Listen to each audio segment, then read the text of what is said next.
I call to order August 5th, 2026 school board retreat at 8:34 a.m. We're gonna go ahead and do roll call. Lisa Franco. Here. Christy Cockey. Here. Linda Harrington. Here. Pete Truex. Here. And Admiral Lozano here. Looking for approval of agenda. Madam Chair, I move to approve the agenda. Second. All in favor? Aye. Then we'll transition over to Dr. West for retreat. Right, thank you. Nice to see you all today. Happy Wednesday, it is Wednesday. Today we have a few things that we are hoping to accomplish. For those of you who are new to the retreat process, this is something that we do every year.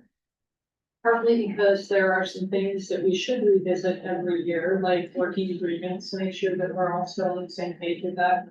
But also because it gives us an opportunity to reflect as a school board on how the previous year went, have some dialogue around what do we want this next year to look like, and then dig deeper into some topics as well. So for today, what we are hoping for is to reflect on the previous school year, as I mentioned, look at do a quick review of policy governance, support our newly appointed board director, so that she learns more about her role and how this board operates. Reflect on our strategic process, and then also have some conversation, as I said, about the outcome. This is really a conversation, so we should go slow and answer questions and have conversations as we progress through this information. Any questions before we start? Just jump right into the board reflection. Okay. You have in your folder this document. It's titled Core Quadrant Reflections. If you want to pull that out. There are 4 questions on here that are designed to prompt each of us to think a little bit about how it went last year, how we're settling into our roles. We've had some shuffling, and as I mentioned, the newly appointed board director changes perhaps that we'd like to propose for the upcoming year, and then how we better support each other in this upcoming year. So let's take about 5 minutes. I'm going to set a timer to track ourselves, go through and answer these questions, and then we'll have some discussion.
We need more time?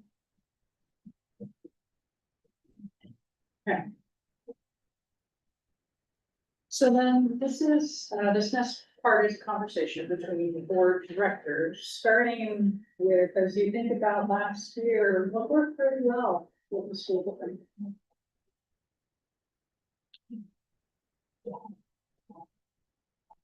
I think we communicated fairly well with each other. And with staff on an as needed basis. And we understood our role. I'd like to think we understood our role. We weren't to get into the weeds. Because I hate yard work anyway. And, you know, it's not like we got out of the way and let staff do whatever they wanted to do, but we did understand that there's a my job, your job. In my previous experience, sometimes my colleagues on council didn't get that and wanted to drive the fire engine or sound the siren in the police car. And that's not the case here.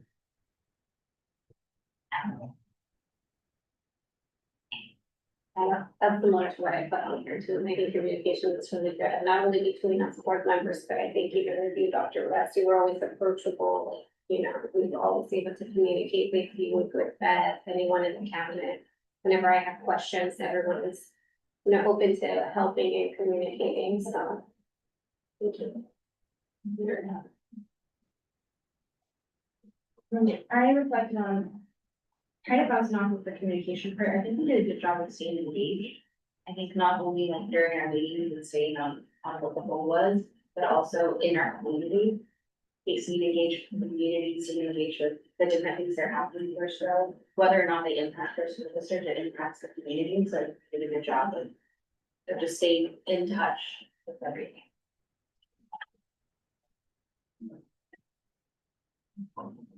What are the thoughts? I also said, the trust and the communication with the team, I agree, I include all of the. Staff and everybody that we interact with, I think that communication is strong, I think in particular this board. It really felt like the last couple of months, we were rolling, I mean, it was just very communication could get right to what we needed to talk about. And I think there was a trust with each other and we each brought something different. I also think we moved through a couple really challenging decisions, but were able to make necessary adjustments.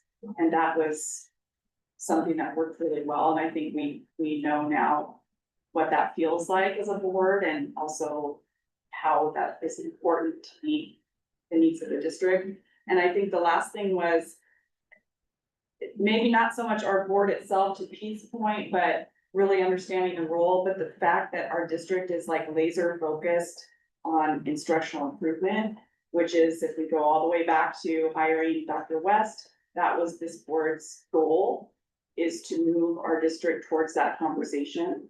And so despite all of the chaos that's going on at the state and even, you know, drama locally that happens with all things that crop up during the school day, that I think it's starting to, people are starting to understand this is the focus. Instruction, you know, we are focused on improving instruction. So that was success, and I think this board supports that in the work that we do on the dais. You could start to feel that all coming together. Little thoughts you want to share about what worked well?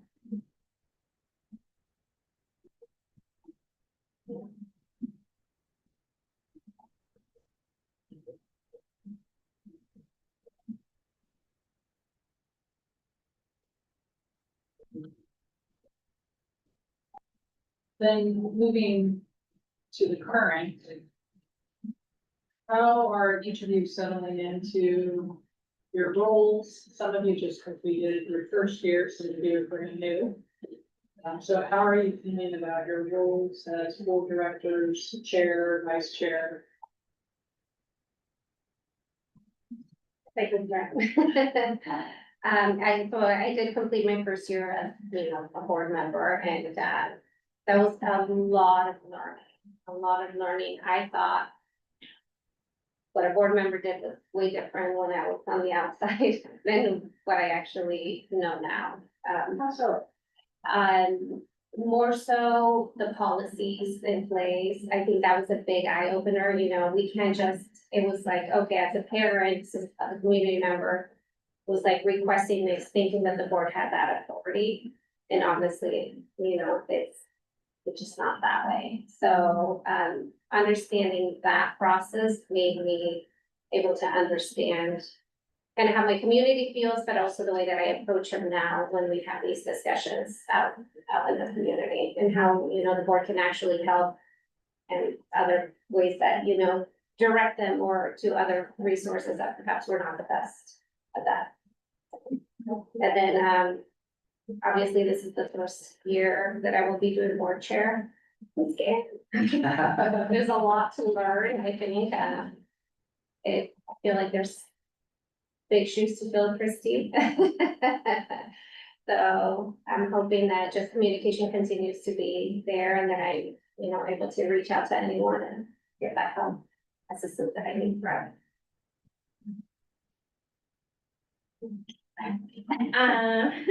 I also have completed my first year. I still feel like there are a lot of things that I've learned and that I still need to learn. I think it'll always be a growing process, which I enjoy. Now that I've kind of observed what the dynamics are, what the policies are, what's in our purview as a board member, I think I feel more comfortable voicing ideas or voicing kind of opinions or things to go now that I understand what a board does, what my role is, and kind of what my limits are. And so I think I feel more comfortable being able to do that and being more, I don't know, less scared to speak out loud. I think in the beginning I can be very quiet and usually am. But I feel good with the year of observation that I've had to be able to kind of get deeper into it. Well, I can follow as a newbie on the board here and talk about a steep learning curve.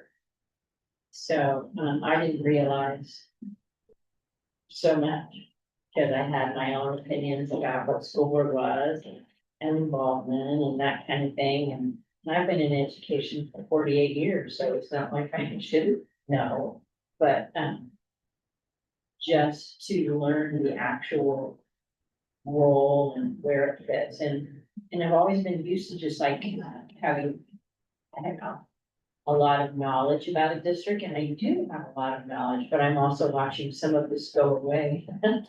Because, and I miss it, because I'm used to reading, okay, this is the first day of admin, and this is what they're gonna talk about.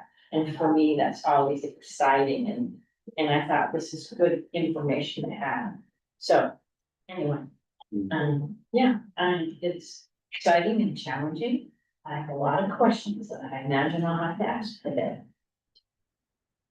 And I hope we do, and we want this to be a conversation and good learning.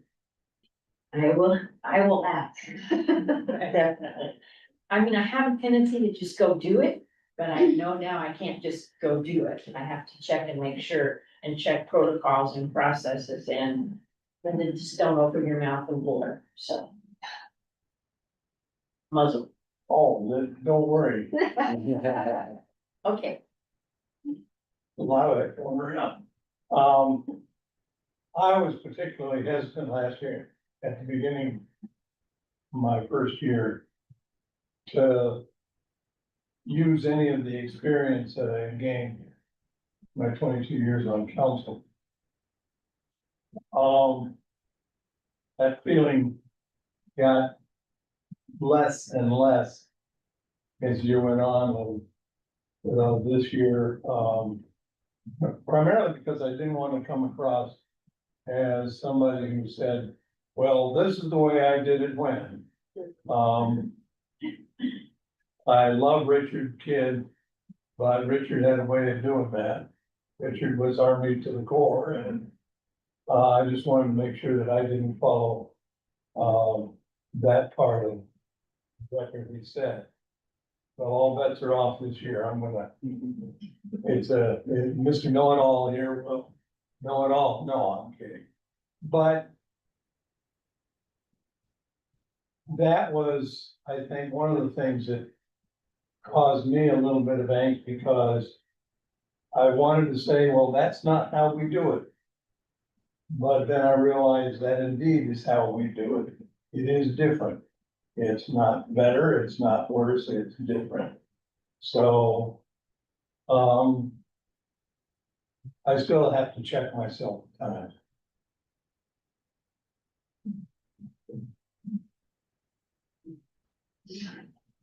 And I feel fine, feel fine in my role.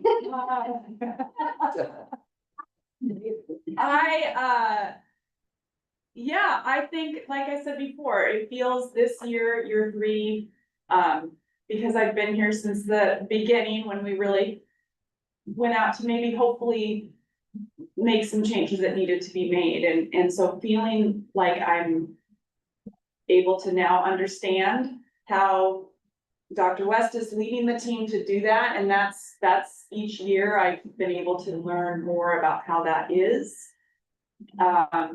And then again, feeling very good about the way this team is supporting each other.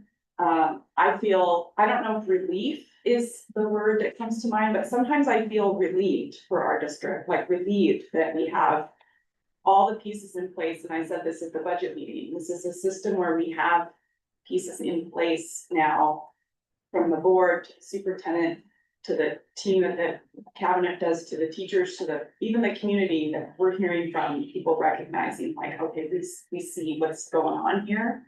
And we can see, I think we'll see today too in the data, that those changes are affecting students in a positive way. And so it feels, good to be in this role, knowing that we are headed in the direction we need to be.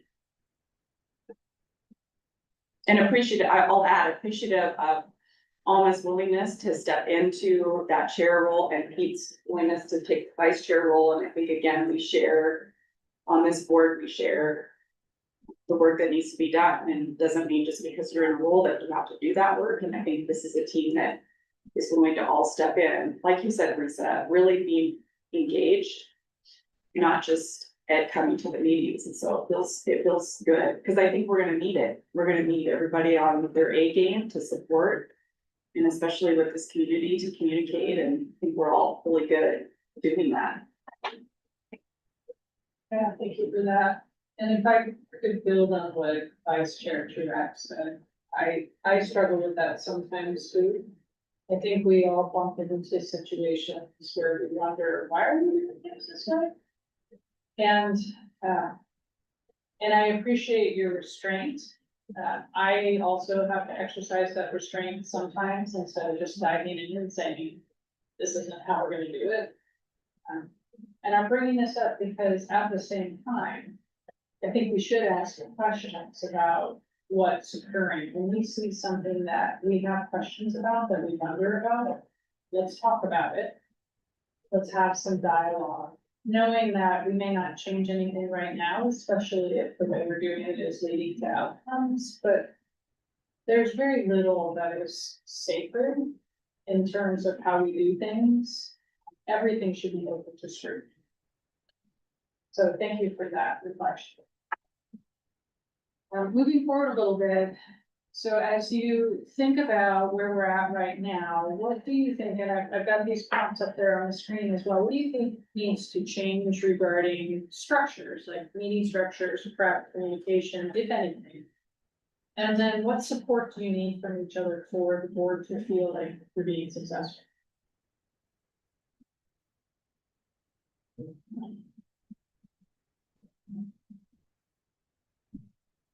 Okay, I have a question. Yeah. And I'm not trying to make more work, I just don't have the answer, I don't know. When we do curriculum change or adopt new curriculum, do we have general citizen input about the curriculum? Yes, we do. We have we invite citizens to join us in that process. And over the course of the last few adoptions, we've had one or two take us up on that opportunity.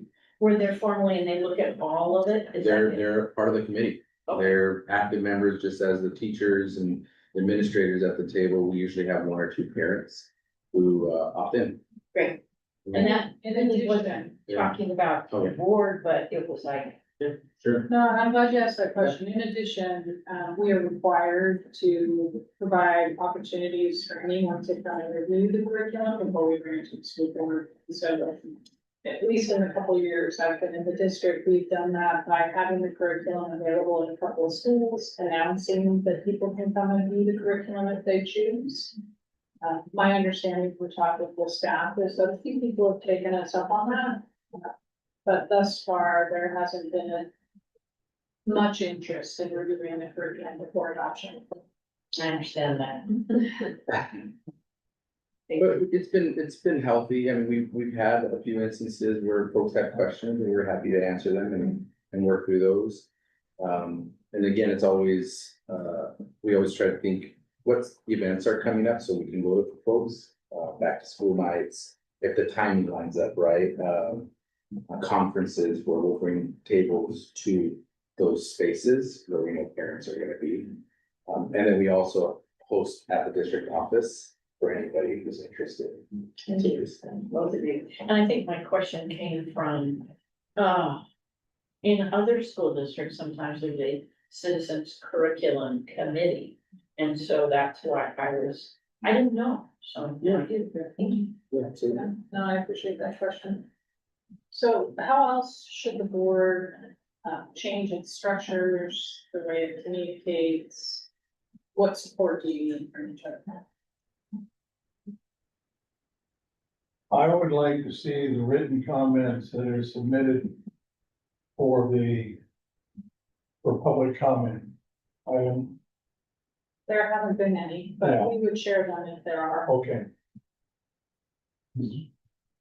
Again, Mr. Know-it-all here, we got that list of stuff. When it was submitted to City Hall and it was submitted every 2 weeks, so. I mean, it flowed in a lot. That hasn't been my experience here for these 2 years. there's been very few public comments. I think I can count on one hand the number of written public comments we've received.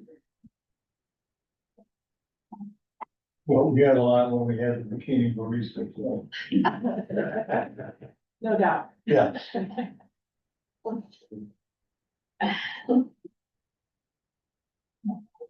Other reflections.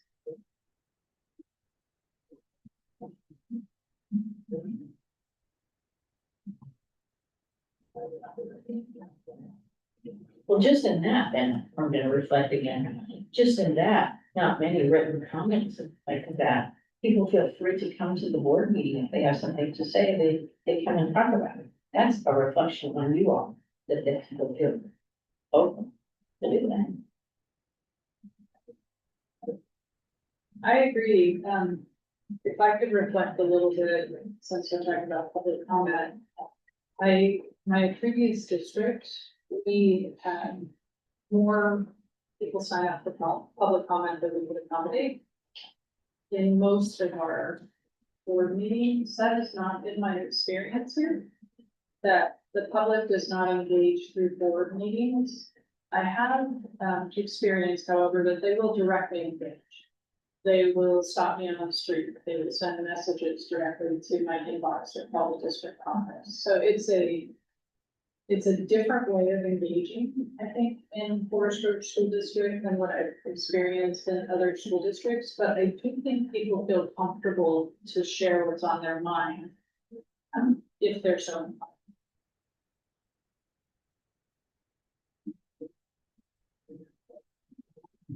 yeah, there are a lot of conferences. And I was teaching, there was more than one parent-teacher conference in the checkout line statement. It became. I wasn't shocked by that by the time I was done.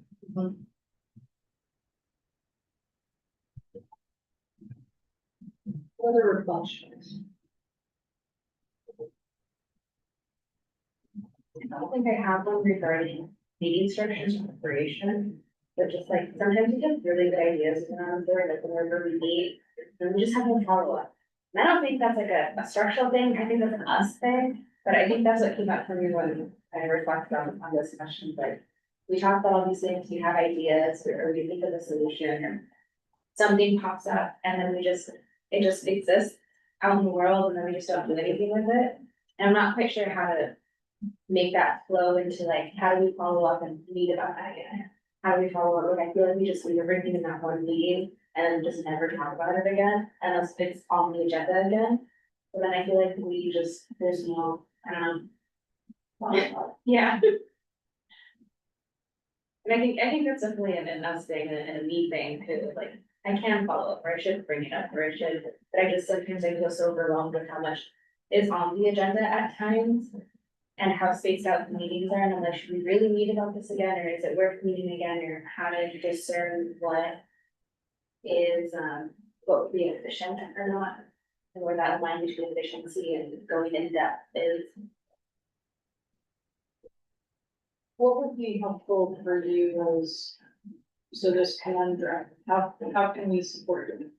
I have no idea, I just identified the conundrum. I could build, resets similar to something I have here, but again, I didn't, if we're just talking about work floor meetings, I kind of had that in a maybe bigger conversation for later about information that the board either wants to get and where does that live? But I had, that was my similar comment of, if we could clarify how we are gonna house board either communications or topics or what that looks like, and I think how that flow looks like from leadership to us. And I think in the past, leadership had met and we kind of had our list. Leadership would bring our list, and then Dr. West would have a list of topics that we needed to be talking about. And then we would get an update after the leadership meeting, which would at least let us know what was talked about. But it is, the structures of board is so challenging because you can't then just get together real quick on Zoom, right? And talk about it without posting it. And then you're waiting till the meeting. So I would agree with Brisa, maybe we've looked at that Q and A section that's available to the board, where when we have questions, they land there. And Dr. West provides an answer and we can all access that. I'm curious about something like that that would maybe house, I think of Bethany's sort of played around with that as well, like where do we house questions about this, and then when they're answered, but then. Yeah, so that's a bigger conversation, so I mean, I will put that in this bucket. The other thing I mentioned is just. With the meetings, and this has really changed. Is being able to see the slides before, be able to see the presentation, and I understand that may change at the last minute, and there's multiple times where. The staff is working on it at the last minute because of the timing, but. For me to feel like I'm ready, like for this meeting, it was really helpful. I went through those slides several times and kind of thought about the questions. A couple days ago, right, and so it gave me time, that. And eventually, I think, I know there's care taken with putting it out without context to the public or to us too. Some of that's not, it's helpful when you can provide the context, so you don't want us to see it without the story behind it, I get that. But somehow just clarifying like a predictable understanding that when there's at least these big meetings with these big things, the board will have that 5 days ahead of time. I mean, even before the weekend would be helpful to be able to see and think about what it is. But the meeting itself, I feel like our meetings are set and clear, and I think that flow is good. And then I think we're in the middle of re-clarifying what does it look like for check-ins and how is leadership gonna communicate. I think that could still be clarified going forward. And like Teresa's point, I don't think we know what it is, you know, like we don't know yet where that is, but that's the kind of clarity that I think would be helpful. So shout out, I really like that we put the slides. I know we're killing trees, but I like the notes in the margin, so I like this. Yeah, I do. Sure. So may I jump onto that and ask some questions? Specific to how the board wants communication to look for this upcoming year, I am curious about that. At the end of this last year, we were asked to stop sending the Friday memo, which was a twice a month communication. That provided some updates that weren't in the regular superintendent newsletter. And so I wonder, how would the board like to know some of these things, if not through that medium? And then related to that, the check-ins. So what does the board want check-ins with the superintendent to look like this year?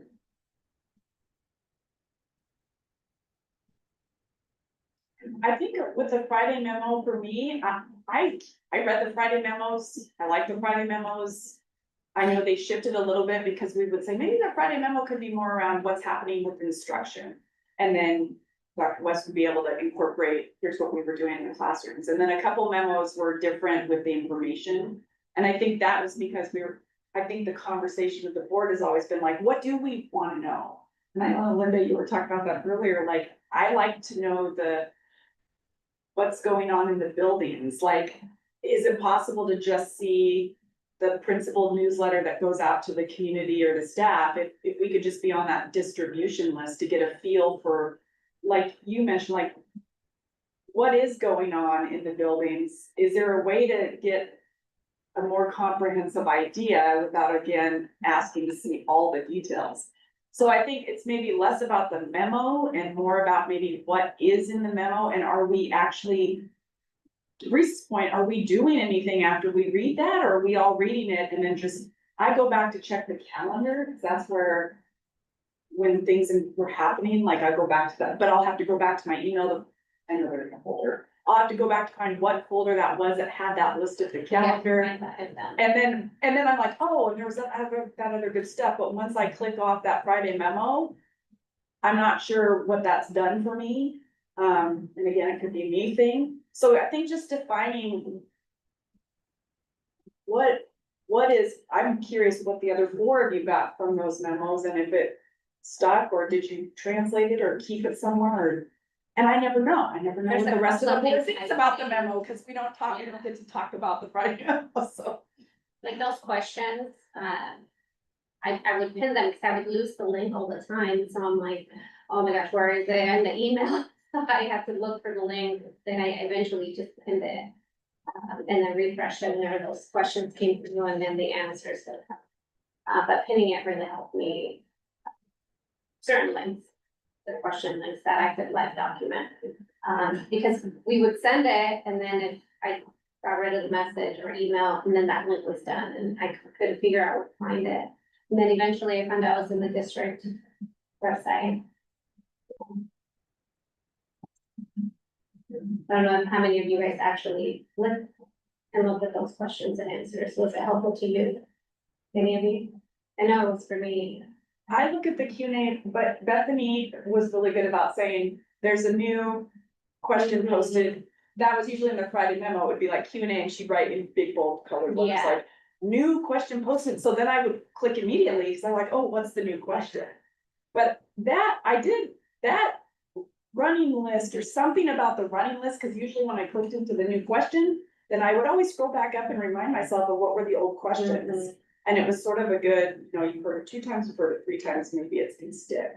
Yeah. But that, maybe an update within that.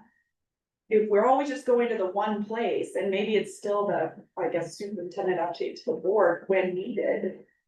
But what is the when needed? Yeah, I mean, That's my question. right. She's like, you tell me. I mean, I liked the part of the memo where you talked about, like, one of the memos, you talked about something that was going on at the high school with instruction. I think you said we did a PD around this. I'd like to know, like, I guess how the changes are happening and what that looks like in a building, or principals met for some sort of we did something with principals this week. That's maybe not something that's out there in the community, but it was helpful to see, like, you could see how it attached to the plan, like, oh, this is what, this plan that we're working in real time, this is a couple examples of this week, how we did this. And I get exactly what you're saying, because as I mentioned to Christy coming in the door, it's like, oh, look. I mean, how would I know if somebody was having stoic training or what was stoic training? But look, I read it and I saw that the principals were having this. Well, that's really cool. And I can go Google stoic and see what that is. I don't have to attend it or anything, but then I know. And then I think back to, like, I've been on the Falcon Flyer list for Gill, even though I wasn't there all that much. But it was always good to know, oh, wow, the Portland Timbers are coming to school, or the parents are having the once a month. It's the once a month presentation to students, and I feel like those are a kind of thing that I would like to go to, something that's good and seeing parents and being connected. I don't know, but I know there's a lot of schools And we and have a district together. We do. We have a couple of different ways we communicate as a district. One is twice a month to parents, so just superintendent message, and we include communication to parents within that newsletter format. So example, we'll have some information there about vaccine requirements. We'll have information in there about where to find inclement weather information. And so or Safe Oregon, make an anonymous report if you have a safety concern. So we put information like that in a newsletter format to parents, and that goes out twice a month. In addition, we also send a newsletter to staff. Sometimes it's the same update to staff, so we put Safe Oregon in every newsletter that goes to staff. But the messages from the superintendent tend to be different because it's a different audience. And then there'll be some information specific to staff, like we have open enrollment for benefits coming up. That will be part of the first newsletter that staff receive, but parents won't see that. Does that answer your question? Yeah. And as staff, I can double check this, but I believe you get the staff newsletter, is that correct? Okay, so you have access to that. And I believe we uncovered earlier on last year that you weren't getting it, so we asked that you be added to that distribution. And then the parent newsletter. That might be something we have to work on if you're not currently getting it. We do have it posted on our website. Every newsletter I send out, we post the link to the newsletter on our website so people can go back and archive. But if you're not getting it as part of an automatic distribution, we can work on that. And yeah, I guess what I'm hearing or understanding as events is kind of what we wanna know, or we wanna hear about, kind of events that are happening. So is that something that would be in the district website? So like if we physically went in there, brought the website, pinned it to our bookmark or your bookmark it, could we go and review any events happening if we wanted to plug in, maybe contact the school? We do have on our main landing page a district calendar. And when schools add events, that does feed into our calendar. So that is on our website, but in addition to that, schools have their own events that may not be on the calendar. What we asked last year, and Bethany, I'm gonna have to ask you to jump in here. We asked last year for our school leaders to start sending Bethany every one of their newsletters. And she goes through them looking for events that we think the board may want to attend. And then you're adding that to the calendar, correct? To the Friday memo is what we did last To the year, but Friday. this year now I'm adding that to the shared board calendar. So we're trying that to see if that helps. To this side. But that means we have to go in there and look. So you should see it in your district calendar. Yeah. Should be there. We may need to support in some ways with that, because with your district account, you will have your personal Google calendar. That is part of being the district. If we've created a different calendar, you have to accept that calendar in order to see it. So if you're not seeing it, let us know. We can make sure that we have access to that. Is it possible to just be able to get the newsletters from the schools directly, like since if they send that out to a parent, could we just be added to the? So if the Fern Hill newsletter comes out once a month. I mean, I would like to read it. I know I get the high school numbers. As a parent. Yes, we can look into adding you to the parent distribution list for each school. Would that be easier or more effective, you feel like, than just going into the calendar? I wonder if that saves time for Bethany having to go through all 11 newsletters and pull out things where we could all each just glance through the newsletter that month and say, like Linda might, like she's got for her schools that maybe she, you know, she might like say, okay, I'm gonna do one event this month, but let's look at what Fern Hill's doing. And that lets us just be able to see that. But now I more.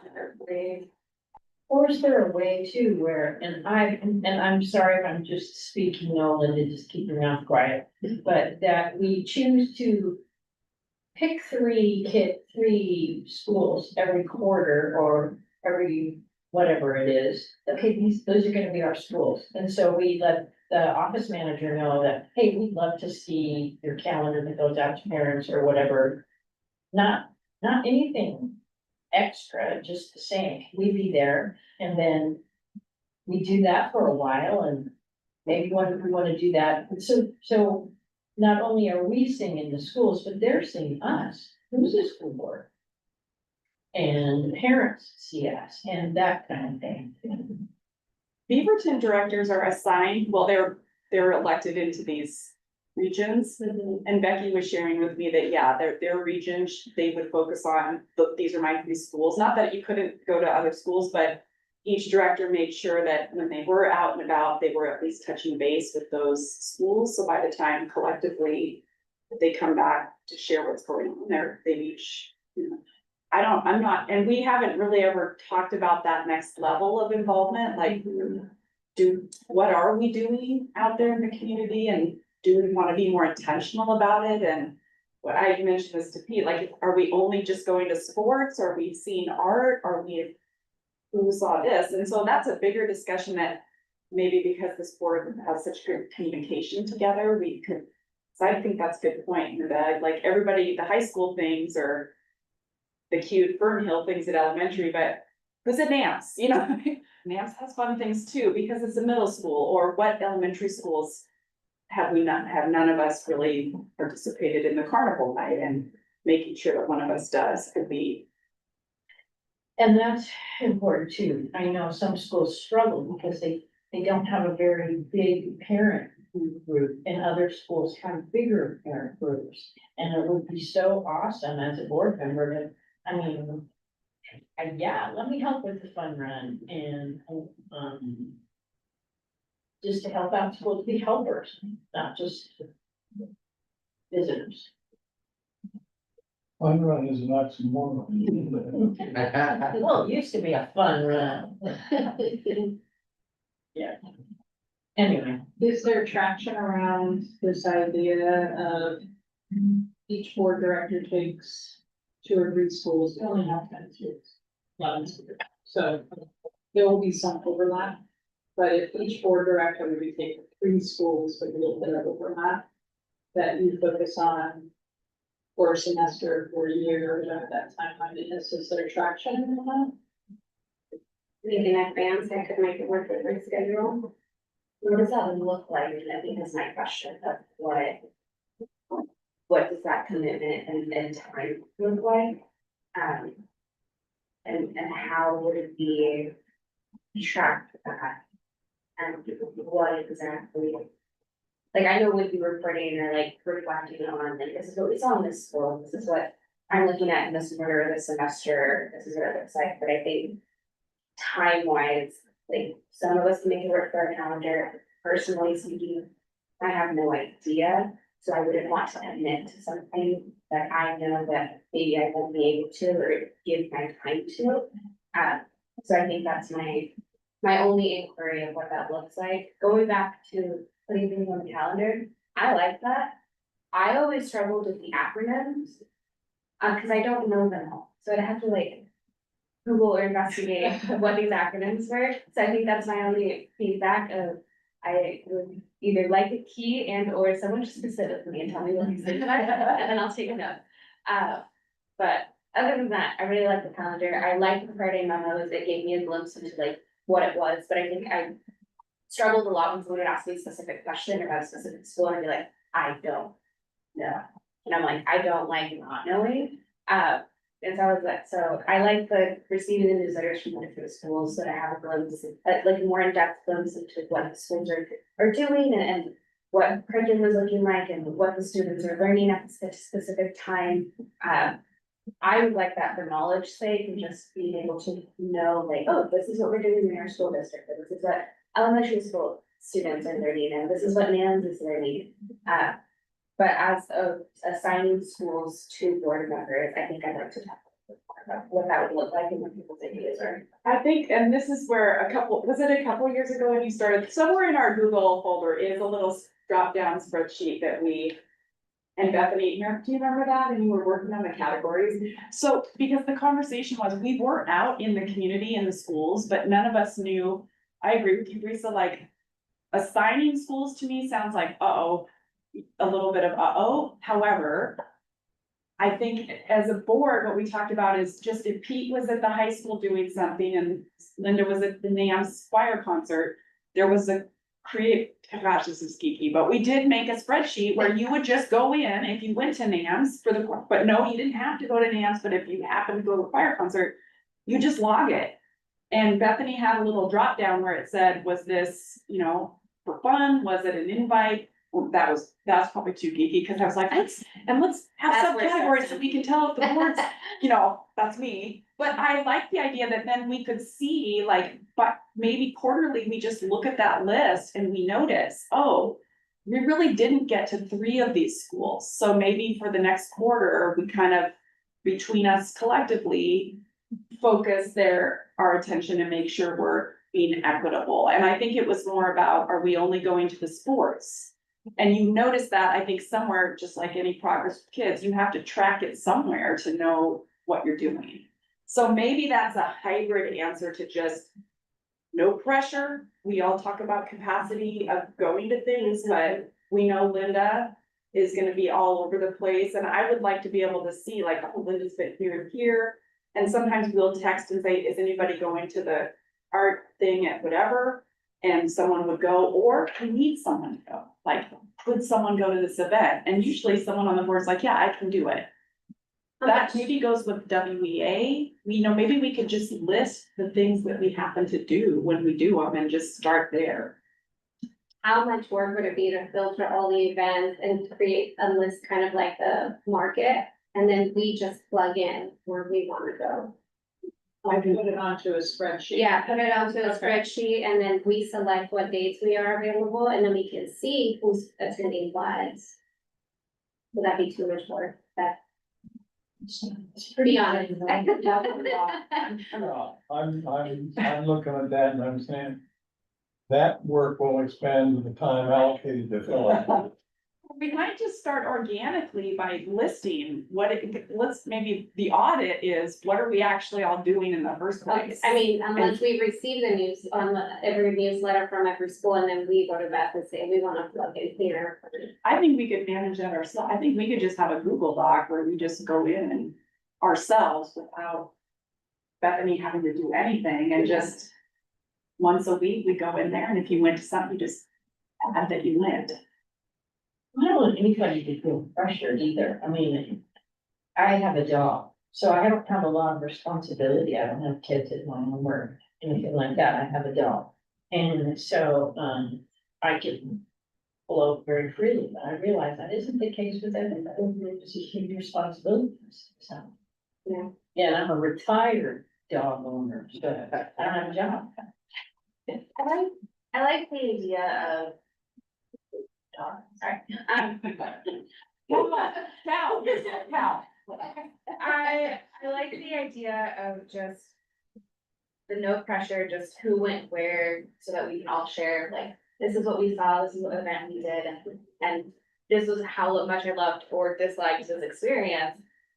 But I think going back to kind of what your inquiry is about, like, how would we know when these events are happening in advance so that we can plan out our schedule? And I think it would be a hybrid of like, I enjoyed the list that was on the Friday memo at the very top that said, here's a list of all the things that are coming up, or here's a list of some of the events that maybe the board would be interested in going to. I like that, and I like the idea of that being on a calendar, so that we can look at the calendar. And then just from there, just simply just looking at the calendar and being like, I have Thursday evening free, I can go to this fire concert. And then just adding to that spreadsheet that we make and manage, and just writing in, hey, like, this is happening this day, I plan to go. And then if anyone else wants to go, I mean, it's not like only one board member is going, the rest of us can't, but at least we ourselves are seeing that list, or seeing that calendar, looking at what our personal calendar is like, and then just plugging it into the spreadsheet.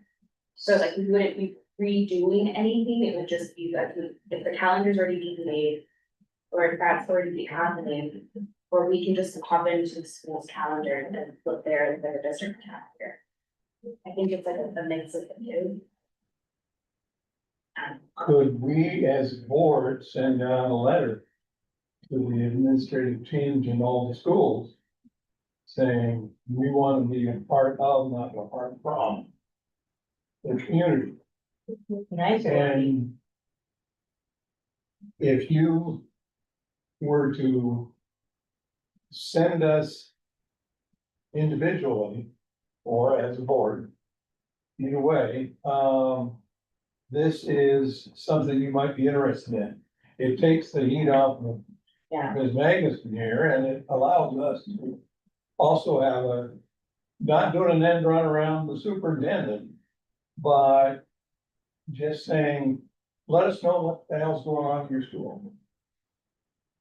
And that could be, you know, that could be their monthly newsletter. They could copy to us, or they could put a specific email to you and say, we would like to have the chair of the school board at this concert, or this play, or whatever. Or they can send it to all the board members or individual board members that they would like to get to know. Does that step on your toes at all, Doc? Well, it violates policy, so we need to rewrite our policy. Okay. So we'd have to have a conversation about, so this is an interesting conundrum, twice I've used that word today. We actually have policy in this district that says communications from the board to the community is described broadly as staff, parents, et cetera, and then from the community to the board runs through the superintendent. That is, in my opinion, I think that it should be loosely interpreted. I don't want every communication to run through me, and I don't really want that either. But the reason, the rationale for that policy, especially in regard to staff, is that there is a real power differential that exists that sometimes as, I forget it as a superintendent, and I know as board directors, it's probably not on your mind. When I walk into a building, I feel like a normal person, and I'm just interested in talking to a 5-year-old. But every time I walk into a classroom, I carry a level of power with me that I can't set aside. I have to be aware of it because the way I interact with staff has an impact that if I'm not mindful of, could unintentionally create conflict or harm. The board carries similar power. And that is the rationale for a policy like that, so that it doesn't create the perception that the board is trying to direct the work of staff or insert themselves into the operation of school buildings. So I'm sharing all of that because I think the rationale is important to hold on to while we also figure out how do we keep the board involved and engaged and going to events and accessible to the people that want to talk to you. I think about when you and Kate brought ice cream to the high school. Staff love that. They love being able to just say hi to you and have a brief conversation, or when you judge the biscuit competition in the culinary arts. We want that to continue to happen. Direct communication from the board to staff is going to change how this district has operated in the past and will require a policy rewrite. Now, getting newsletters to you so that you can see what events are taking place, I think that is really feasible. We can do that. The direct communication that's already occurring, I think can continue. People reach out to you directly and they say, hey, come to our fun night. Don't want to put the kibosh on that. But we do have to be mindful that the board does not direct work, and when you start directly emailing people to say, I want to do this, there's a connotation with that communication that we have to be mindful of. Now, for another perspective to that. Yeah. To us. As a building principal, I was very cognizant of trying to invite the board, the entire board, to a high school event. Well, but I would always do so through the superintendent's office so that the superintendent was looped in as well, because it is the board with the superintendent, right? And I was also very, when I would get inquiries from a single board member, I was always very cognizant that my response, I didn't want the response to only be to that single board member and unintentionally not have that same information for everybody else. So I found the board member as super helpful as a principal, knowing that everybody's gonna get the same information. I might get an inquiry from Christy and respond to her, but make sure that if I had a mechanism for the board to get that same information.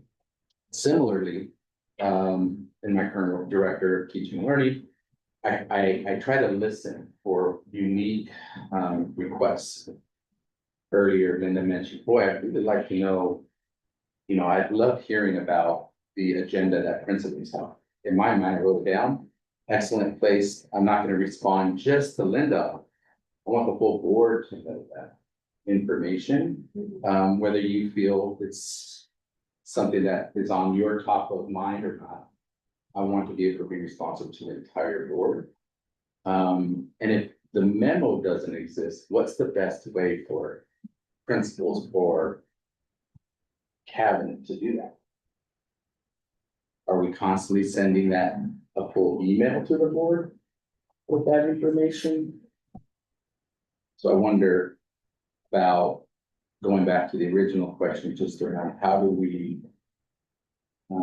what's the best mechanism for us to communicate events, responses to inquiries, so that the full board has that information? And to build on that, we do send weekly communication to our administrators. We can periodically, starting with our first one this year, ask them to send to Bethany any events that they feel like they would like to have their representation in. So that's one way that we can elevate those things that are on principals' minds, and then we can communicate that with the board. But I do wonder too, to this original point of how do we get you on to the newsletters so that you know what's taking place at each school? A couple things to keep in mind with that. Not every school sends a newsletter, and not every newsletter is sent at a regular cadence. Or the same cadence, I should say. And I'll give you an example. Cornelius Elementary School, for example, in my conversations with Principal Graves, she shared that her best parent response comes when she sends small little snippets, one at a time, just in time. So she will send information a week ahead of time of an event and send just information on one event. She doesn't send a whole thing.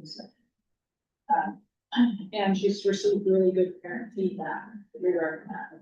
Different from Principal Burke at the high school, who on a very regular cadence sends out communication to parents.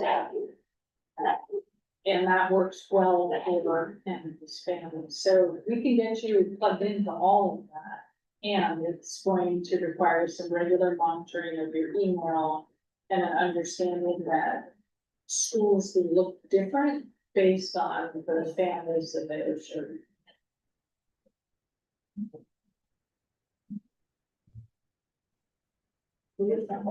I think that sounds good, and I think to our trust point, maybe those answers, again, instead of the email, are going on that Q and A. I mean, if you're putting together information that's gonna go back to the board. To me, the email is the hardest place for me to track and access information unless I cut and paste it into a Google Doc where I keep it. So again, coming back to where can it go? And that Q and A is just for the board. We're not responding, so it's not a quorum issue. Right now, that Q and A is housed within a shared Google folder. Is that what, should we continue? I don't think I know. Well, I access it from the drop down. I get the Google folders too. There's so many shared, and that's a me problem. I just, Yeah, and I go to the website and I go down to the board section that Bethany's created, and then that's where I'm going for everything now when I need to look at the stuff, where she's kind of putting these in that one place. That's my safe space. I'm like, I'm gonna kind of still do it. We'll be here. I'll go to the website to you can find out. Now that I've learned how to navigate the website, there's so many links and. Yeah, there's a board section. I think I need a lesson.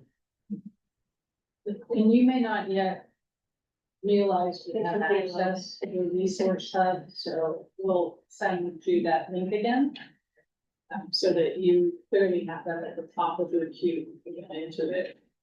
But if that shared drive is working, we can continue to house the Q and A there.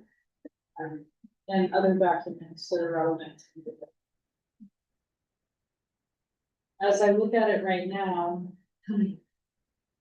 there's board discussion topics and materials, board resources, board responses. Public testimony, so when we receive public testimony, that's where we drop it. Web materials, information about the budget, excuse me. And then information about the superintendent evaluation. In that board discussion section, I wonder if that's where, Lisa, when you were talking about like when the idea is out there somewhere, where does it land? So we can kind of come back to it. Is that sort of a running list of topics that we could just add to for leadership to know? Like, that's the other piece is like this, the calling, the chair needing to call each person to get the, is always gonna probably have to be a thing for certain things, but I'm wondering, are there some things where instead of only you needing to call that you could just, or Dr. West, like you do, could it go in that same, could it go there? I don't think we can access that, can we type on it? Oh, we can. I believe so, this is in the list we created, I think. It might I be- know Spencer Lewis was pretty, that was another unique question, like if we keep a running list as a board and we're adding to it, but we're not discussing, and does it become a public document in a forum? He did not, he felt like that was a very creative way of, as long as we weren't interacting and, but adding topics or we're saying, hey, we talked about this at board. I would like to see us think about talking about this again and just putting it there, so Pete then could say, oh yeah, Risa was thinking. So like every leadership meeting, we go back and. You could look at that thing to see if Linda's added some things or Bruce's added anything, or, I will have added some things. Yeah, there's a long list here. Over the last year, we've talked about a lot of this, and some of these are recurring. For example, the top updates are around legislative advocacy, that we're on an annual cycle for that, but it's on the list, so. If this is helpful to the board to keep a running list of topics we'd like to discuss, that's I've great. never used it, but I mean, I usually just call someone. And that's probably still what I would do is text Alma and say, hey, could you guys add this to the list? But then it's on the chair. Again, I'm trying to think about how to create something so it isn't up to the chair to field calls and texts and then somehow keep track yourself. But, or I'm always calling Pete to talk through some stuff, and then I'm wondering, like, when I'm calling you with a question, should that question, then could we just put it there? Hey, I don't know. Anyone else?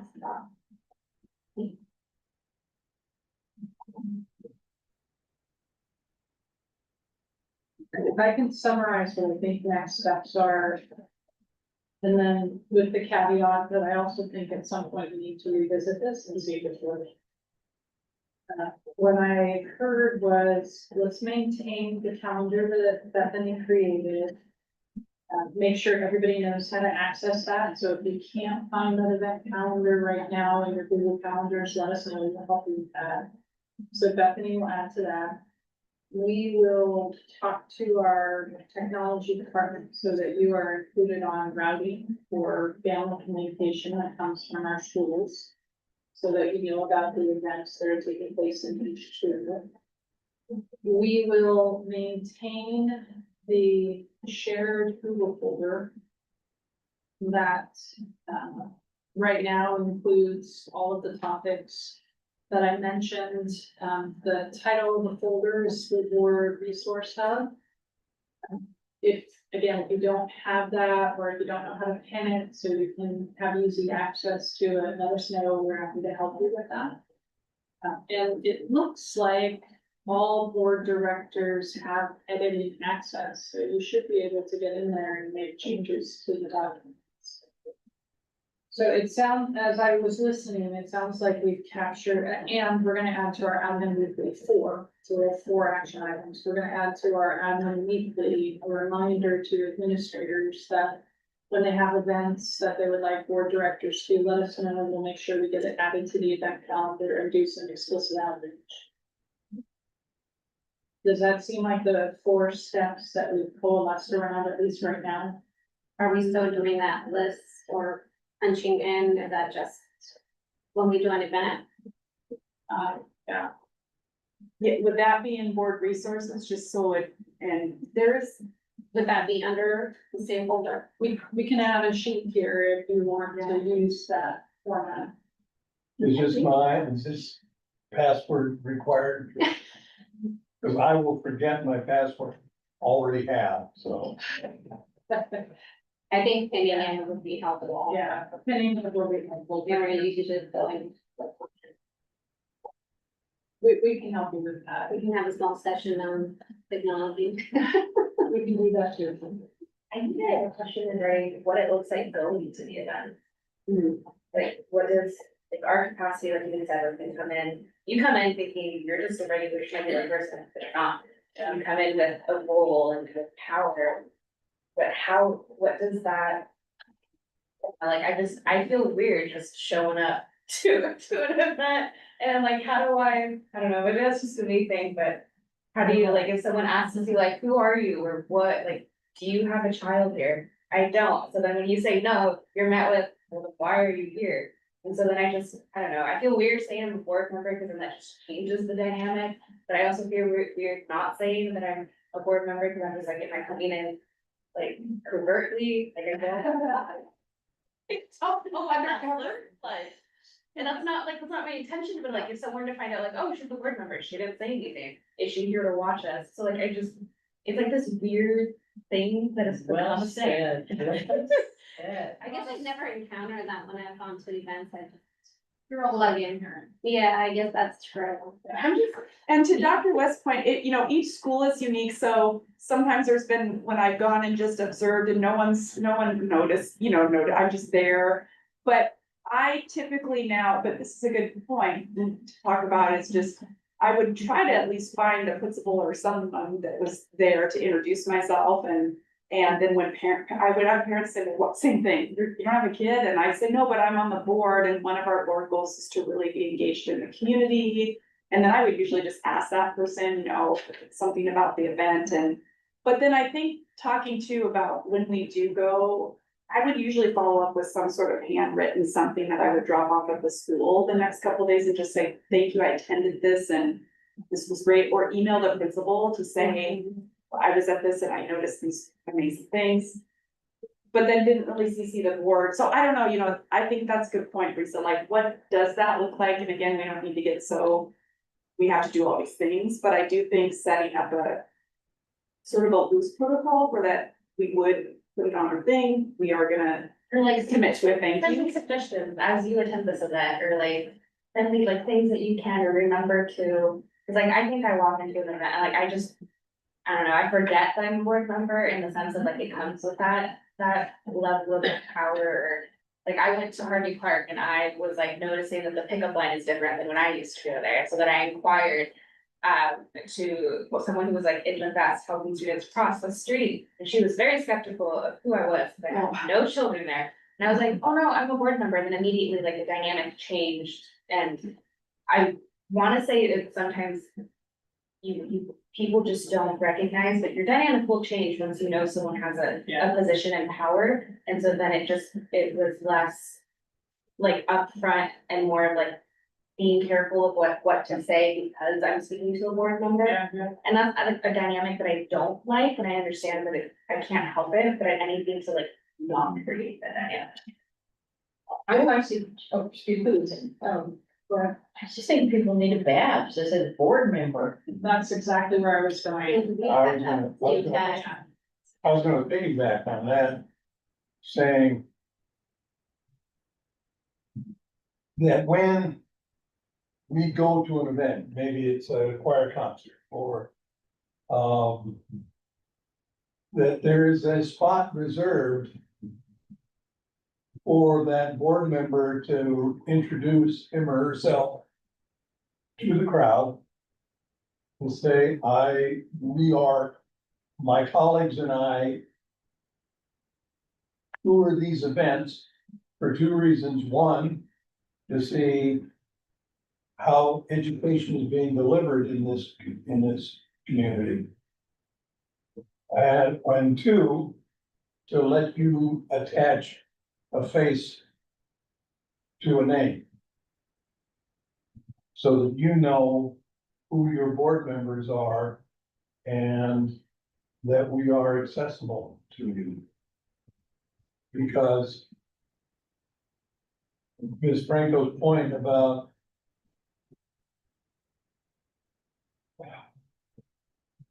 going in and having to introduce yourself to somebody and then watch the dynamics change.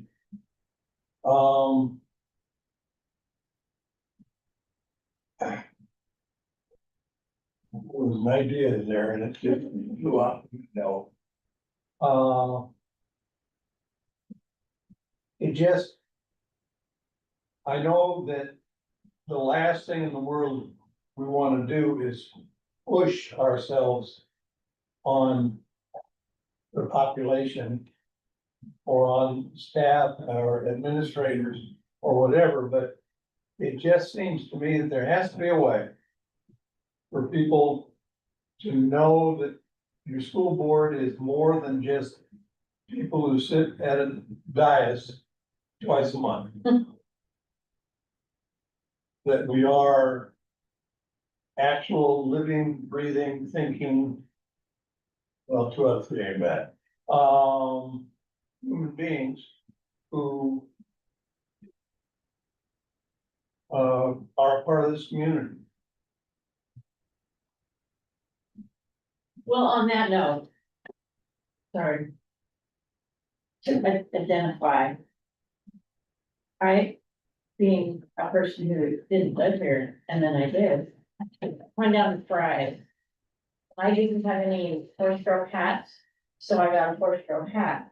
And then I saw a football hat, and I had them put board member, school board on the side. And I thought, how simple, but if I wear that, because when I went to Wednesday market, I knew the people from Fern Hill or that I taught with, but I'm standing back there. They didn't know me from a dog collector. I mean, a dog person. But I wondered if something just, We do have name badges. okay, name badge is something that shows who we are. Do you wanna put, you I'm also can use thinking the, it's you also probably the thing, you but. could do the name badge and you can say it has to be what a school board does. Yeah, that's a great idea. We can update those name badges with that information for sure. I wonder, the suggestion about creating space in every agenda for a board director to speak.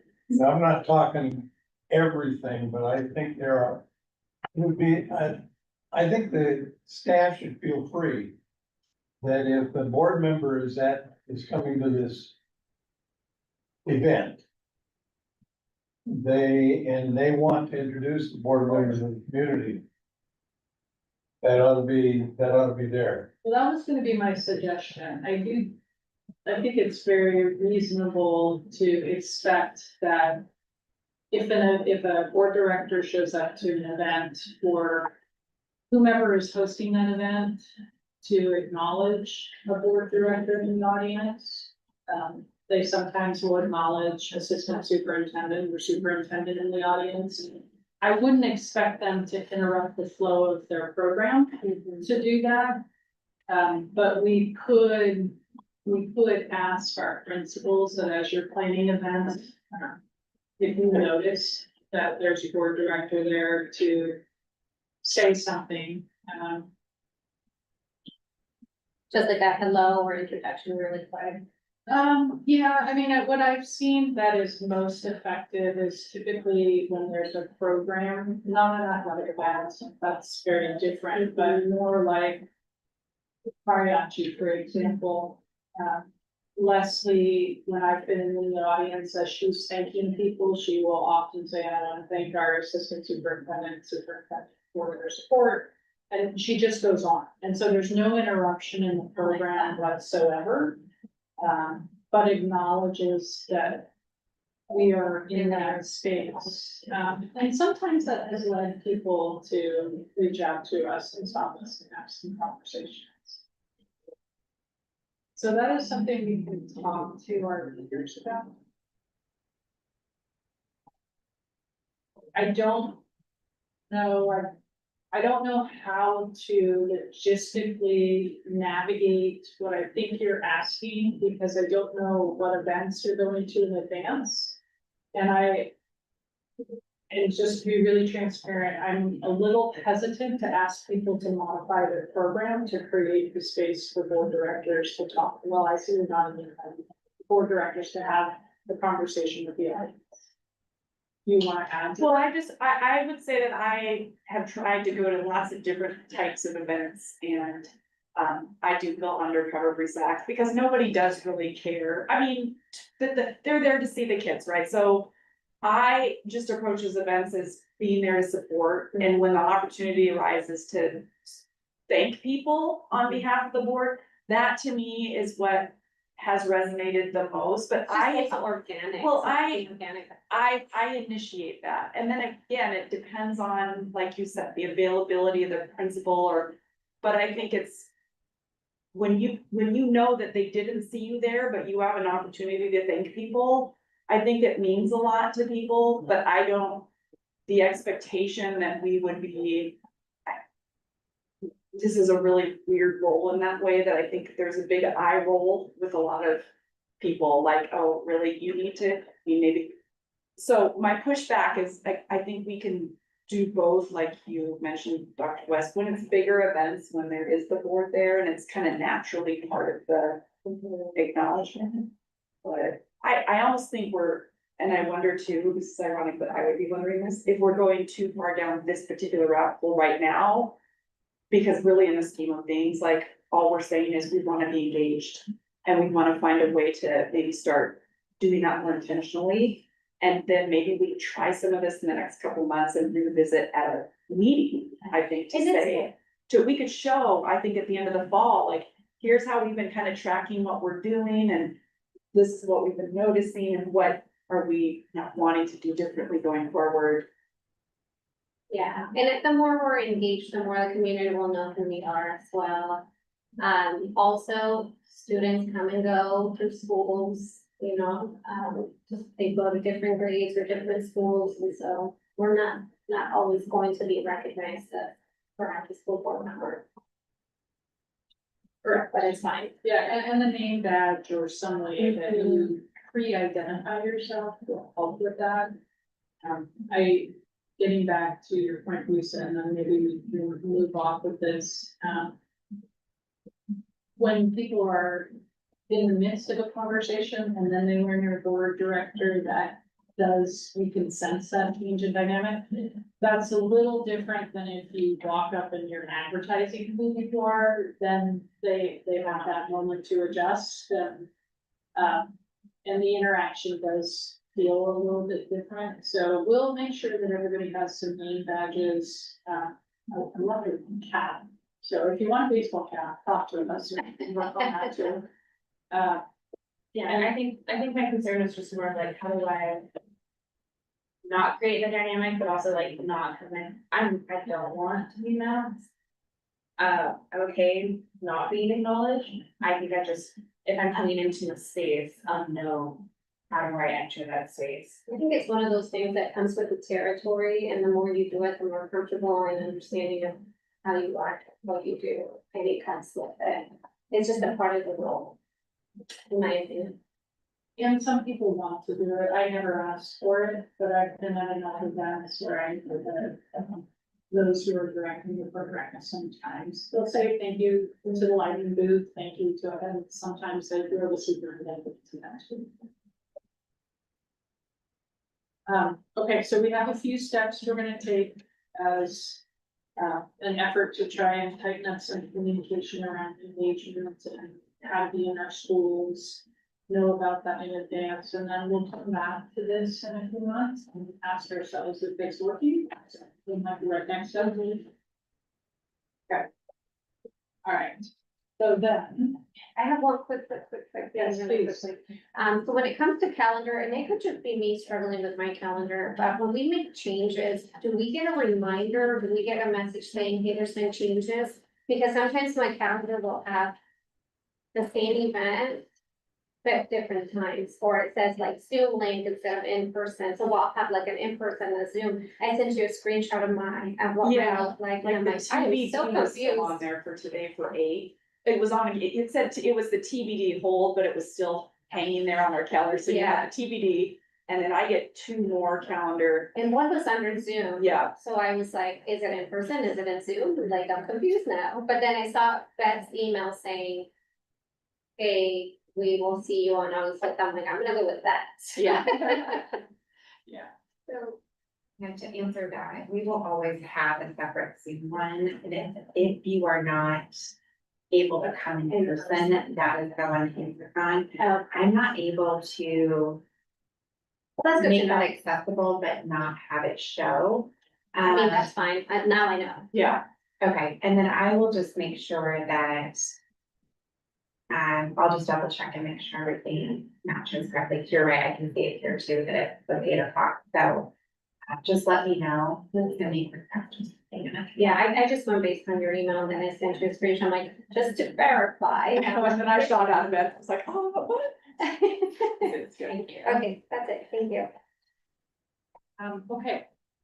So before we move on, I'm gonna make a suggestion that we take a very brief recess because we just hit a technical snag. We're not advancing, so we need a minute to fix that. We could probably all use a moment to stand up. So recess. So call a recess at 10:01.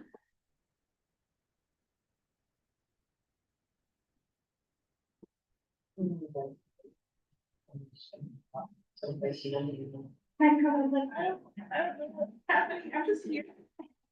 And you know, I'm an introvert, and so my natural tendency is to walk into a place and hide in a corner. Yeah. And so it is really uncomfortable. It takes me out of my comfort zone to walk into places. I have to introduce myself and it's been a lot. And yeah. I think what helped probably has helped me, is, I mean, I'm also a community member and a parent, so I've connected with a lot of people, so any school I walk into, I use that one, that's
Are we ready to resume?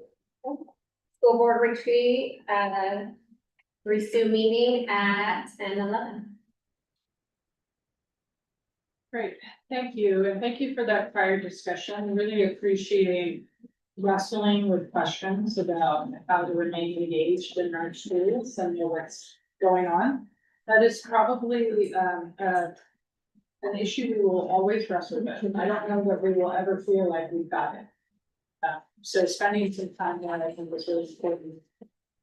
Moving on, one of the things that the board should do every year is take a couple of minutes to review the board members' standard of conduct, the board staff communications, which we've already talked about. We may not need to address that. And then we wanted to bring attention to the board that there have been policy revision recommendations for board members' authority and responsibilities. And for those who maybe this is new, we work with the Oregon School Board Association for our policies. They support us by monitoring what is required by law and rules at a federal level and state level. And then they also monitor what is happening in school districts, because even the best policy can't account for every situation. So when things start to bubble up in our school districts, our SBA will also at that time take a look at our policies and see if these policies that address issues that we haven't had to contend with before. So OSBA sent us this revision that is going to be working through the policy committee here soon. So we wanted to spend just a couple of minutes to give the board an opportunity to read through these, make any kind of notes or in the margin, ask questions that you might have about these standards of conduct and authorities and responsibilities. And then let's have a question about that or a conversation about that to see if there's anything that we need to update for the upcoming year. Okay, so let's take about 5 minutes to just skim these. Again, these are your copies, write all over them, and then we'll have a conversation.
What's it saying?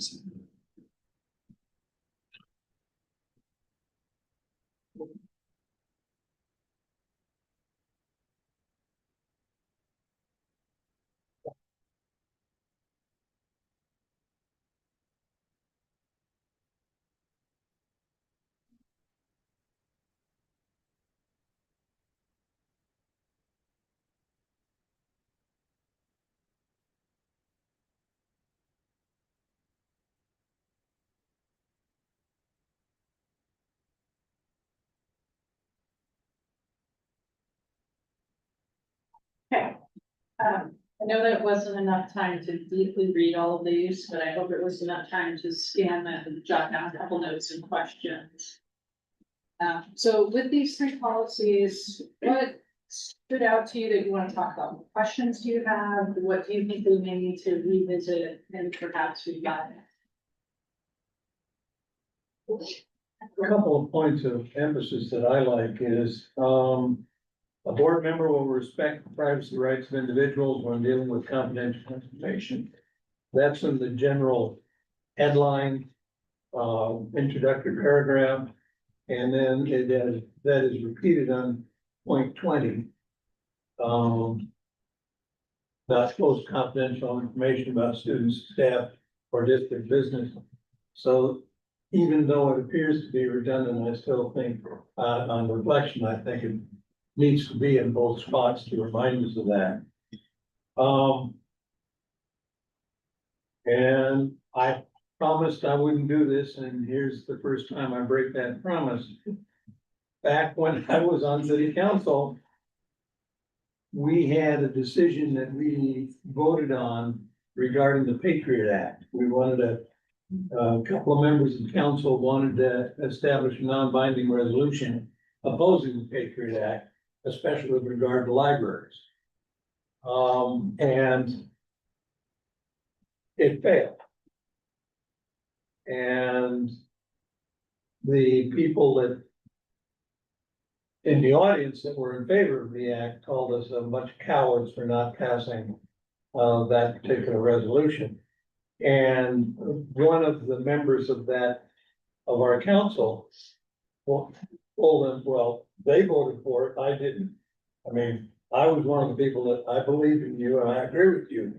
But the rest of the council didn't want to follow the lead. And we had to remind that counselor that, like it or not, that was an action of the council. And once the vote is taken, I'm not saying their free speech rights are being taken away, but they need to watch what they say when they say it, so as not to make the council not to make the council weaker than, in the eyes of the public. And then the last point, number 6, make decisions only after the facts are presented and discussed.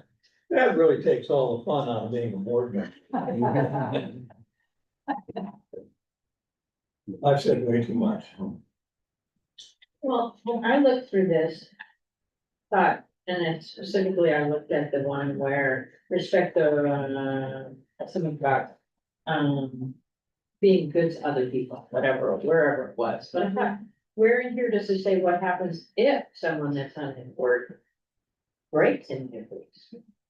Is that reference someplace else, or do they get their hands slapped, or what happened? Well, back in the day on council, Pete, check one for me. I mentioned the same too, actually, that Pete mentioned there about, well, I want to go back, but I think that is the discussion of how does the board hold itself accountable to these and or just our informal agreements with each other? What happens if? And that's the struggle that happened on council as well, with counselors not doing this, and then what does that look like? You know, where is the space for someone on the dais to say, that hasn't been an issue with our board, but if someone was not being respectful, I think it's maybe a point of order that's called and a board member that can say, hey, point of order, I don't think, which did happen on council. I don't think this person is being respectful. And again, then it depends on the leadership at the time, the chair needing to say, do we want to have more discussion about that? And having each counselor then be willing to actually hold that accountability together. And so it took a whole patchwork of pieces that never really seemed to be in play, because maybe the mayor would support the fact that something was happening that wasn't, but then the counselors would suddenly, oh, I don't want to be the person to agree or disagree, and then it kind of fell apart. So I think revisiting these, again, it comes back to, maybe I wrote this on our original sheet, maybe a check-in quarterly for the board to say, how are we doing with these? How do we evaluate whether we're doing this? And what does that look like for boards? And obviously we see across the state and the nation, boards really struggle with how to behave, but what happens when someone is not? And I think we built trust on this board to be able to someone say, I'm not feeling like this is happening. The chair saying, okay, let's take a beat and let's talk through it. And then, but then it requires someone to decide, okay, and so what's the next step? And I think that's sometimes where we haven't identified what the next step would be, and it just depends on the situation. But that's, I think, Linda, I like that point. The other thing we did add, and I'll give a shout out to Enrique here, is for number 5. This was a comment that he made in the retreat, and the cabinet was there, I think, about when someone is a no vote, that we as a board are decided to make sure that we create space to go back to that no and allow people who voted no on something to explain their reasons and have it on record. That was I thought that was a really important point that he made, to acknowledge that while I may not agree with my board on this, I am on record for my reasons why. But then I think following up with the community, say, yeah, I am on record as a no. Here were the reasons I gave in the meeting that a community member could check. But then that next step of saying, and despite that, our board is gonna run on, because, you know, this is how I will support the final decision of the board. It's tricky though, because when you, in your heart, didn't support it, but I think the work we do as a board to get to where you were a no, but you still respect and understand the yes. I think that's, again, a benefit of us having that trust. So we shouldn't have every vote have to be unanimous, but we should be able to respect if it's not. That I feel confident that if I was a no, that you would all, I would still support if the majority had said a yes, but I'm not gonna lose my reasons for the no. But what happens then, to your point, Linda, if you didn't have a board like this and someone was out there saying, well, that board, I didn't agree with that budget decision, I was the no, because I wanted this. Then I think it's up to the board to come back and say, hey, we heard that you were out there in the community saying this piece and that doesn't, and let's talk through. So it's that next step of us all being willing to hold each other accountable to what those things are. And there's a few ways that can happen from a technical perspective. One is for egregious infractions. So if, for example, the board felt that one of its members was undermining the board as an entity, there are mechanisms to allow for sanctioning. You can sanction a fellow board member. That's a technical procedure that could happen. Informally, where these conversations tend to start is somebody on the board, often the board chair, will call someone to coffee, pick up the phone, ring them, and have a conversation about conduct and how that behavior impacts the board. At the other end of the extreme, if the conduct is such that the community is riled up, there could be a recall. What is the process for recall? What does that mean? It's the community who, it's very similar to a politician. They get enough people who say, yes, we want Suzanne to be off the board. And they submit that filing, to go to election, whenever the next election is. And then if enough people in the community, based on whatever the election laws, in the community, if they say, yep, we don't want Suzanne in that position anymore, then she would be removed from that position, and then the board would need to fill a vacancy. So two ends of the continuum here. One is Suzanne, we need to have a conversation about what you're saying. The other end is recall from position. If you think about it, I think the most recent example of that is that in Newburgh, where they had a recall election. Can't remember if it was recall or if it was just a regular site. Might have just been a regular site. So it doesn't happen very often for school board directors, but it is a mechanism that's available to the community on the very far end of the. More closely, wasn't it just Springfield where they sanctioned one of their board directors? Yeah, so you were tuned into that recent, yeah, so sanctions happen more regularly and getting to the record. Maybe try to. Yeah. So the other one that I want to highlight just to remind us all of the importance of is 18. Remember that content discussed in executive session is confidential. We had an instance where this doesn't impact us because we haven't had a reporter in our meetings. I can't remember ever having one. And we stopped having them at city council, I think the last 6 or 7 years that I was there. But once the reporter came up to me after our executive session, which he could attend. And he said, I just have one question to ask you about timing. You know, you indicated that certain things had to take place in a certain time period. What were you talking about there?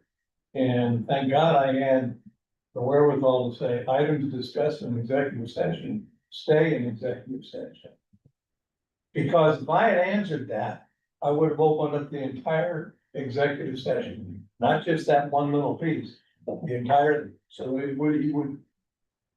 If I'm not being nice, I'm thinking he was using that as a way to be able to open up the entire thing so he could splash it across the front page of the News Times, dare I say that, but they, you know, we're able to avoid that because somebody reminded us that, I think it was our lawyer at the time, said, if you talk about one part, especially in executive sessions, it opens up everything. And that's why you need to keep your mouth shut when you're outside of executive session. Thank you for that. Important reminder. But I'd like to add, for 19, I think we do a good job. Because that law has changed and then changed back a little bit about electronic communications and quorum. I think this board is like hypersensitive about. I mean, we do use a text, like we're going to the choir and I might put all that in recent, you know, who's going. And we know the difference between that and discussing the board business, but we're constantly, I think, good about checking, like, hey, is this something we can do? So I think that's a good shout out and reminder, and I'm not 100% sure where that law is now with now we can be out of quorum for. But so I might need some clarity on just where that stands, because it always feels like the legislator's adjusting. I did want to look at number 12, take action only after hearing the superintendent's recommendations. And I think there's something to be considered for our action items on the agenda, which to the community look like there are action items and that we've heard, like, just go through and just check and vote yes. I think there could be even a little preface to those action items, especially the ones that are more routine, like the plumbing contract, or to just remind, like, before we head into these action items, the superintendent has met with every board member, because we do talk through those individually with you usually, or the ones that are more rote. Just a reminder to all of us, but also publicly, like, we have done our due diligence. The superintendent is recommending with leadership that these be brought to action. We have already had discussion and time to consider, and then we go into the action items, because I think that's forgotten sometimes, that the action items are usually on there because the superintendent has said this is either what we need to do or what we should do. And then it's a collaboration with leadership to make sure, are we ready as a board? Do we have the information we need? But I don't know that that's ever really communicated each time, and it could just be a little. And the agenda. Yeah, like, you know, every week we have to launch into that whole list of the 12 things we're gonna go through, and then people are like, are you guys not discussing? Are you not looking? Well, yeah, we do, it's in the packet, we read it. But just reminding people that that is the work that's being done, it's, I reminded of Dr. West when you put out after the budget decisions happened, and you put out a really good explanation to families in the community about the fact that the board has been doing this work. And then you listed like all these things of where that's happened. I liked that for the community, and I like it maybe in our meetings a little more frequently, just to remind people that. And I think it reinforces the idea too, that it's superintendent operational pieces that are happening at your guidance, and the board is, you know, we approve and not the other way around. Would it help to have like a small little statement on, like, when we're going through the agenda, or? That's what I'm just asking, that is like for us to consider if that would be worth just. Is it as simple as modifying the talking agenda? Yeah. When we get to the action items for the board chair to say, action items are brought forward at the recommendation of the superintendent. You receive the board packet in advance and have an opportunity to review that, so we can add some information about that, and none of that precludes the board from asking questions when the action item is presented. So you still have the opportunity to say, ask questions. Could we state that we've discussed previously, on that little statement? That we've talked about it? I think it could, yeah, I think it could just, the board has had opportunity both in the packet and in individual discussions to ask questions. And learn. Work on that language. Yeah. And could we take action only after hearing recommendations from the superintendent or his or her designee? Because Yeah. sometimes we have Eileen telling us how to spend our money. And we all listen to Eileen. Yeah. You, not so much. Yeah, no, that's a great, revision, so we'll add that to our list of policy revisions. What else drew your attention, in any one of these policies? The sentence in the board staff communications, in the middle, in addition, this procedure does not restrict protected labor relation communications of bargaining unit members. Is that saying that typically all communications will go submitted through the superintendent. However, there's a space there, or I know that's not how we are currently operating, that labor relations really is housed.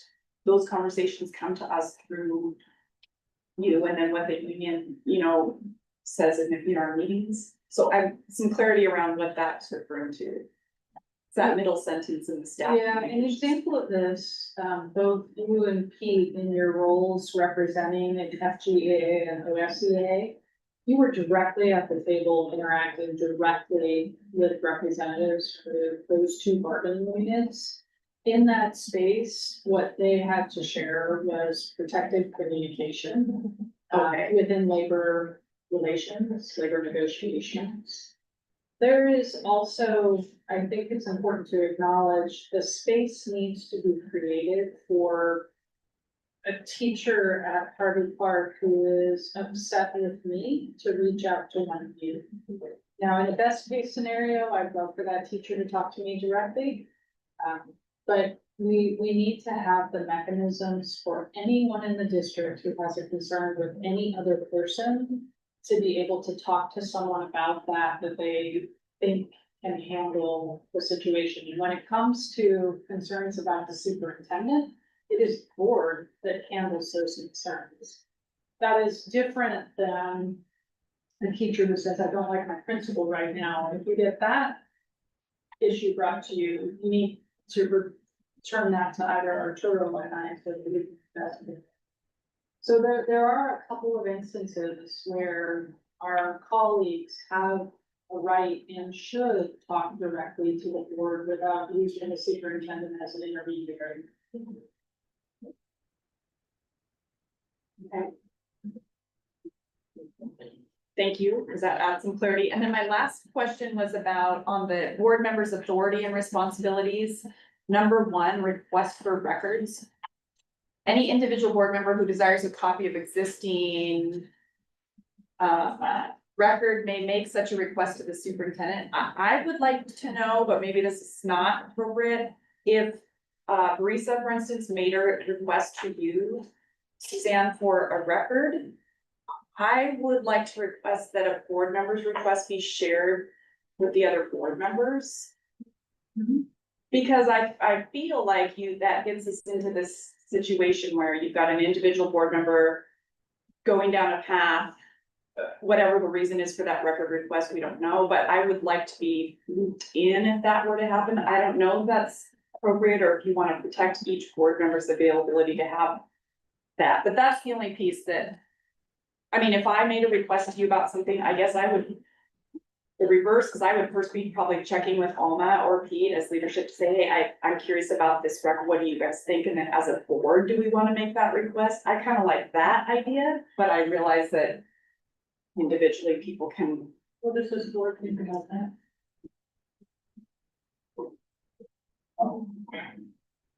What is the old saying Ben Franklin was credited with? Three people can keep a secret if 2 of them are dead.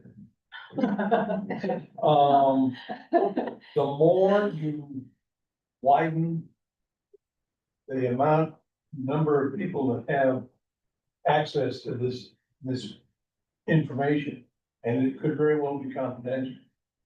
And we're walking a tightrope there. I think that we would end up with somebody who is being, quote,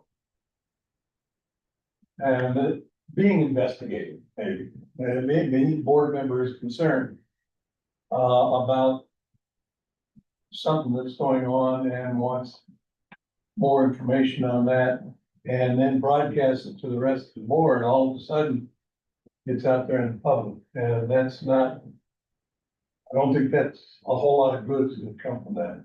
Well, I think right now we're really good about not putting, I mean, I don't think that's been an issue, but I personally would not feel comfortable just asking Dr. West for a record without at least communicating to the rest of the board, like, I'm curious about this. And I'm thinking about creating a culture where you're working as a board, which is what we're really trying to do. So. Could I mean, yeah. I separate a couple of topics here, because your point about confidential records, I think is a good one, and candidly, there's very little confidential information that we would share with an individual board member that we wouldn't share with the entire board. An example would be the couple of executive sessions that we've had, where we've had to hear a grievance, the whole board takes that information, and that information is confidential. The type of records that I think this is referencing more commonly is if a lot of people are upset with Target right now. And if a board director were to say, I want to see all the purchases we've made with Target over the last 5 years. We could pull those records, we could go into our purchasing system and find that, but that maybe is something then that we would share with the entire school board. So that everybody knew that request was made and had access to the same information. So I think there's two different types of records that we're talking about, and the confidentiality you're referencing, we absolutely would be super careful with that. The other kind, the rest of the records, there's very little that we do in the school system that is protected. Just about anything we do could be subject to a public records request. So it would make sense for the whole board to have access. Yeah, I guess I'm just asking board perspective, if you each individually suddenly be like, I'm gonna request something, I'm thinking about something. I like where we are now as a board, which is feels like if I'm thinking about something, let's all talk about it to see if we're all thinking about something and there's a willingness of the board to use staff time or give that. I think it's a little different than just if I have a quick question about something. I guess, so it sounds like there's like levels, or different levels, I think each request needs to be examined individually. okay, that's what I mean. And you work really well together with that, or at least have. Yeah, I feel like I would be more kind of like you, that I this is how I'm feeling about it. Well, and I guess I'm always thinking about if this wasn't the same board and there was a new person or a couple of different people that suddenly, you know, how do we maintain a culture and an agreement? Maybe it's not through this policy, but it's more informally of. It just comes back to how do we communicate when we have wonderings. I wanna know, like Risa, what's in your ethos, what's lingering out there? I would like to know what that is for Risa, and I'm already curious, what was that that's still out there? So how do we, again, house that stuff collectively instead of just having a culture where every individual board member is trying to do their own? We don't have that now, but. To clarify, are you requesting an additional statement here? And the way I see this in this draft revision is between, under number 1, between the first sentence and the last sentence is an addition that says something to the degree of generally responses to individual board member requests for records will be shared with the entire board. I literally, yeah, I wrote request shared with the other board members. That's what I wrote, like as a little added. Does the board agree that they would like to have that inserted? I'm okay with that.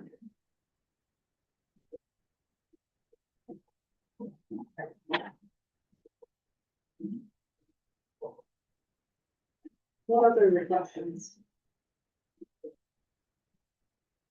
I had I don't know, I'm on number 7 of the PDF, I don't know if that's helpful. But it states, understand the chain of command and refer problems or complaints to the proper administrative staff. Do we have a sort of like diagram of who the administrative staff is, or like if I had a question? So like example, I knew of a scholarship opportunity for high school students, and I just in my mind was like, oh, I should talk to Dr. West about this, but then followed up with, well, who do I talk to if, like, maybe I shouldn't be going to a superintendent, who can I talk to? But then I guess it also goes back to now the direct communication from a board member to a staff. So like, how does, because I hadn't thought about that, so how does that work? Like, do we have a diagram of like superintendent And then like, who follows below, and like, do I go up the chain of command, and how does that work? And then if I can't have direct community, because I know like, you wanna bombard you with everything, be like, hey, here's an idea, and then you have to distribute that, but then how do you? The number 7.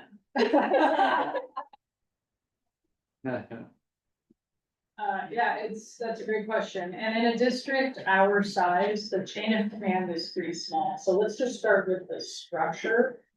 And I start with the district our size because both Arturo and I have worked in districts much larger where there's many levels between a school teacher, for example, and the superintendent. For us, here in Forest Grove School District, there's the superintendent and assistant superintendent in our executive team. And we do have some information to share today that shows you a little bit about responsibility distribution. And then there are principals and coordinators. We have a few coordinators at the district level who are administrators that help with some of the hidden work that a lot of people don't see. But it's basically the executive level of the district, principals and coordinators, and everyone else. So hierarchy is pretty small. In terms of the information that you shared with me, for example, again, we get into a little gray area. If you were to have emailed directly to the high school, that could very much be like a directive. So I think sending that information to Bethany, to me, to Arturo, to say, hey, this looks like a great opportunity. What do you think? We're happy to get those messages and have that conversation and then channel it to the right individual. In that case, we've got a great counseling career center at the high school, and they can take that very easily, and we know exactly who to direct it to. We don't expect you to call the staff or students who we reach out to. Okay. Okay. I think that was just I think I might have expanded on some of this, but it is chain of command with her problems with things to proper admin stuff. But I guess I just don't know. What I've met admin staff, I know, I don't like what all you guys do. Again, we'll get into a little bit of that today, and I think it's important to hold on to the fact that OSBA writes these policies for the entire state. So we sometimes run into language like this, where when I was working at Salem Kaiser, there's a lot to know about that, because it was a district with 40,000 kids, 7,000 staff members, lots of layers and officers. We're just not that size, so it's much easier to navigate, and Arturo and I are pretty close to it. Does that answer your question? Yeah.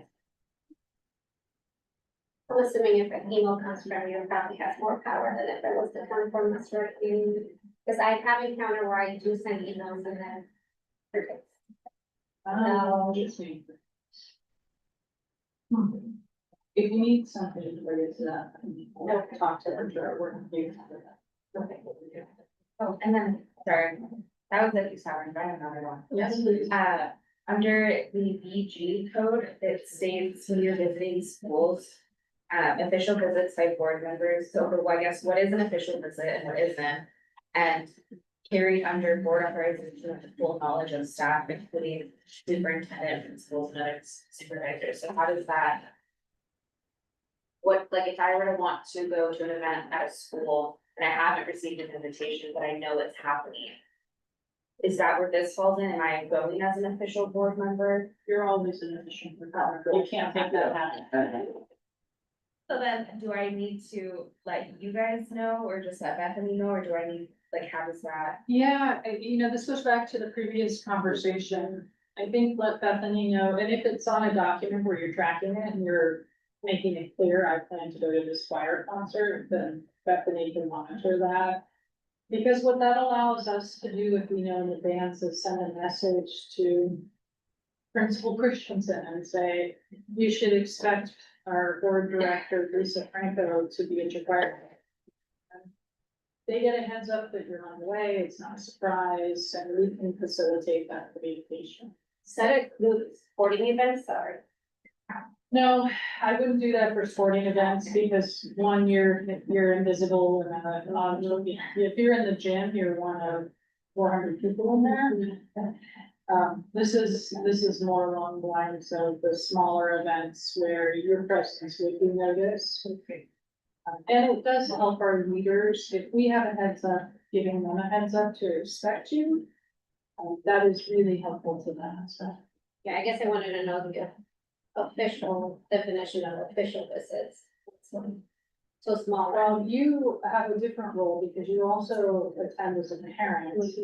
So you might need to make a distinction between going to this event because I heard that there's this neat thing happening at Billy regarding a talent show. You don't have your kids at Billy right now. No, And so that would be different than going to the high school to attend an event where your children are participating. Does that make sense? yeah, that makes sense. That's why I wanted to. Yeah. You just need to get Linda's hat and have parent on one hat, and then on your other hat, you're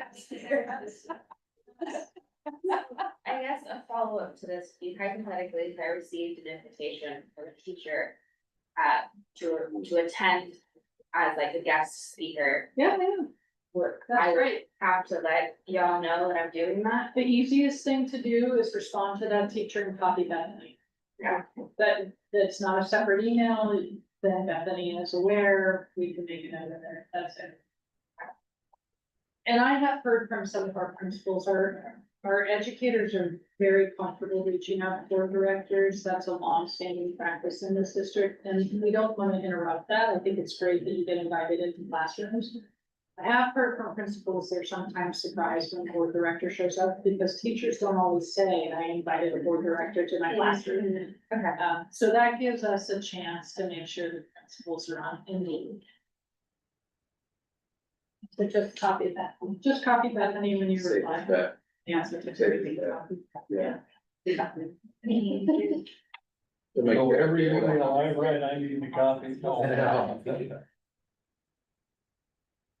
And know too, that we trust you to have discernment around someone who reaches out to say, hey, I have this concern and I'd like to talk to you. Versus, we've got a poetry slam and I'd love for you to come. You have professional experience where you know whether you need to copy Bethany or somebody else in that response and kind of handle it, and if you're not sure, reach out to them. I think that was those are all like the questions I have regarding these policies. Anything else? I did have a comment about sporting events. When I went before Mr. Thompson got the passes out to us, I went to the opening football game, home game. And the person at the gate recognized who I was and said, no, we don't charge school board member. And that sort of hit me the wrong way in that I want to pay my fair share. And I don't like that getting in free because of my position. Now Doug gets those passes and distributes them to administrators and board members. I don't ever use it. But, and I'm okay with that, because that's my decision. That's not something I'm gonna saddle anybody else with. And I would like if they would accept my money, is what I would like. But they say, no, you get in free, you can't, we're not taking any money from you. I walked in, but it just nagged at me a little bit, because the person behind me all of a sudden is helping to pay for my attendance, and that's not what I want. Noted. And I will have a conversation with Doug about that, because he can talk to those at the gate. The way I have gotten around that, is I have similar thoughts Yeah. about that, and not just for athletic events, I'm invited to a lot of events where they say, we don't need you to buy a ticket. I just go online and buy the ticket. So that I have paid my fee, and then there's no conflict when I get to the date. I think when I got on the board, the genesis, I believe, of those passes were because the board prior to me didn't have a goal of engagement. And so because of that goal, to expect board members to pay for all these different events they were going to, that does add up. So I think that was the origin of those passes, but to your point, Pete, like, there's lots of different ways I think we contribute and donate, to different causes, and so I like that I don't wanna say it's a perk, but I think it is the people that are joining the board and not getting paid to expect people to pay $10 a game and go to the, that's not sustainable for many people who would be on a board. So I feel like we can accomplish both. Yeah. Do what you're called to do. So that goes back to when I was athletic director, and goes back to when Bert Henson was AD and Jeff Durham. Yeah, they always got passes out. I appreciate that. Okay, what else would you like to review before we move on?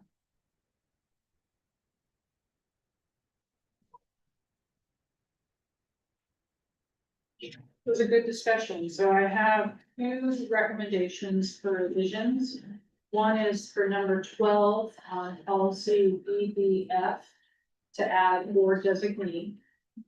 And then for BBAA to add to the OSBA revision recommendations an additional sentence that says something along the lines of generally responses to individual record requests will be shared with the intentional. Okay, excellent. Thank you for spending some time looking at that. Let's see if we can see it. It does not. What we've discovered is that the laptop falls asleep, so Eventually, or I'll check that battery you have to later. pick it up every single time. Yep, it's working great. Okay. Right, I'm not gonna spend a ton of time on this because the policies help to set this up, and these are the exact same slides we looked at last year. But we have a new board director, so I thought it would be good to bring these back just for some quick conversation. To your point earlier, one of that. Oftentimes people run for board thinking these are all the things they're gonna do, and then they get into a position and they realize, oh, we work through policy. That's, governance is really different than doing the management aspect. So there's a difference that we need to acknowledge. This is a metaphorical that there are different components, to the way a school district operates. Former English teacher, I love this kind of stuff, but it doesn't work for everyone. So just briefly, superintendent and staff, we do the district daily operations, the fiscal management, all of the improvement efforts, we respond to emerging needs. School board, governance and structural policy.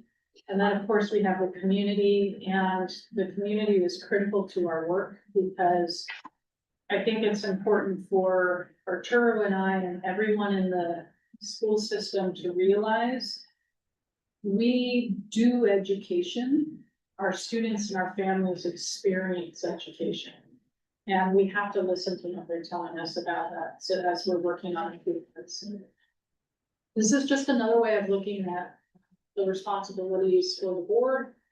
So policy governance is rulemaking, direction through the superintendent and through approval of budgets.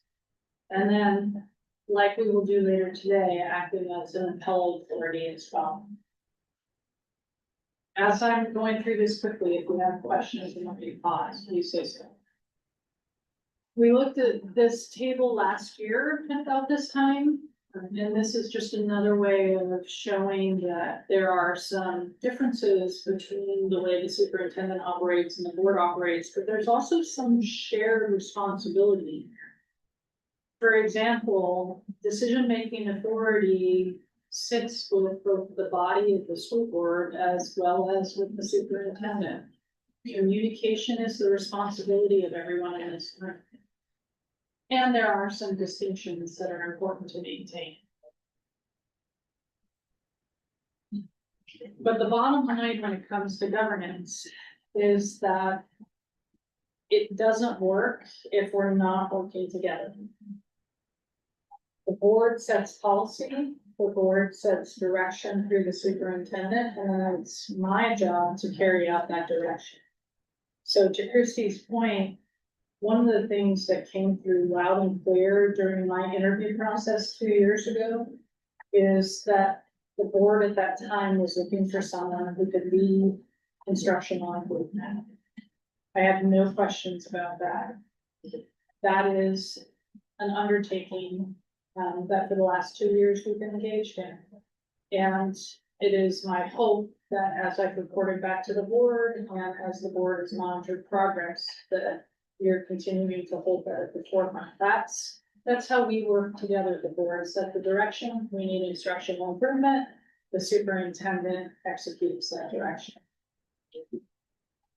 So that was a super high level, fast overview of the difference between policy governance and management. And I want to start explicitly with our new director. Do you have any questions about that I can answer? Yeah. Very good. Yeah. Anything else we need to revisit about that before we dive into the next conversation? All right. Because the next conversation addresses a question that I've been asked repeatedly over the past year. How do you do what you do? And so spend a little bit of time sharing with you what it looks like to do the work in a large system. We're considered a medium-sized district in the state of Oregon. We are not a large system in the sense of the Portland Public, for example. But Portland Public is not as large as New York City, which has 1 million students in it. So it's all relative.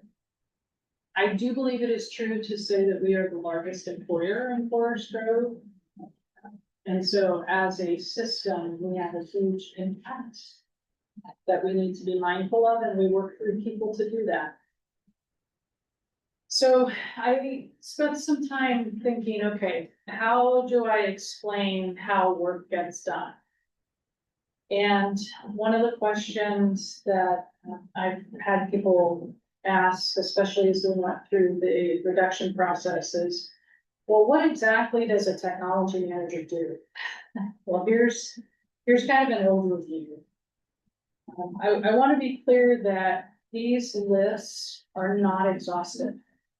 I captured the big rocks, but within each one of these, there's a dozen, 2 dozen, 3 dozen additional tasks and functions and responsibilities.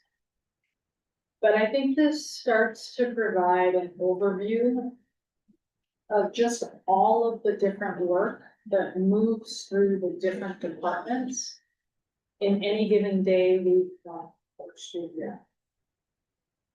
Now, I know the slide that you received was probably too small to digest.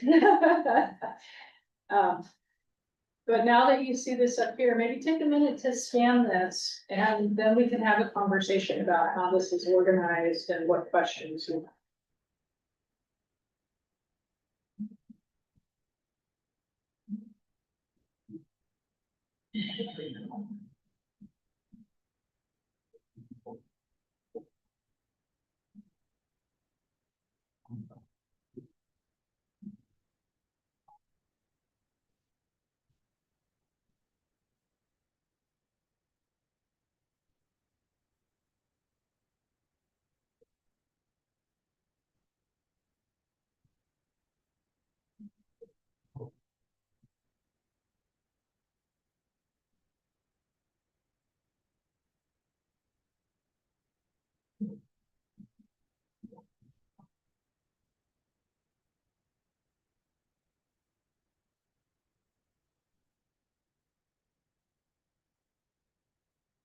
So this is going to be the old guy here who remembers back when we had a special ed department at the district level.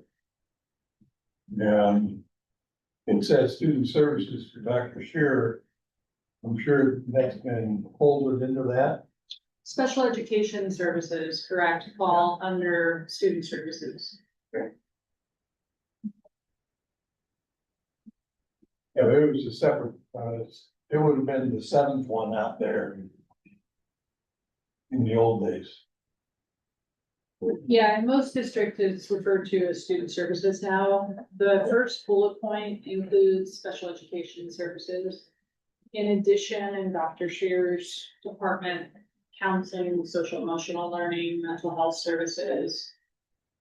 She oversees quite a lot in terms of additional student supports that we provide in schools.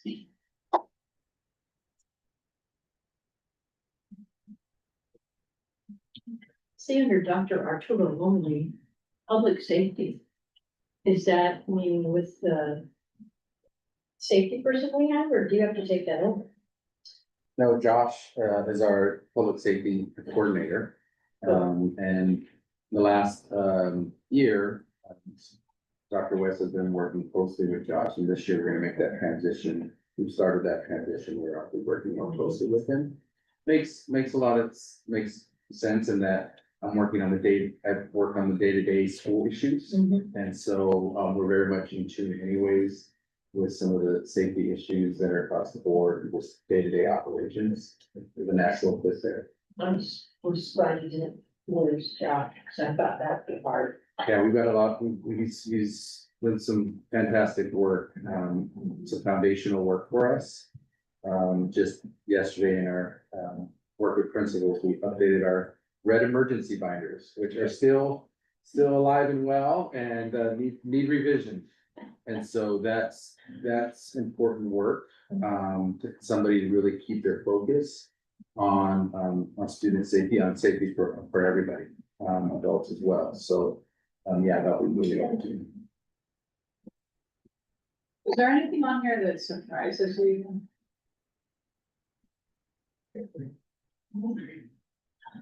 Thing I just have to say, coming from a big district, there's so much on each of your plates. I just feel so bad that there isn't a seventh and an eighth administrator to spread it out a little bit. We said like impossible tasks, you just do what you can. It's amazing.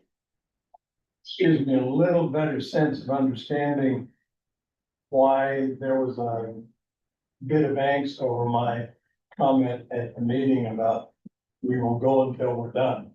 And I can see where they're coming from, and I appreciate that. I think, Ms. Harrington's point is well taken, Director Harrington's point. Well taken, but those plates are, thank God they're not paper plates, or they can break under them, pull under the cushion. Bethany's list seems multi-level. And it's super broad. And it's so, yeah. Yeah. It's like, oh my gosh, she does so much just with us alone, just the four of them. Totally. And so this is a good example of where it says administrative support to the school board and the superintendent. Well, that doesn't include the 400 things I asked her to do every day. Yeah. And other duties as Yeah. required.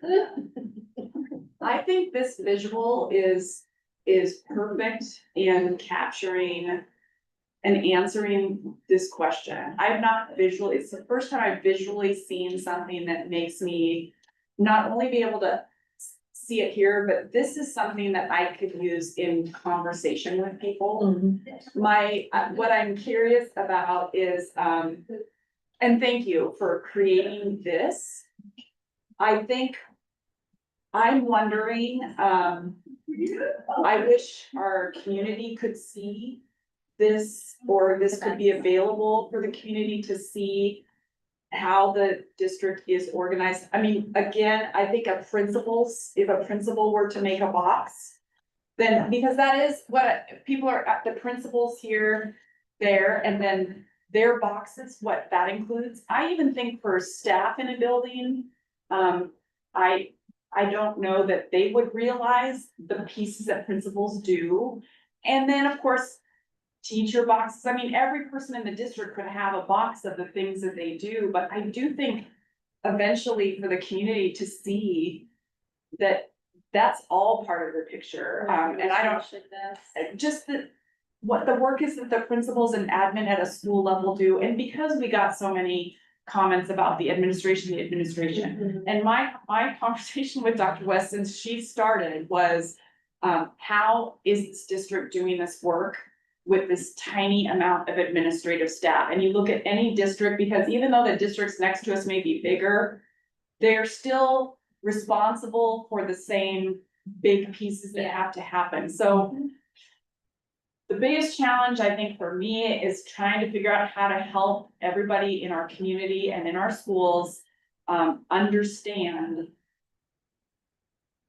how skeletal this administrative staff really is. And that below that, or next to it, if we don't want to go below, is that other boxes, appreciating what a principal does, even as a parent, to be able to see what a principal has to do that you wouldn't know. So we talk about this all the time, all like as a parent, you won't know that. And even as a teacher, you might not see all this, but but this is great. This is a really great anchor to come back to put back up. And not only for just like how we budget our funding for people, but also where, this is the first time I've seen what is Arturo doing. I know he's doing things, but this, you know, I same thing. So, I know you can't describe. We get a sense when one crisis happens, like there's a fire alarm in a building, and the board will get the email saying an alarm is out. Well, I remember someone telling me this at Hillsborough up in the superintendent's office, that when one thing like that happens, which feels like it's frequently, it requires everybody in those boxes to now kind of immediately do this and this, you know, and that's with everything. So it's really trying to understand how, despite all this, and I'll come back to my initial comment, despite all of that, we are still focused on instructional improvement, and we've made changes in the classroom, and that's, again, that's the biggest success. But thank you for the comprehensive visual. And if I can build on that, every time the state legislature, Don't, I know. so every time we have a new bill that is passed that diverts our attention from these things or adds to these things, we have to figure out how are we going to accommodate this new requirement in the midst of all of this other work. Yeah, this is beautiful and sad that they're so. Will, So, I guess my question would be, will staff in the district be able to see this, like maybe during and sort of do principals, I mean, even including the principal box to say, you know, we did hear during the budget process, what are some of the unseen work that's happening? Where do we know what that is? And I think, is there gonna be some kind of, Well, one of the things I've been working on this summer is the creation of some new web pages in response to some requests from our association. I wonder if something like this, including a build out of principals, would sit well within the intranet. Which is where staff go for information that is more specific to doing their work and understanding school systems than we need to post on a public website. But this could also be posted publicly. There's no reason, we have an org chart out there already. This could be an addition to that. and I almost wonder, like, as a school board member, we're pretty familiar with educators and what's going on, I mean, from that lens, but if there wasn't a school board member that didn't even know much about schools and teaching, that principal box, and even a teacher box, to be able to show incoming school board members, like, hey, our teachers these are the things that they're also doing, and so we really can have a way to show everybody where all the work is happening and what it is. I think, feel like we all work as a unit, one ecosystem to make it happen. right, I mean, and even a little tiny school board box, like, what is the board doing? You know, what are we doing? Yeah, That's good But feedback. we did the same thing. Here it goes again, at the city, but at the top box was the people. The voters. Below that was the city council and then the city manager. And then branched out to all the other stuff. Yeah, so if we had a box there for, you know, the community and then school board. And myriad of duties that we have, show up on time. I think that it doesn't add value, but it does make the people more aware of where the authority is granted to the superintendent. It comes from the board, which comes from the public. It's a good point. Well, I wanted to start here, and if you go through this in more detail and have questions, please ask. I'm sure there's some things on here that you're looking at and wondering what exactly is that. Happy to have some conversations at some point about that. But I wanted to start there to get into this additional information. So how does the work actually happen? I have to delegate. There's no way as a superintendent, I can do all of these things. But within that delegation process, I have to have a lot of trust in my team. So all of these different things that are listed here, I can't personally oversee every single one. I can monitor a lot of this, and I do that through the relationships that I have with the cabinet. We meet regularly. We have a conversation every Monday morning. That is what we call a tactical meeting, where we quickly run through what are the things that are pressing right now that we need to address, or that collectively we need to make a decision on. And then every couple of weeks, we have what we call a strategic meeting, where we pick one or two items and we go really deep on it. And we take our time, we think, we slow down our thinking to make sure that we're making some good decisions, good informed decisions. But all of that happens within this accountability framework that we've created for ourselves, and that is absolutely necessary, where we trust each other and we hold each other accountable to it. If that isn't in place, the work doesn't get done, or it doesn't get done up. In addition, we have to be mindful of the difference between influence and power, and when to exercise one over the other. And what does improvement science tell us about organizational change?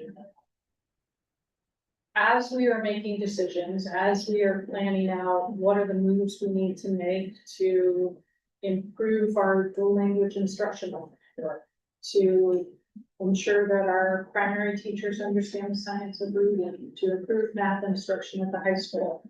All of these things require some level of consideration of, at what point do we come in and say, this is simply what we must do, versus influence coming alongside and helping people understand the rationale and buying into the rationale for change. And then where does improvement science come into play, where we are using real data to monitor our own progress and inform adjustments. I'm gonna pause here for just a minute, because my closest partner, Arturo, is here, and he helps with a lot of this work. Arturo, do you wanna expand on any of this? Sure. That improvement science piece is really important. How do you lead organizational change? As Dr. West mentioned, we know that if we were to adopt a curriculum and say you have to implement this, that's pretty much setting that up for failure. By not engaging people in the process, as Linda asked about earlier, really investing with people on the why behind an adoption, and really getting their feedback along the way. That's how you're gonna set that curriculum up for success long term. I think sometimes with people, that's one of we constantly have to think through how we're leading through change. Whether it's as big of a curriculum adoption or as small as the red binder revisions that should be just placed on people's lap and said, this is what we're doing. It's not that. If you really want sound implementation, really strong buy-in and understanding of the why and the how. And so, we spend quite a bit of our time as a cabinet navigating that and with our own team. So for me, the coordinators that I work with, Josh, on how do we turn this work into something that we can actually implement and implement. And alongside, and thank you for that, alongside that, part of what improvement science asks us to do, they're going to speak to a couple different things here. One, you may have heard of the plan, do, study, act cycle. If you've been in the classroom, you maybe have been introduced to that. Right? That's a oversimplification of improvement science, but it includes the components that really need to be attended to. Thoughtful and intentional about actually planning the implementation for change, implementing the change, studying the impact of that change, and making sure that we adjust our actions accordingly. There is a science to that, as Arturo mentioned. We are improving our ability to access and use data to inform those decisions. But in addition to that, we may have heard of change in terms of level 1 or level 2 change, technical versus adaptive change. There's lots of ways people frame it. But that is also part of improvement science, is recognizing that there are some changes that for us feel very technical. An example of that is when in this district, an electronic PAF form, personnel action form was created. It was pushed out to staff, and that felt like a very technical change to the district. To the staff, that suddenly had to change their habits, their behaviors, the amount of time they spent engaging with the form. That was an adaptive change. And so when we're implementing change, we need to think not only in terms of, is this a technical change from a procedural perspective, but what is the impact to the individual who will be experiencing the change? How do we tend to that with the goal of having the change be solid and actually take root? So all of that is part of the improvement science that we try to attend to. And it takes time. I've mentioned this when I was reflecting with the board last year. I want everything done now. And that's just not how systems work, and it's not how people. So we have to slow down. We have to accept that progress is uneven. Sometimes we take 3 steps forward, sometimes we only take a half step forward. But we're making progress. That's the point, and we can measure that progress. Any questions about that before we move on? I'll add one other piece. Yes, please. And we're very intentional about not making decisions, recommendations without thinking about or inviting other voices to the team who haven't been talked to about any issue, right? Who do we need to circle back with? We can't have these discussions in isolation as a cabinet, as a leadership team. And it might slow things down because we have to go have 2 other conversations before a decision can be made. But the decision ultimately is going to be stronger over that. So that's an important piece. We have to check ourselves there. Thank you for that. And then in terms of the leadership through change, this is a little bit tongue in cheek, but I also think it's true. Leadership is part research. There's thousands of books out there on how to be a leader. Most of them say the same thing. It's part philosophy. Open up any philosophy book and we're going to find some philosophy about how to lead other people. part psychology, part science, but it's also part experience. So any one of us who have been in a leadership role at this level, we can tell you all of the times we screwed up and what we learned through that. So that hopefully when we're encountering a similar situation again or making the next decision, we're making better decisions. So all of that comes into play to establish a focus and purpose, to create systems, and what we're striving for is a positive supportive culture in the district. We have to attend to the moment, and we have to rely on strategy and be mindful of human behavior. We had a very brief conversation yesterday with our principals about the Bridges transitional model as people work through change. And spent some time reflecting on, but also being reminded of change is what happens to us. Change is inflicted upon us.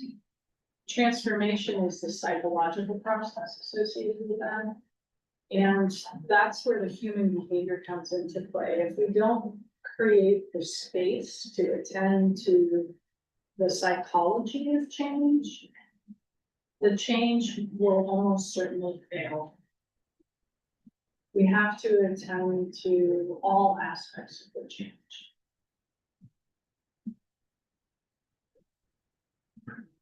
And then in terms of how does the board intersect with this work? Your governance, structural policy, defining the what, that is helpful for Arturo and I in being able to identify where our focus should be. I'll go back to what we've touched on already a couple of times. Instructional improvement. Let's improve instruction in the classroom. Let's improve outcomes for kids. That gives us a really clear focus. And we have policies and a strategic plan that points towards that, gives us the guidance we need. Then we undertake the effort of the how. Your monitoring of that progress matters. Your monitoring of that progress is one way that we're held accountable to the public, but also so that if the board feels like, okay, we've made the progress we want to see, here's the next iteration of that, or we're not seeing the progress that we hope for, what more do we need to do to get there? Again, it goes back to working hand in hand with the operational leadership in the districts and the structural governance that the board provides in order to realize the change that we're looking for. Before I go any further, what questions do you have?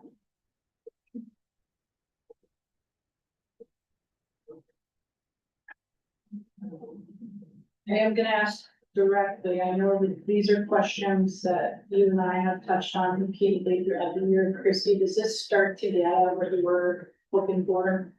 Yeah, I mean, I think yeah, totally. I think the organization chart for me was that's huge to start really defining how it's working. And that's what I keep coming back to. I mean, we have plenty of examples as a board, a ton of examples in all of our meetings of what's happening and how it's happening. And at the end of all that, I still said to Dr. West, this is about a month ago, I was like, so I still don't know if I know what to do. What do you do? You know, and of course, and so I just think that the piece of how does a board really know? And I feel like this board, and thank you for this next step, is just giving us enough of the puzzle pieces so we feel comfortable to know what we know and know what we still need to ask. But I'm looking at boards around the state and boards that don't even evaluate, their boards that don't even evaluate their super, I mean, and we're all boards are evaluating their superintendents differently, which again, those are conversations for another time, but it comes back to how does a board know, whether it's this board or different people on this board, how will we know? And what I appreciate about that framework is it is another check and balance to see, first you have to know what people are doing, so we kind of have a feel for how it's going. But I think because we've developed such a good trusting relationship, and like I think I almost said at the beginning, you've been so available with answering any and all questions at all times. that it fills in the gaps, fills in the gaps, fills in the gaps. And then each one of us brings different questions and that's filling in more gaps and. So what it feels like is we're kind of building a foundation, so anybody could sit on this board and still have the framework to be able to feel like they know, they get a sense for what we're doing. I appreciate that. I also want to add to the conversation that there has to be some acceptance that you don't know everything. I don't know everything.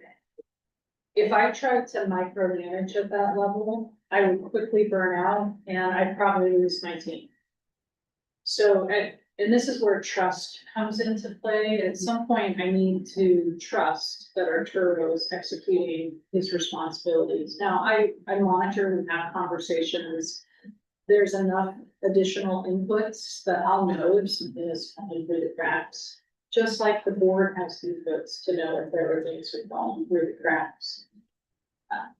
So there has to be, in addition to the curiosity, the filling in the gaps, also understanding that this system is so complex and there are so many moving pieces that it's simply not possible to know everything that's happening. And even I have to understand that. Yeah, and it's a balance because you build you have the trust and then you also need to remain. You know, then you have the trust, so then the problem becomes or has been in the past where you're trusting that it's happening. And because of that trust, you realize maybe a little too late that it wasn't actually happening, but then why didn't, where was the, and that's what I think we're working on each year when we reevaluate the evaluation process. Does this provide for us kind of those safeguards? Are we still checking in with each other? And so far, it feels like we just continually build on that.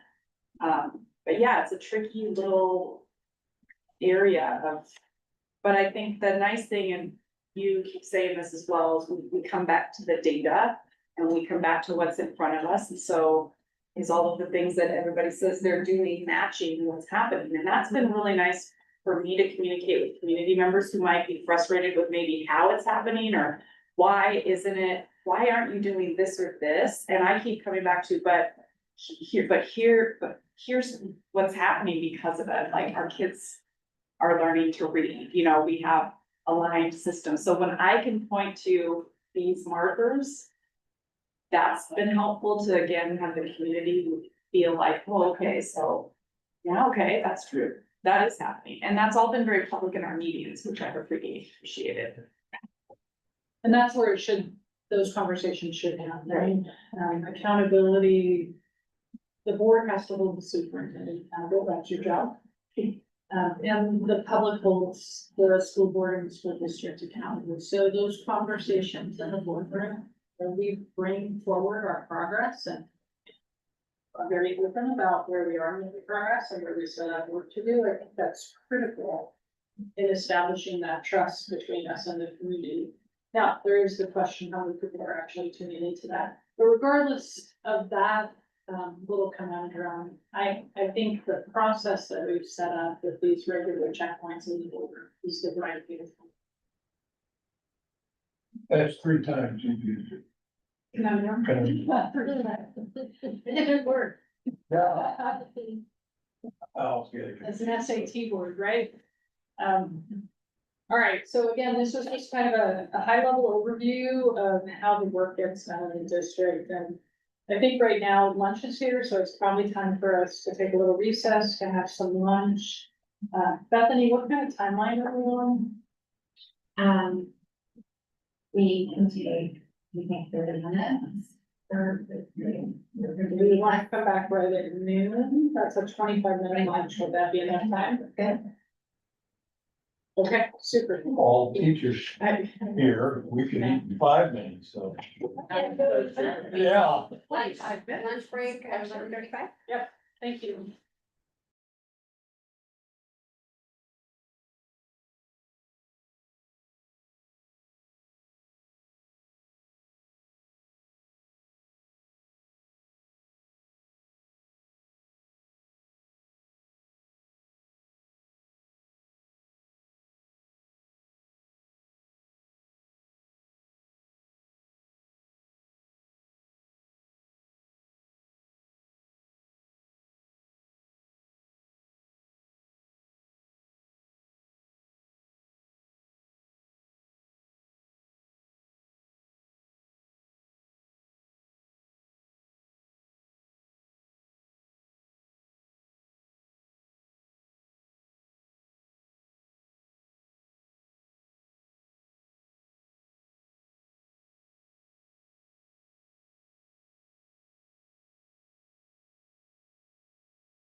We are officially live. Meeting to adjourn at 12:05 or resume. Resume. All right, welcome back, everyone. We're gonna move ahead to talk about strategic plan, progress, monitoring, and long-term forecasting. I wanna start by setting the stage for the importance of having a plan. When we were speaking prior to lunch, we briefly touched on improvement science and the Plan Use Study Act cycle. Planning is really important. We have to have some goals that we're striving towards, otherwise we're just doing a bunch of stuff and hoping it sticks. In order to really achieve the type of improvement that we're looking for, we have to have some clear goals and some clear steps to achieve those goals, and then we need to monitor our progress along the way. So we'll be talking a little bit about that in this next section, which Arturo is going to help us advance. We undertook this summer a new effort, and I'm going to share with you in just a minute how we would like to, on an annual basis, report out on our progress regarding our strategic plan. Thank you, Arturo. But before we get there, we're halfway through the 5-year strategic plan that was created for the start of the 2023 school year. So that was the year before I started in the district. On a daily basis, we're serving about 5,300 students. That, as we've talked about, that number is declining. But we're still at about 5,300. We have a really diverse school district. Not as diverse as some other school districts in the state, and we'll, when we get to our vote target, you'll have a chance to see some information related to that. But we are linguistically diverse, we are culturally diverse, we are economically diverse, and that is something that we need to attend to. And then throughout the strategic planning process, there are a couple of things that emerged as being really important to the school district. That the school district cares deeply, stands strong, adapts, and grows. Those were the maxims that were codified in our strategic plan. Based on the artifacts that I looked at and the way people talk about these maxims, they matter. They really matter to the people in our system. So we anchor to those as we have conversations around how do we move forward and how do we set our limits. So I'd like to orient you within your folder. You have this report. Now, this is a draft. As I look through it, I can see that some of the graphics did not print well, and there's a couple of missing pieces in this version. So there, you have another version that is more complete in text that we will make public. But this strategic plan report is how we propose moving forward, that we share publicly with the board and with our community our progress towards meeting these strategic plan goals. So I'd like to orient you to how this report is laid out. You all are the star of the show, right there on page. I need to code it back. Yep, so we have our directors in there, a brief message from me, but then we get right into, as you flip the page, who are we by the numbers, and we can see this is a graphic that didn't print quite right. But the number of students we serve, languages, our general fund revenues, there's some additional information in there. And then we go right into what are our strategic plan goals and objectives. So we have our goals listed there. Each page that follows expands on our progress and on the goals. So if you turn to page 6, so the page numbers are at the top in this report. Goal 1 is there with 3 objectives that inform goal 1. And then we have some key performance measurements related to that goal that we think tell us we're making progress. To be clear, I don't think we'll ever say, okay, we're done, we've made it. But we are making progress towards the goals that we set out, and we think these measurements help us see that. So for this next conversation, I'd like us to spend a little bit of time with this report, similar to what we've already done. I'll set a timer for about 5 minutes, go through the report. And then we'll come back and we'll answer these questions. So does the annual report help to inform your perspective on the complexity and the promise of our work? So we see that we're actually making progress towards the goals. In looking at these results, what milestones stand out? Where do you still see gaps?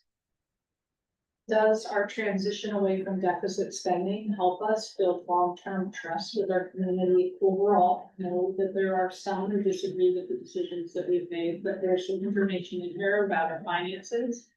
And then as a summary document, does this report effectively balance hard numbers, which we need to monitor, again, that's improvement science, with the personal human element of our school community? So those are the questions that I'm hoping the board can help inform if you're going to continue to do a report like this. And this is all just based on data. It's based on the work that we've been doing over the past year. So this is the 25-26 report. It's not a retrospective all the way back to 2023. And what we'd like to do going forward is next year we'll have a 26-27 report and report out on the progress towards our goals for this coming school year. And do that every year as we work towards achieving those goals. Does that answer your question?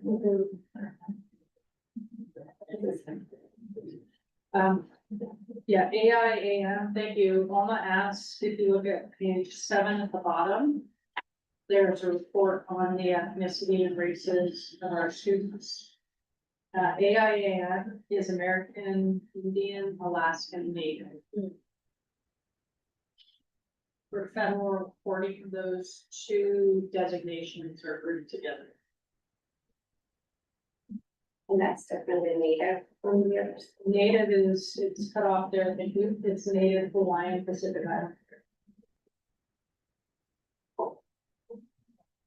Okay, so I'll set a timer for about 5 minutes. Please spend some time going through the report, writing your notes, put questions in there, and then we'll come back and talk about if this seems like something that will be really helpful for us as a district to be more transparent in the progress.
Would you like more time? So you should go ahead and on this, 5 more minutes? Okay.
Ready for a conversation? Okay. So again, a little framing, a lot of work went into the strategic plan, and based on conversations I have, I think we all agree this is the direction we want to go as a district. This aligns with our instructional improvement efforts, it aligns with our fiscal stewardship that we talked about. What I have seen as a gap is the reporting out on how we're actually progressing. You know, I write my goals based on this and share some progress that way. We budget around this and share some progress that way, but we're not actually publicly reporting what the progress that we're making towards these goals that the community helped us identify as being. So that's the intent here. With that intent, the questions are up there on the board, and we don't necessarily have to run through these question by question. The broader hope that I have is that the board will help inform, is this the way the board wants us to report out on progress? Does this provide the information and the context where the board feels like they can have conversations with the community, or the community can pick this up on their own, whether in English or Spanish, and understand the progress that we're making? And I'll stop talking there. Felt the need to have a whole lot more time to dig into very specifically. And when I was just drawn by objective 1.1, and I thought the M class cohort data was well presented. It's easy to see how it changed. Who's in the red, who's in the yellow, who's in the green, and the growth that was gained there. But I really wrestled with the second graph on that page. It was talking about the percentage of failures. And so is a family gonna go and, well, look at these big things, and should it be the percentage of passing rather than failing? That's great, thank you.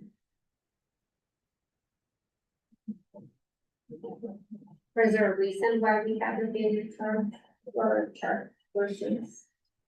It's identified as one of our performance measurements in the strategic plan. So this key performance measurement is taken directly from the strategic plan. I was not part of that process. I don't even think we were here when we went through that process, so I don't have the background on why it was worded that way. But that is a really good point to frame it in the positive value.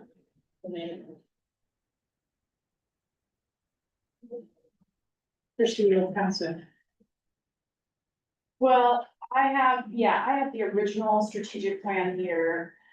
I struggled with the strategic plan in general, maybe for the reason that you just identified, I mean, part of me wonders, and I'll just put this here for a second, if I almost feel like it needs a little bit of a rework now that we've got this new systems in place. So based on where we are now, if we were to go back and rewrite pieces of this to pick out outcomes that would be what we're really striving for and actively using. I mean, what I can see you've done here and I've appreciated is trying to really honor every piece that's here. I do think, to your point, Alma, I don't know that what's here is outcomes and even specifically maybe the goals and measurements are relevant right now going forward, but maybe I would like to have some thoughts on that piece, because I think then that drives this report.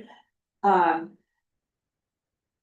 I guess two things about the report. One, I mean, to Linda's point, that first objective 1.1,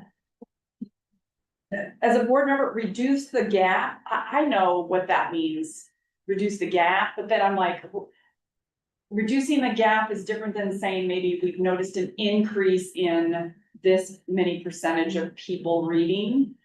So it's almost like what's forward facing to a person just reading for the district, what they would like to see. Every page looked different to me, so I was having to reorient it. Like, I get the structure of what's happening here, but I couldn't.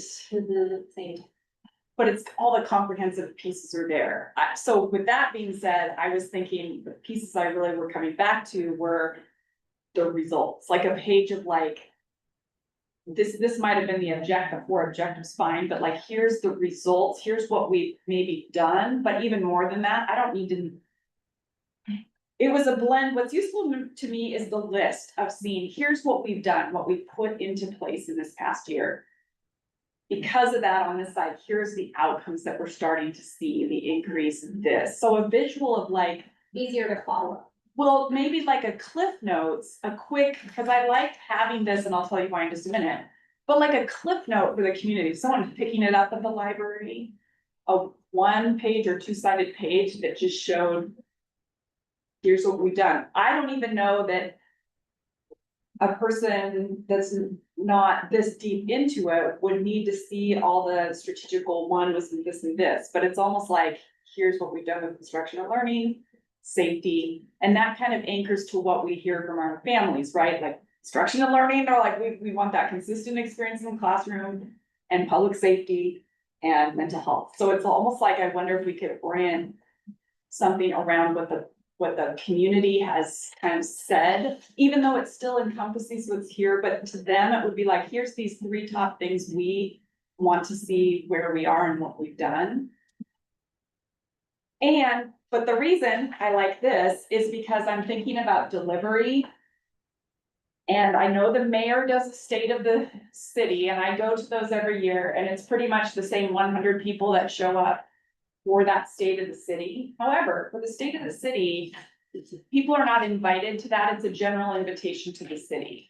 I'm very curious about the model that you use, Dr. West, of being in the schools where you have the engagement sessions. I'm very curious about a state of the schools for the city with intentional invites and open to everyone, but we make sure, and we've talked about this, Alma, that we have a rep from Rotary there. We have our PTA reps from every school specifically invited, and we are checking in, like, you know, we have reps from each school, from the parent groups, we have the principals from each school, we have, so we can almost at least guarantee a baseline, and it's probably all of the community groups. I know, Dr. West, you're out in all these community groups, but that piece and getting everybody together and coming back to that big theme of here's who this district is. I think at the very least, it's an opportunity to, when we talk about telling our narrative and having a foundation of the same story, getting that foundation out to people we know need to hear it. And then, of course, we wish there could be standing room only, everybody can come. The way you deliver, nothing is better than having you deliver the information. And setting for all of us, what is that? Here's where we are, here's where we're headed. And then go forth out into your communities and please share if you will, but so I guess I'm thinking about that piece. I think you captured it all here, but I do think the key is going to be, how do we get this key information to 60% of our community that doesn't have schools, or kids in schools? It's probably gonna go in a newsletter at some point, but you know, as parents, they're not gonna. So I think the in-person, Teresa brings this up all the time, when can we be in person together in community proactively about what we're doing? We provide this to like real estate agencies, I think it could go out to the and then when they move into. Well, the chamber. Yeah, but I think an anchor conversation first. We've never done that here. We do the state of the city, but the state of the city is a stagnant event that has never changed in their approach and how they put it out to people. So what they do now is they just put it out more on the web. But we know from our experience in doing all that here, it's still not getting people, but we know when we invite people and bring them with us, and Alma, you bring 5 people, and Brisa, you're gonna bring 10 people, and Linda, you're gonna get 10 people that don't have kids in the school. I think that approach to get people to an anchor conversation could be, otherwise, I think maybe this just goes in a pile. So what I'm hearing, no, that's great feedback. This is why we're bringing it forward. What I'm hearing is a comprehensive report as a companion to a larger conversation, like structured like state of the city, let's call it state of school district, for lack of a better title right now. With, how did you put it, a one pager? Well, cliff notes. You know, one page, yeah, that might be ambitious, but Might be one page front and back. There's a lot of information in here. That's key. There's a ton of information. But I think it's who's sharing the information. Again, we've talked about this in our meetings with our union leadership. Being a part of that state of the schools where we are all focused on improving instruction, right? That's our thing. So let's share with everybody at the same time, not taking it over to Rotary and doing this, not then going to this. Let's have the conversation together with everybody so that we all hear the same thing at the same time. It's broadcast, it's captured, and it's from, it's from one person. So I think that's, we talk about all the time, like let's just get the narrative out there, but we all hear at the same time. And then maybe that solves some of the problem that we were talking about earlier, with people always coming to us and with a different version. It's like, well, let's anchor you back to this conversation. That way people didn't have the conversation, but they want to know what's going on with their schools. Parents that ask us at the market, let me bookmark this for you. We talked about this in the state of the schools, and here's this 2-minute part where we talked about safety and security, and bam, we can share it. And I like that because it makes a consistent message that is the actual message. You're drinking from the fire hose in this.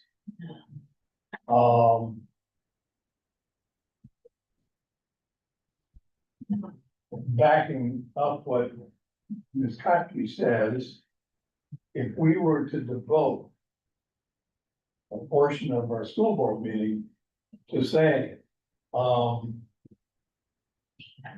1 at one meeting, 2 weeks later or a month later, goal 2, so on and so forth, that we do it over the year, and we do it at an official function of the school board. And we have an opportunity. We have a couple of planning questions, and we discuss that particular goal, that particular objective.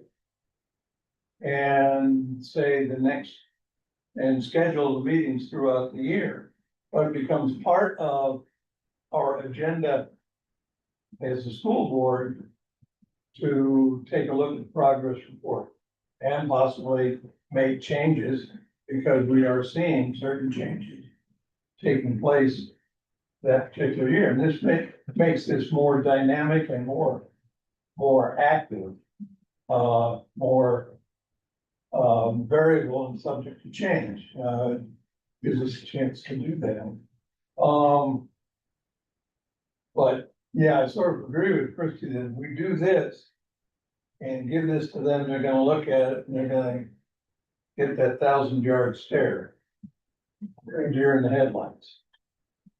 But Pete, I would see that as a part two. I think we've heard, nobody's coming to the meetings. I mean, and we can still encourage in that. That's not our problem. No, I know, but we, also those meetings are, the culture we talk about creating is not the one at the meeting where people are listening. It's, as you've said this many times, we're talking. So, when we're all in the big auditorium at the round tables, we're not listening, and we're taking us through this presentation, and then at our tables, which are maybe mixed up, so we've got a PTA person, we've got a Rotary person, great way for this community to finally have some face-to-face. We have a moment to discuss, much like you're doing with us at this retreat. It's almost like a city, and then we tell people throughout the year, the board will be revisiting these in depth. When we do, we'll mail out everybody on that list to let you know that meeting's coming up, but I just feel very strongly that we could do this in a way that gets enough people in the room, that starts a really good conversation, the face-to-face, the people. Yeah. We've talked about it. We've all talked about, yeah, that's been a lot of the conversation this year, is how do we. Because those public comments, we really can't answer that at that moment, so this would be a good topic, good positive topic. To discuss, what would that look like as a town hall?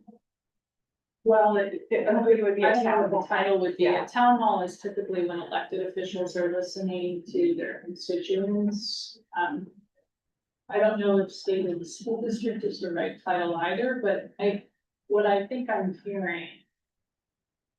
And we haven't heard from Lisa or Linda about this idea yet, but a opportunity to selectively invite people to a conversation. Make it open to all, but also selectively invite people to a conversation around our progress. Progress oriented around the commitment we made to the community through our strategic plan. Maybe I'm gonna change your expression cliff notes to executive summary. So maybe there's a page around that entitled the executive summary of this, or also have a comprehensive report for those who want it. And we share the substance of what's in here to facilitate some conversation with our community about our schools. I think I'm tracking all of that as kind of the first step. If there are second steps where we revisit this and have conversations about each of the goals and board meetings, I think that's great. The one aspect of what I've heard that I think we need to think more deeply about is this plan was created in community. I hesitate to change it without being in community. And it is coming up for a revision. It expires, well, the plan, I shouldn't use the word expire. As it's written, the plan was intended to extend through the 27-28 school year. So next year, we're gonna need to revisit it anyway, whether that's a refresh or a complete rewrite. So that time is coming up, but I suggest that we do that in community, the way this original plan was created. We haven't heard from either of you. What are your thoughts about that? I agree that it's a lot to digest, but I like the way we call it is like, this is your outline, and it's extensive, and we have an attack outline, which is just a one pager that prompts you to go for it. Attack outline. Oh, fascinating. So that's kind of just like a one pager that prompts you to say, oh, here's just a headline or something brief to remind you what's on the rest of this. So that's what we do, we call attack outline. And so I like this. I think it opens up the opportunity to have conversation, like Christina mentioned. I like the idea of just having a roundtable full of community members and us, and just having a conversation. I've never really liked the sitting at a dais and talking at people, that's what it feels like a lot of the time, when I'm talking at people, but I don't get to have a conversation with them. And so I like the idea of just a round table being able to go over this, having this available to the community, inviting specific key individuals that we like there, but inviting everyone to be there and have an opinion or just listen or ask questions from a perspective that maybe none of us have thought about. And I also like Kate's idea of going and picking one goal and talking about that at a board meeting and really diving deep in there and even prompting some suggestions for when a refresher comes up for like for the 2027-2028 school year. I feel like having that conversation now piece by piece, which sets us up for success the minute we have to kind of either rewrite it and or edit it. And I think it also gives the community an opportunity to digest all of it, because it's a lot, not only just understanding what our goals are, but understanding the different changes that are happening and the different kind of structures that we have within our school district and within the different grade levels, as well as the dual language thing. Like I understand dual language, but I think our community has a bit of a misconception of what our dual language program is, and we can really dive into that. And I think taking that piece by piece, like Pete said, during board meetings and really picking one and diving deep into it, would set us up well for when we have to talk about these goals and what that looks like in the upcoming years. And then just having a roundtable and being like, we talked about this at a board meeting. Now, here's an opportunity for us at a community meeting or a roundtable to really discuss this and talk about this. What does the community think and where does this go? I think I'm just kind of lost. Thank you. Well, I'm feeling slightly overwhelmed at the moment looking at this. I love the idea of in-person and inviting plus having people. And but something about this document, for me, I'm finding it's overwhelming to me. And I'm also thinking about if anybody came and didn't have their reading glasses along, it would be really difficult to look at some of the small. I'm drawn to the things in color, like this one, objective 1.3, and it's key results. I love key results, because how many people in the general population are gonna want to and can process what integrated ELD is? That's the kind of stuff that we get and we're in education. So hit the high points, hit the key points, have a document of key points. Something like this, if they want to delve deeper or access to a website to delve deeper into the nitty gritties and data and all kinds of things that we love to see and we see in slides. But in person, key points, the ability to go deeper, like so many places now have a QR code. And I'm assuming this would be an Espanol possible consider. It is right there, right? So the one thing I would add on the graph that we talked about on the failures, it's gotta have a little bit more clarity to it. Because we see that American Indian, Alaskan Native graph take a huge dip, and basically that's the family moving back to Wasilla. I mean, it's maybe 2 kids in that class accounted for most of the Fs. And if they leave, the number of Fs drop. I love that you brought this up, and so there's a couple of places in here with a similar type of impact, and I struggled with this a little bit, so if we're gonna report out on this, I'd love some thought partners. N sizes are so small for some of these populations that if I actually say we're talking about 8 students, those 8 students will find themselves in this Yeah. information, and I was trying to avoid that. But that question will come up, how come it dropped so much? Well, the sample isn't that large. So let's- And, so instead of doing a and the phase, family and somebody left the district. Like I say, moved to Orcella, so Sarah. That's a good point. So we'll just stop passing that there. Well, that was the other thing that I was gonna raise is. I didn't fail students. If they didn't turn in work, I gave them incomplete. And then the vice principal in his wisdom at high school. Would wait 6 weeks into the next semester and then change every incomplete if it wasn't changed by me, and if I didn't see anything, then I was gonna let it just sit there and rot. But I would counsel a kid that he needed to do something. But the assistant principal changed, administrator would change them all to X. So. Make a long story short, I'm leaving school, I'm retiring. And I have a kid that graduating, he has to pass every English class and he'll graduate. And I gave him an incomplete in the ninth grade, and he didn't do anything with it. Didn't do anything, they changed it to an F, now he can't graduate. So who do they blame? Yeah. So I had to sit down with him and say, okay. Either I reinstitute a curriculum that is 4 years old. And get him to do this stuff, or I have him write a paper on William Shakespeare. Or I do something, but I can't, in a week and a half, I can't deliver. He can't deliver all the material he has to in order to get passing grade.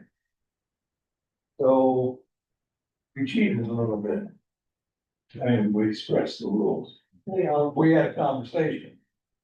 And I said, okay, you're getting a C. And that's not good either, bro.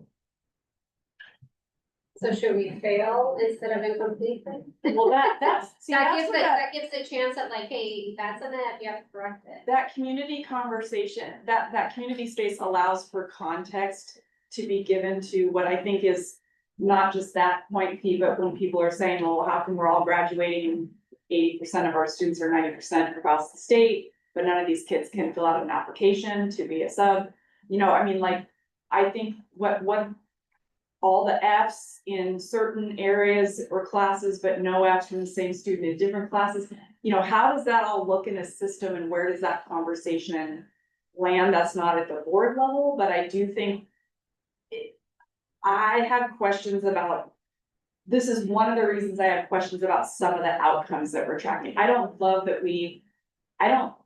we even track grad rate.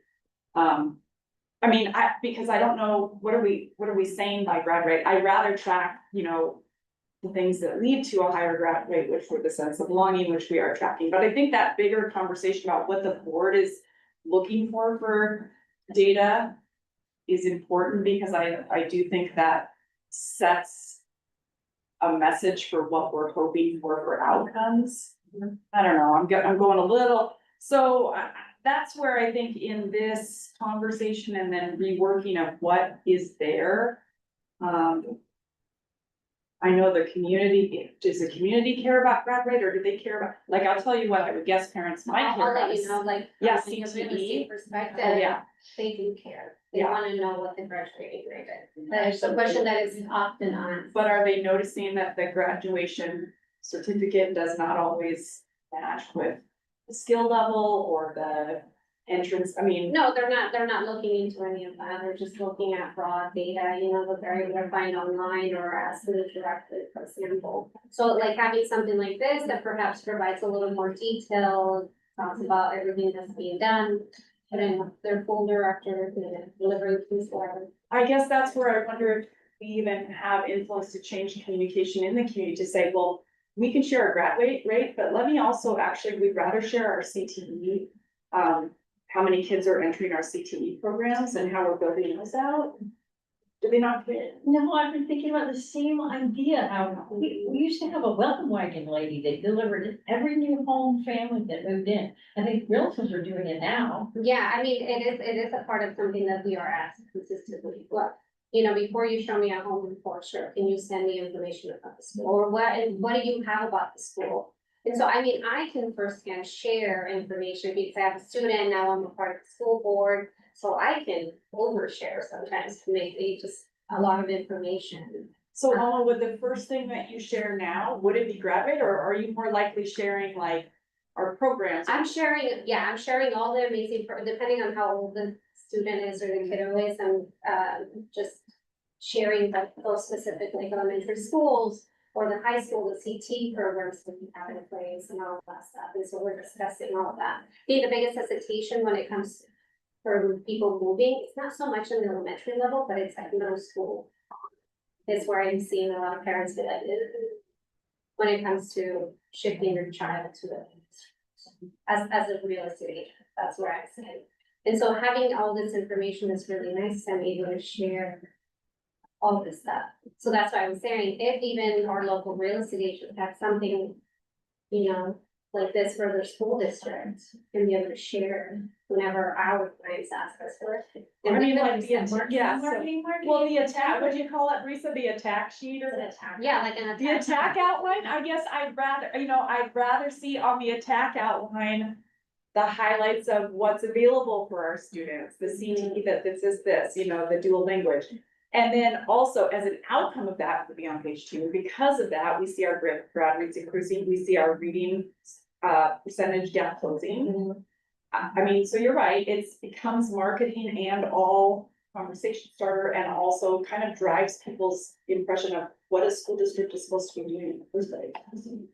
I like this because I think people get too hung up on the fact that you're getting a degree or getting a piece of paper. I'm sorry, but that's not indicative of any student's success. And I think people get too focused on, well, they graduated, so they must be good at this thing, and if it's not necessarily that a lot of the times, and I think a lot of the complaints I've heard parents have too is like, oh, well, like, they passed the class, but yet they don't know this skill, or they pass algebra, but they don't really know how to do any of the algebra. And I think it's important to highlight the pathways that we have, the different options that we have for our students, especially in middle school, high school, and below. Like all of, like at graduation, all the different pathways that were there, like those are a lot of different pathways. The amount of individuals who got their nursing certificate, I believe, were like with like CNA. that was awesome. That was nothing that we had. And I graduated in 2018, but I mean 2019, but like that, those are things that were not offered and now that are being offered. And I think those are great things that we should highlight, not necessarily how many students have graduated, but how many students have attained this skill that leads them to their passion or the career that they want to. Biliteracy skills, another one, I didn't know that, I didn't see, I didn't see it either. so. Like those opportunities that even like parents now that are within the district don't know they're being offered. I didn't know I could get a biliteracy skill in high school until it was too late, because my friend had already gone through it, but I had it because I wasn't in touch with my Spanish teacher that way to where I knew that I could get that pathway. But if I knew I could, I would have. And so I think a lot of it is just highlighting these opportunities and doing it at a young age. Like not just telling them, oh, you're in middle school now, like this week, like starting in elementary, talking to parents and like, hey, like these are the different pathways that there are. These are the things that you can set your student up for success in, and that this is how you will go about it. And just like an attack outline, but like a piece of paper that says, hey, like these are the classes that you should be taking that'll lead you to getting this, if this is what you're interested in. Yeah.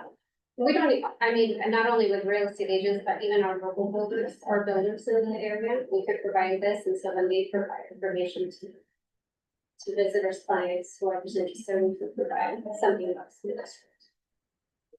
So what I'm hearing, if I could summarize, going back, thank you for all of this, going back to the idea of some sort of state of with a comprehensive report and executive summary, open to all, invite some, facilitated conversation. Follow up with board meetings with specific goals that those conversations would inform the work that we do next school year, 27-28, as we either refresh or rewrite the strategic plan. In addition, what I think I'm hearing, and I'm expanding on this just a little bit. I have seen this, Alma, and you might be able to inform us a little bit more. I'm seeing realtors with one pagers for the schools and the school district. So it's not, here's what you need to know about the district, it's here's what you need to know about Cornelius Elementary School, because you're moving across the street. So I need to mull on that a little bit. I have seen those and I'd love to get my hands on a couple of samples, but that might be how we get into that builder realtor space where we just put on our website, you want to know about Cornelius Elementary School, here's a fact sheet.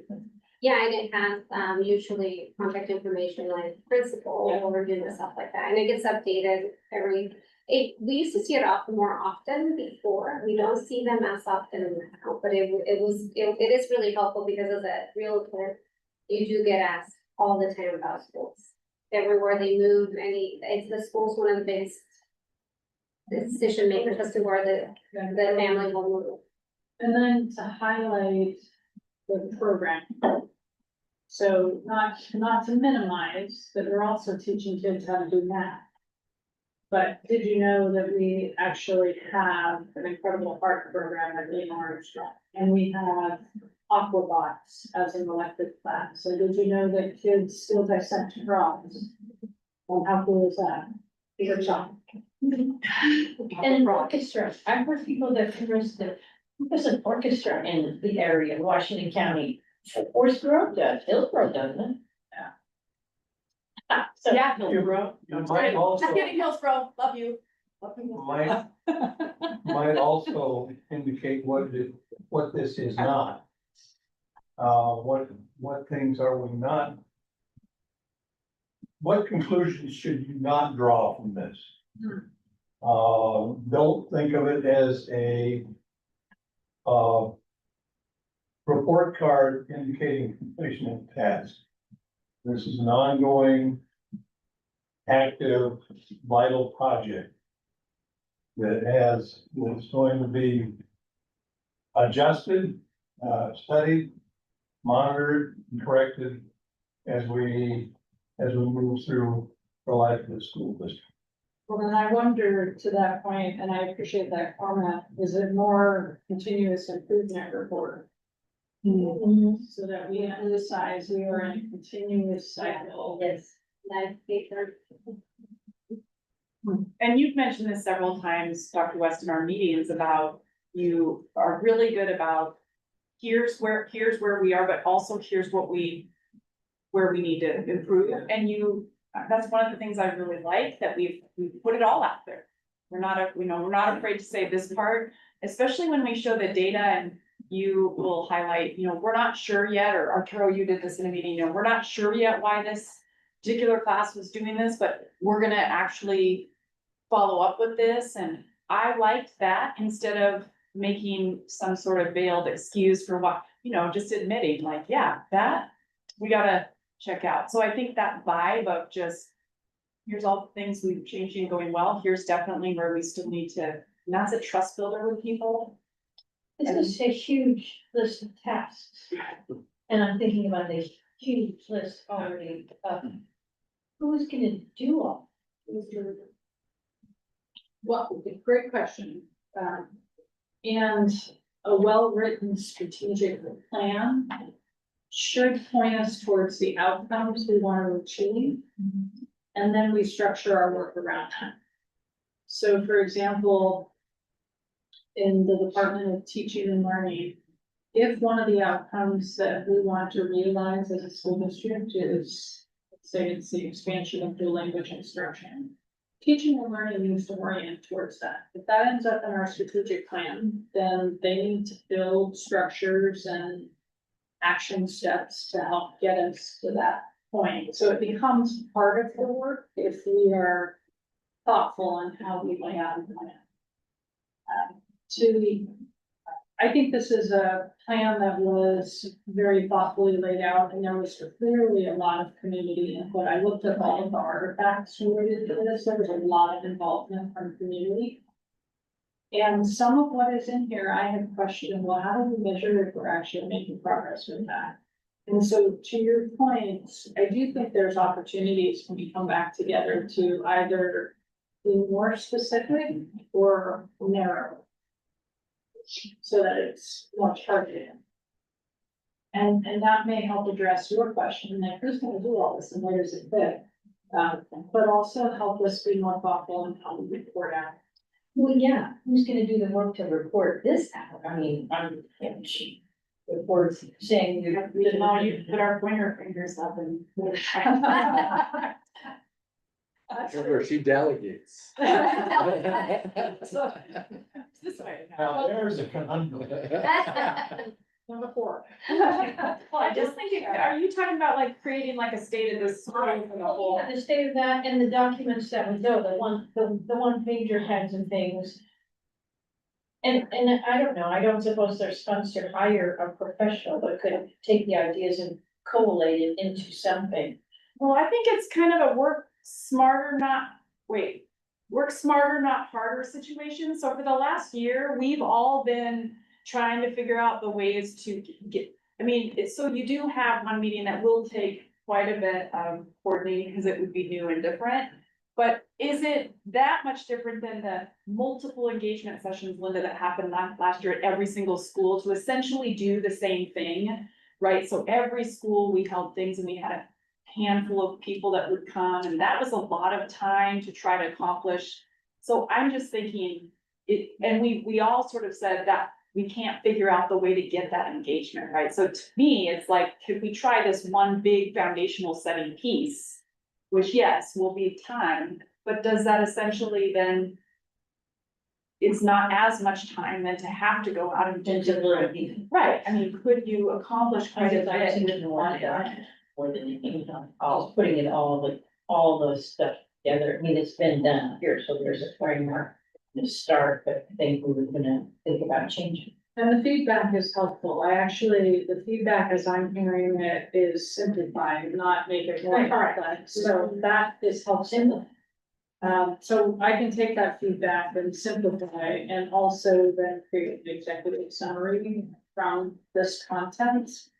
And with that, it would be pretty easy to stand up a meeting at the beginning of the school year to report out on the state of the school district for the last school year and how we're making progress, and maybe even forecast here's the things we're looking at for the other. Just take for the volunteer, again, shouldn't have to. I appreciate that, and it's me. Yeah, that's how it works. Okay, so this was great feedback. Thank you. That's exactly what I was hoping for. And the idea around how we report out progress in an annual meeting, or invitation and open call, I think was a great signal. That's pretty easy to put together. Fingers crossed, we get something going there. Okay. So we just spent a lot of time talking about how we don't want to talk about graduation rates. We're about to.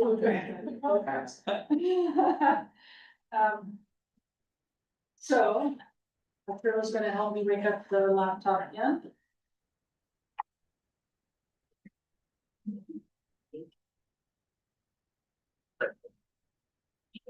All right, this is a state requirement, so I'm taking advantage of an opportunity to talk with all of you and share our growth target.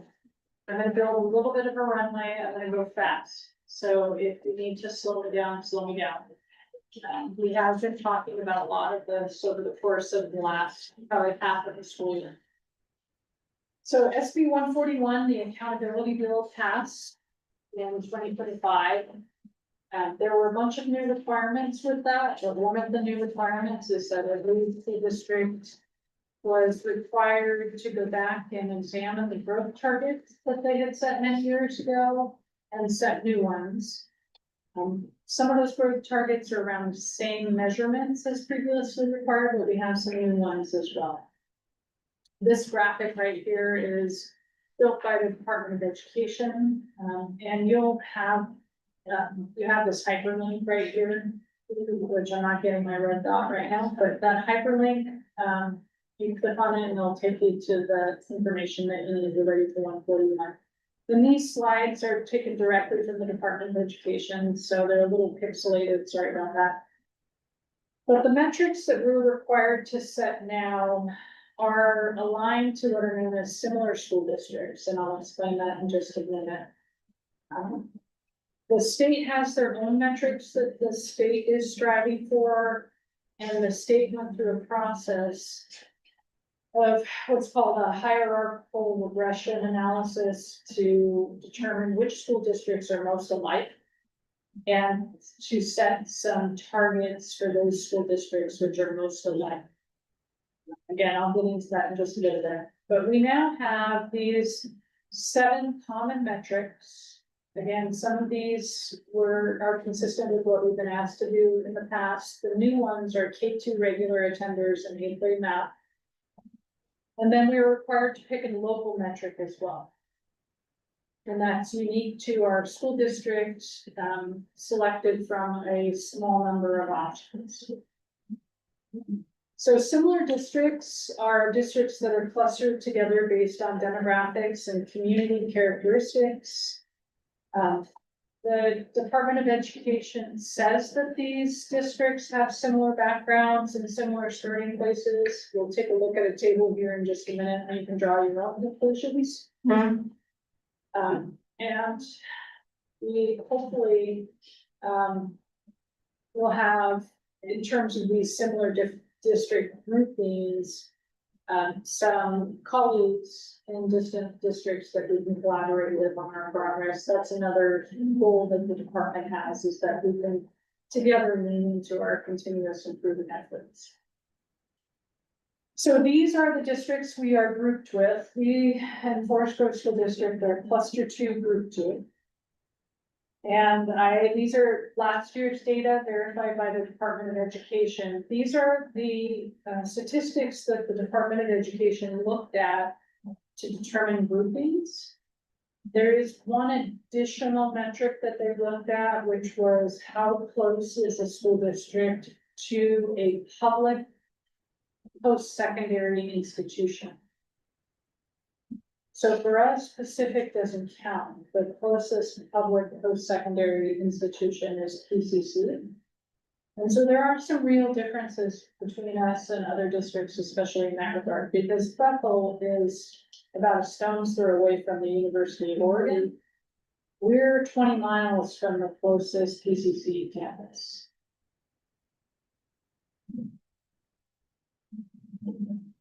So enrollment varies quite a bit, from the low 2000s to us with the highest enrollment. English learner percentage varies quite a bit. Poverty, we're not too far off. We're within about 15 percentage points across the board. Mobility, not too far off. And mobility, as the Department of Education defines it here, is not our migrant population. It's students within our school districts who drop in and out of the school system on a regular basis. We called those frequent flyers. In the past. Yeah. So these may be students who, thinking of many families that I have served in other districts where they secure an apartment and they're able to pay rent for 4 months, and then they lose that apartment and they move 4 blocks away, but now it's in a different boundary area, and they're there for 6 months, so they struggle with secure housing. It could be families that are just struggling to get their kids to school on a regular basis.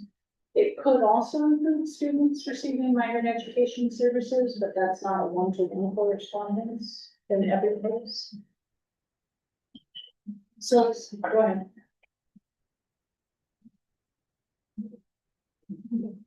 I get reminded of, and I can't remember what story this came from. These words mean what I say they mean, not what they should mean. The dictionary definition of mobility, to me, is a whole lot different than people who are subjected to issues of permanent housing, affordable housing, and move to satisfy that, sacrificing a education that is consistent.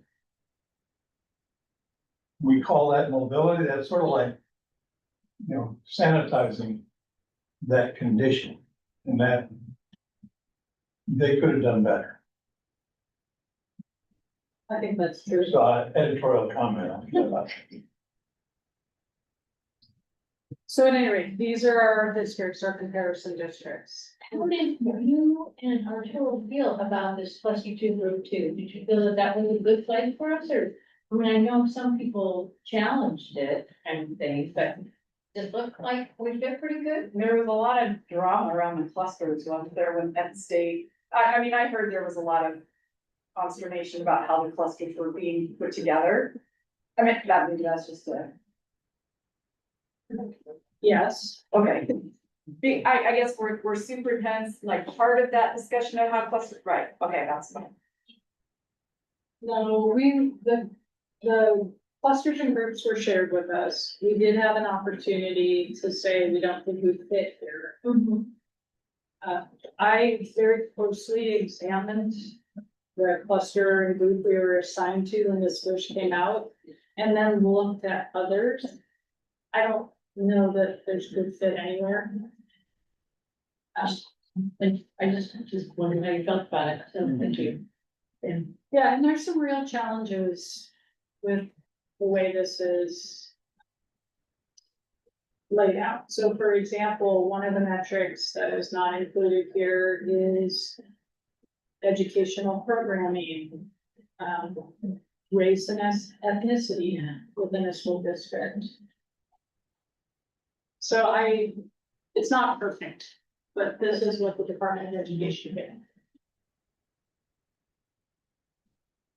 What about, funding in a cluster, like, if districts in sped cap, for instance, or how many, are we all, you know, or do they look at how just these districts are funded, and if that funding is similar? Because, again, you're being judged on an outcome, but then different districts have different funds or bonds or levies, and, right, okay. No, I mean, I think there's sort of a number of gaps in the rationale of all the clusters. But I also think there's opportunity. I mean, I had a conversation with some leaders in Bethel that I hadn't talked to before, and we shared practices, you know, and exchange numbers, and said, we're in a cluster together, you know, let's share some practices. Let's get to know each other, we're gonna be compared, right? Right? Yeah. Yeah, we can stay together. Yeah, there's Joe screaming to get out. Right, there it is. but there's that side, right, the rationale is like, I don't know if that makes sense, but there's also opportunity to reach out and learn from each other. What is the expectation in that collaboration within a cluster? Is OD expecting that, are there regular, are they gonna expect regular communication, or is it No, just more of a that's- support? That's more of a hope for. Okay, And we naturally do that, right, as leaders of school districts, we're constantly reaching out to other people and asking, what are you doing? mhm, How does this make sense to you? How are you interpreting this information? So okay, having a group that we are connected with in this way helps focus some of those conversations. But it's a regular part of our process. I think. Okay.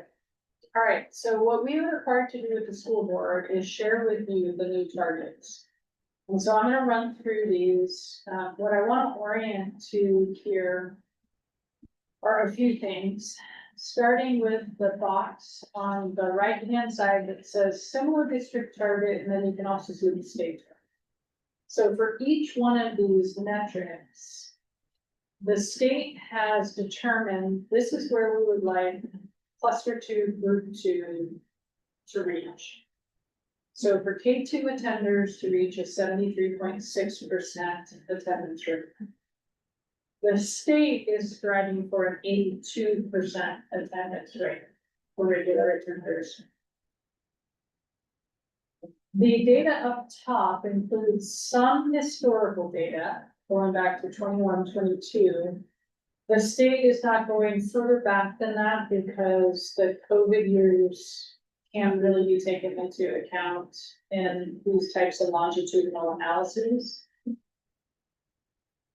The starting point is 24-25 because these targets are required to be submitted before the state has concluded their analysis of 25-26 data for each school district. So in fairness to school districts, the state said we can't have you consider 25-26 data in your analysis. So you see that we go from 24-25 to 26-27 in our goal setting. We looked into a state program called Achievement Data Insight, which is the program that we submit all of our collection data to. So all of the hundreds of collections the state does. We went in there and took a look at the preliminary data. That's why we have some metrics in here for 25-26. We don't have it for every metric, but we do for some. The process we went through with our leaders is that in June, we shared with them the goals for our group and cluster. We shared with them the 3 requirements that the state set for us. The first requirement is that we must show growth in both all students, which is our baseline target, and then our gap closing target, which are combined focal group students. So we have to show growth in that. We have to continually close the gap between all students and combined focal group students. And then we have to reach or be near the cluster target, the similar district target. Those are the 3 criteria we have to meet. So in June, our school leaders helped us with identifying what are the targets that we're going to set for our district. And for us, the conversation really started with what is realistic? What do we think we can realistically attain? And as we're looking at K2 regular attenders, based on the progress that we're already making, what our elementary leaders decided with some district administrator support is that, yeah, we can meet that similar district target. And this is the progression of growth that our leaders think is realistic for us. So let me pause just so we have a minute to orient ourselves to how the data are laid out. What questions do you have?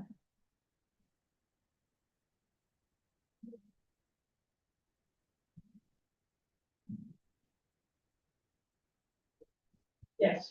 Are there any? I don't know, penalties is the right word, but consequences. Like, how are we, are there any associated to not being able to meet Totally. the target? Yeah, so this is new with the accountability bill. The way the legislation is laid out. For a school district that does not meet their progression within the first 2 years of this plan, we will be required to accept coaching from the state. It's not optional. They will assign us a coach and that coach is gonna come in and tell us how to meet these targets. If we make it. Do we need a minute? I can feel it. Okay. Fired up. If we do not make progress by the end of this period, the state will come in and they will direct our SIA funding and up to 25% of our general fund expenditures. And are they taking into account at all, I don't know, outside factors that might be included in your non-attendance? No. Cool. So I'll be really, I'm gonna be pithy, but also very direct in this, response. The legislature passed the accountability bill and said Department of Education figure this out. The Department of Education has been going through a rulemaking process. They're not done, but they were given a timeline to roll this out. So this was rolled out before all of the rulemaking has been completed. The Department of Education does not have the capacity. What are they gonna do in 2 years? Have 150 coaches running around the state? So as of this moment, the Department of Education does not have the capacity to actually do what they are being charged to do. They're also not structured for improvement, they're structured for compliance. So I have a lot of questions about how the Department of Education is actually going to fulfill the requirements that are asked of them through the legislation. They right now are not help in school improvement. They are really structured for compliance and compliance only. If the department is going to change, they need a complete structural reorganization so that they are focused on improvement and not just the compliance aspect. Have we ever shared this to our families, like, hey, this is something that we need to meet at the school district, if it doesn't get met, these are kind of the downfall from it, so that all of our families know and are aware to be more cautious about scheduling kids, either travel time, or whatever it may be. Well, this is new, in this current iteration at least, so no, our families don't know, our staff don't even know all of this, some who are paying attention may. So we're gonna need to share this information incrementally. But the other aspect of this, attendance really does matter, and that's something I think we should talk to our families about regularly.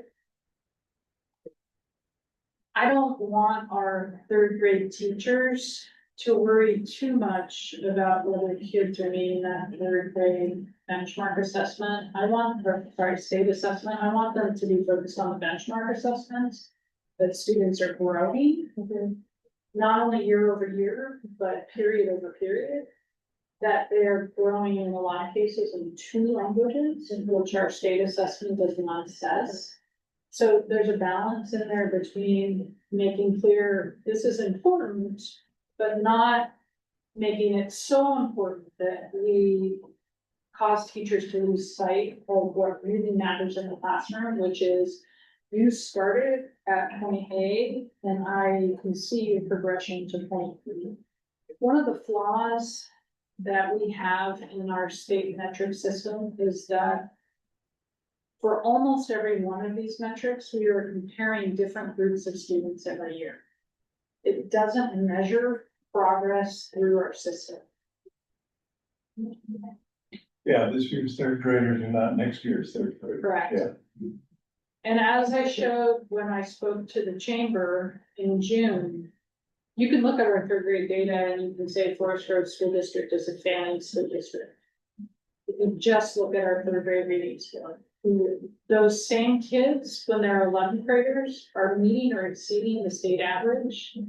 At our comprehensive high school, they're graduating at a rate far above the state average. Our students who are English learners and develop proficiency in English are graduating, they're our second highest group of graduating students in this district, above 95%. Consistently. So our system works. None of these data are show that. But there is consequences, so we should share some of this information. So then it falls to us, the coaches that come in to tell us how to be compliant. If we get to that point. Yeah, I Yeah. get that too. How are these, out behind the barn. but how are these numbers calculated? Like, are they taken into account when a student shows up late? Like, they missed a certain amount of like exams or 7 periods, maybe, I don't remember. Like, have they missed half a day? Does that count as a complete absence, but a partial absence? Great How is question. it, are they unexcused and excused absences? Do they, I'm assuming they don't take into account when they, like, a student doing a mental health day, they're having a health crisis or something, and they couldn't attend school. The reason for the absence doesn't matter. The level that the student is at does matter. So at the elementary level, attendance is calculated in a half day. At the secondary level, it's period attendance. And so it's a part of a whole. And that's how regular attendance is calculated. regular attenders are considered those students attending 90% or better. Which really means, what is that, about 10 misses per year, 9 misses per year? I think, yeah, if you miss like 10 days consecutive days, they drop you too, right? If it's 10 consecutive days, we're talking about over the scope of the whole year. So it's about 1 absence per month. Kindergartners never get sick. Right. September. Right. So I would just like to, be clear that, at least for me personally, and again, I'm speaking with my own personal opinion, I have not heard of a board in the state that thinks this is a good idea. I also think there's room for boards to continue to interrupt as we go through this process, to share with our representatives and also our Senate and House Ed Committee. We have been told we're doing this. Let me show you in our district what we should and could and are doing instead, and here's why this isn't working for us. My struggle with OSBA is OSBA is like, well, but it already passed, so now doesn't do any good to push back, but we just might, we have to play nice. And there's no way that OTE will ever, in my lifetime, be able to put something like this into place effectively. I mean, we all know that. So I guess I'm just wondering where in this conversation, at least can people in our district know, maybe we feel differently here, that our board is not, this is not something our board is thrilled about. And on top of that, we will continue to do what we know works and continue to communicate where that's, why did we do this? I'm just so, my mind is blown, so I just wanna make sure, it sometimes gets lost in translation, so now people will hear that the state is doing this, or else, what, right? What is the consequence? That is total baloney. If it gets to the point where the state thinks that they're gonna come into this district with a consequence, I'm getting fired up, but I guess that's a hill I might die on as a school board member, to be like, no, sorry, we're doing the work here. You're getting in the way. You're the problem. So there's my thing. And so I guess when this is getting communicated and it is trickling out to staff, I am not comfortable with them thinking that I'm okay with this. And I know, Dr. West, you present it in a really fair way where you are very clear with how that may or may not be happening for us, but at the same time, I thank you for your approach to responsibly doing your work and saying we will be doing this. But you guys, I mean, there's a line where a board has to be, and as we meet with chairs and we start to meet regionally and think about the January dinner, are other boards willing and to be able to do the pushback? Are they even coordinated enough to have an idea about this? And I think that's again where we might consider being an advocate for our own district. I don't wanna be, what is the word? Compliant, complicit in stupid ideas that are never gonna work, and they are wrong. So I don't wanna just go along now because it was passed. I've asked this question before. I've asked this question in the past. What happens if we don't go along with some stuff? And there are districts now, is there not just the district? There's a couple districts that are like with the requirement for the days, they're like, well, we're not going to 5 days. We're not doing it, and go ahead. What are you gonna do? Because this whole state is just completely off the rails. So I'm not sure you can tell, but I have some real strong feelings about this. But again, I want to. Like that, so what? But I'm interrupting here because if we don't say it here, again, here we go. So where is a board going? And I guess maybe that might be a place where Dr. West could say, well, as a board, here is your capacity to interrupt or push back. And also for us to be able to do our work, we don't want to be legally in trouble for not providing. I'm not saying we're not doing it, but I don't want to just. Will that be where a committee comes in? Well, I don't know. I mean, what's the, So I'll share with you what I shared with leaders yesterday. This is being done to us. And I have all kinds of problems with the way the state, our legislators have laid this out and the rulemaking process of the Department of Education, right? a lot of concerns about that. I see this as a both and. We want better attendance. This is terrible. We need kids in school. We have to work on this. And improvement science is very clear that these kinds of changes take years. We're being given a handful of years, less than a handful of years, to, in some cases, achieve a one standard deviation improvement in outcomes. And for those of you that are familiar with statistics, that's a little bit like climbing a mountain barefooted. If you think about how people have touted the Mississippi Miracle and the progress they made in reading, what the conversation often doesn't speak to is the fact that that has taken 20 years. That effort began after Hurricane Katrina. And the state has organized sustained resources and attention to that improvement in reading effort for 20 years.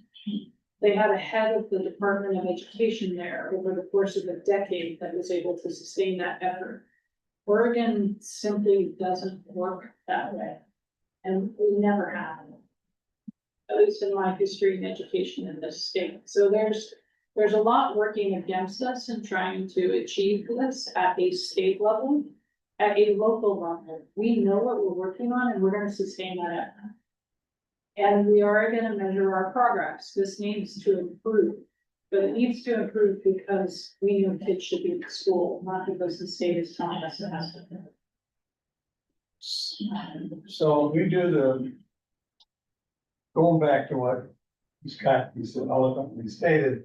So when we have that back to school in service for the teachers and we get paraded up on stage, is there a possibility for one of us, Chair Lozano, to say Senate Bill 141 is a disaster for public education? And we will, as your board, we will do what we can to modify, throw out, change that bill so that it serves the education principles in the state of Oregon. I've been thinking about that, and my answer right now is maybe. I've been thinking about how do we introduce this to the organization? How do we do so in a way that is honest about the real limitations and faults in the bill without unintentionally sidelining our improvement efforts? Because then I don't want people to take away the message that we don't have to worry about improvement. What I do want people to understand is that this is not the way to do it. I think that's how you introduce that subject. We are all about improvement. We're all about getting kids in school more often, more kids in school more often. We're all about that. This bill does not deal with that. What was the state that just, well, they re-upped with truancy? Is that New Mexico? Arizona? I don't, well, I think there was a Oregon town today, but there's a slide in here somewhere. Oh, yeah, there was in Southern Oregon. I remember reading about that, yeah. So all of what we've talked about, truly, we need to figure out how to talk about this, Pete, and I'm hopeful that some of you would be willing to be partners in thinking through how we introduce this to our colleagues, because we do need to talk about it so that we have a whole organization that understands, at least at a basic level, what the state is asking of us. And I want people to really embrace the ethos that we need to work hard to be a little bit better every single day. And to make sure that every kid can read and that as many students as want to be are multilingual by the time they graduate. I want all of those things too. All right, so I'm gonna whip through these other metrics, not linger too long on them. There are one or two that I'm gonna spend a couple extra minutes on. Look at that, it worked. Good. So K-12 regular attenders, our leaders believe that we can get to the similar district target of 68.8 by 2930. So that's what we're striving for. Third grade ELA, I want to pause on for just a minute. Our similar district target is 37.3. The goal that we have set for ourselves is 33% of our students reading at benchmark level by 2930. I'm pausing here because I know I sound like a broken record, but so many of our students are learning in Spanish and English simultaneously, and we do not assess our students at a state level in Spanish. That test for them is as much of an English test as it is a reading test, and I don't think this is an accurate measure of what our students actually know and can do. The state may come back and say, too bad, we need you to set this other target. But as a district, this is what we have agreed that we're striving for.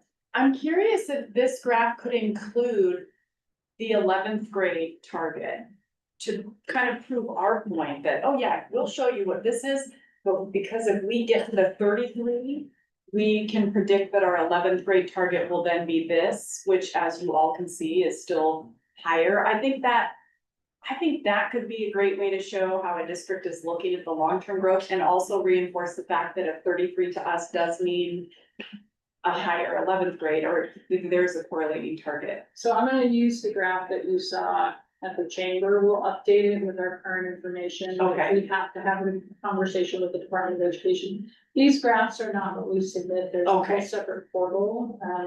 We're using these graphs as a way for us as a leadership team to conceptualize the progress. Okay. But that is something that I plan to talk to the Department of Education about if they push back.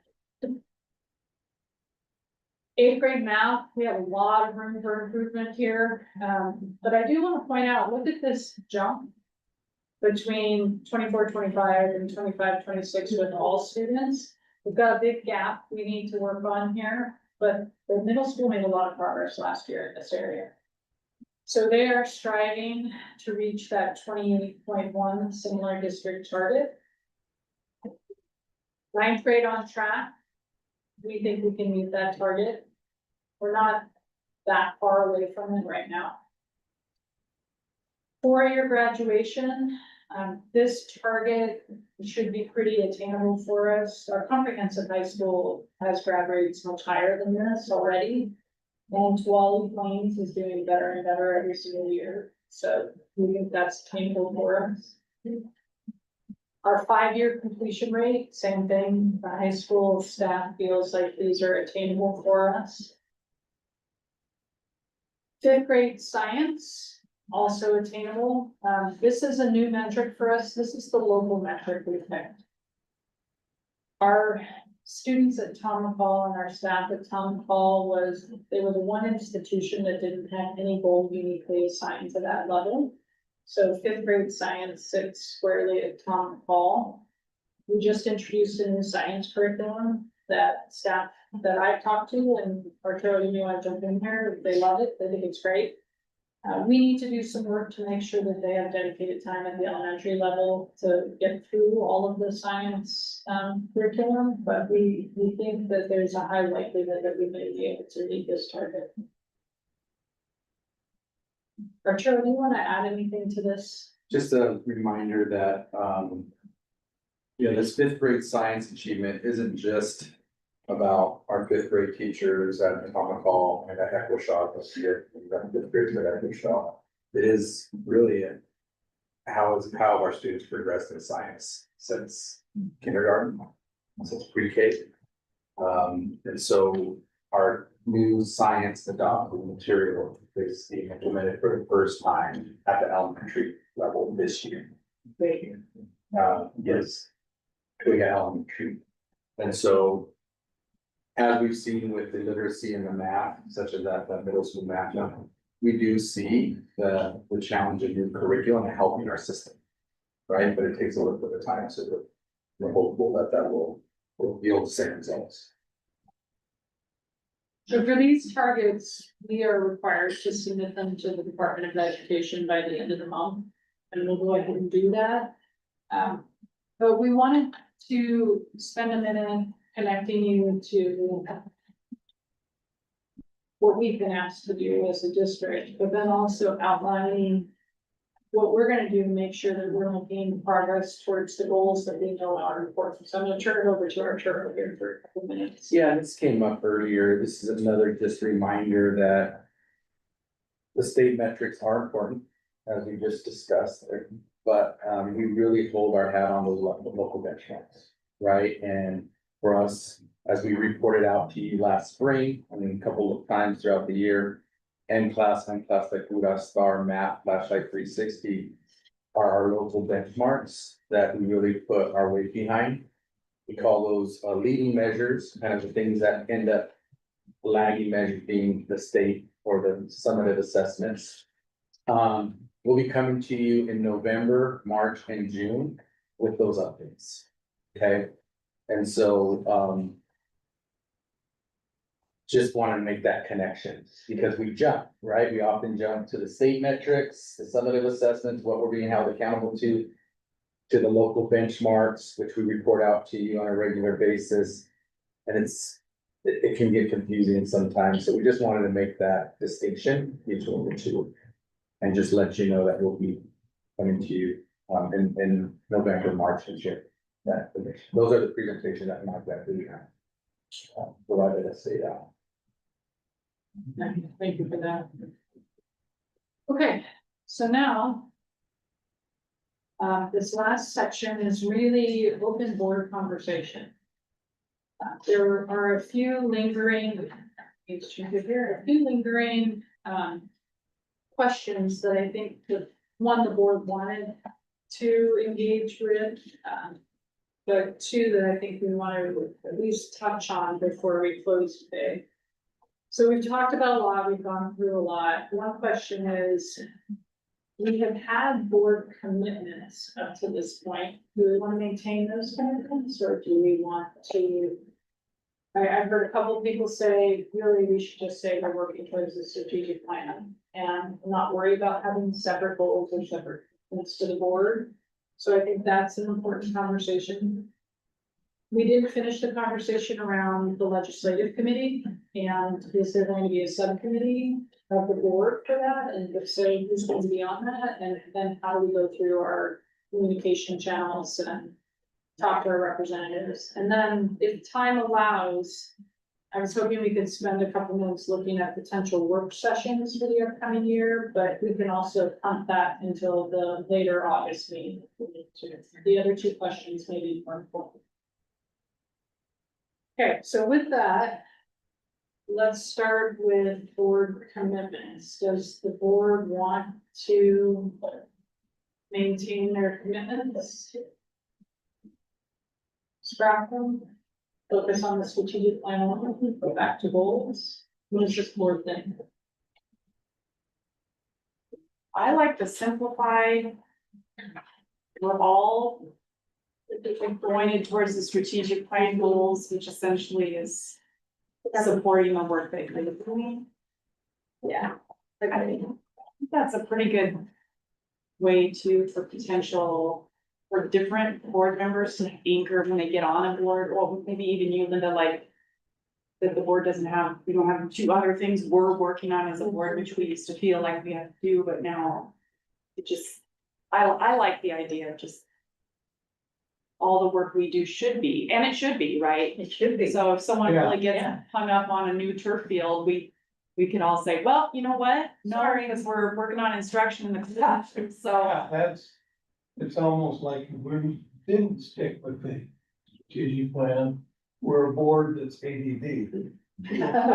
We'll flip from subject to subject. Yeah, agree. What's that? A squirrel? Okay. Just saying. Yeah. I'm in agreement that I think our commitments and our priorities should be supported into the strategic plan. and moving that forward. I think right now, this might jump into the second question, but like, part of that commitment and priority of supporting the strategic plan, I think is also to make a commitment and highlight that our strategic plan, our local benchmarks are showing progress, not necessarily what's being imposed on us. Cause I think everyone pays, the community pays attention to, oh, well, our statewide, we're not meeting this thing, or we're not meeting where the state says, and we're failing our students and school districts don't care. But I think part of our goal and commitment, and we should highlight it more, is we're doing what we need to be doing for our district, and it may not be reflective of what the state thinks that we should be doing, but we're doing what we need to be doing, and it's like, it's shown here in our data, our students are making that progress. And I think just highlighting that or making that one of like the biggest bullet points that we can do about the school board to help support the superintendent and the strategic plan, but also highlight the importance of. These are numbers that if you really break it down and look at the district, just in and of itself, we are making progress and we are working for what we need to be working on. Because it is fairly frustrating to look at what's being put upon us, what we're having to do, and what work is happening made for the administrators and the teachers, and having to shift their focus when their focus is where it needs to be. Well said. Yeah. Okay. So scrap the. See, it knew, there they were. So we'll take those off the website. We will instead orient ourselves just towards progress on the students. That was an easy conversation, okay. The next one, I think might take some time, so the board talked about a subcommittee focused on legislation and advocacy. So the question that was thrown out when we met last time about this, what are the 2 or 3 essential funding and policy messages we want to consistently communicate to our representatives? What is the charge of a subcommittee? What do we want that subcommittee to do? Who's going to be on that subcommittee? I'll leave it there. Yeah.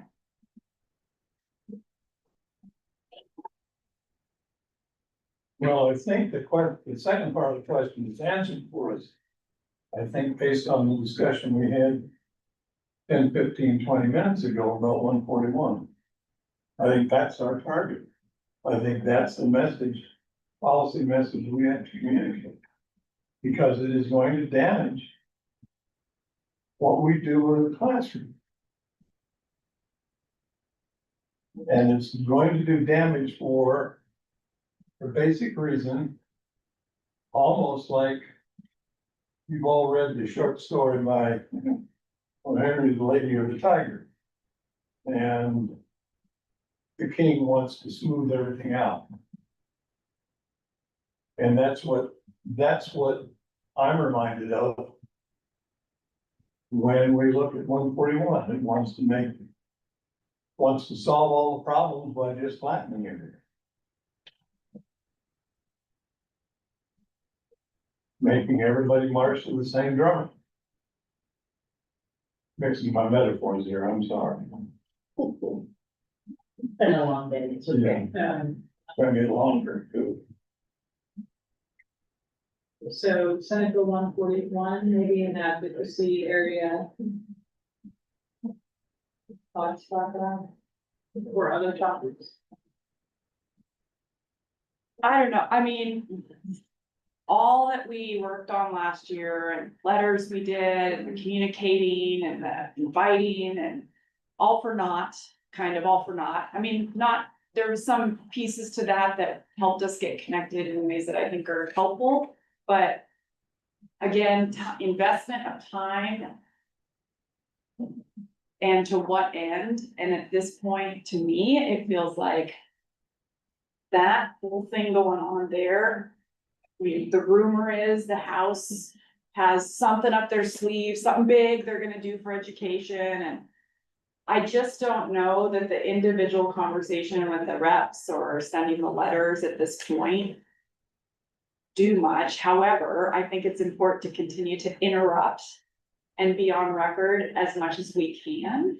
Well, what I'm wondering is about the structure of that, and that's the work session piece is an initial work session publicly where we have our current reps, which would be Senator Saltman and McLean, and we invite other people who are running, you know, for the November to sit in them. And we have this discussion with those reps at the table. To say, you know. And again, it might be what that discussion is maybe here's what we're doing, right? Like, we're gonna have a work session and we're gonna share with you where we're headed. I think that might be the app. That's maybe the only best use of our time at this point is to get our reps continually in the room so they can see what we're doing. And so I'm struggling with how we do this work. I will tell you the chair, we are getting chairs together again regionally. I think we have 4 of our boards where the chairs have switched over. Becky Tinchuk is no longer chair, but should probably still be a part of Marine Wolf. This Northwest Regional just elected. Justice is a new chair in Beaverton. There's a new chair in Tigard. I believe Ron Frame is still a chair, Clinton's still in Gaston. Katie Ryan is the new chair in Hillsborough, Mark Watson in Spice. So there's a really core group still, and we're all very familiar with each other. There is momentum around a message being no new initiatives, no new legislation. As a rally cry from Washington County, like, we don't want our reps bringing anything to the table. We've got plenty.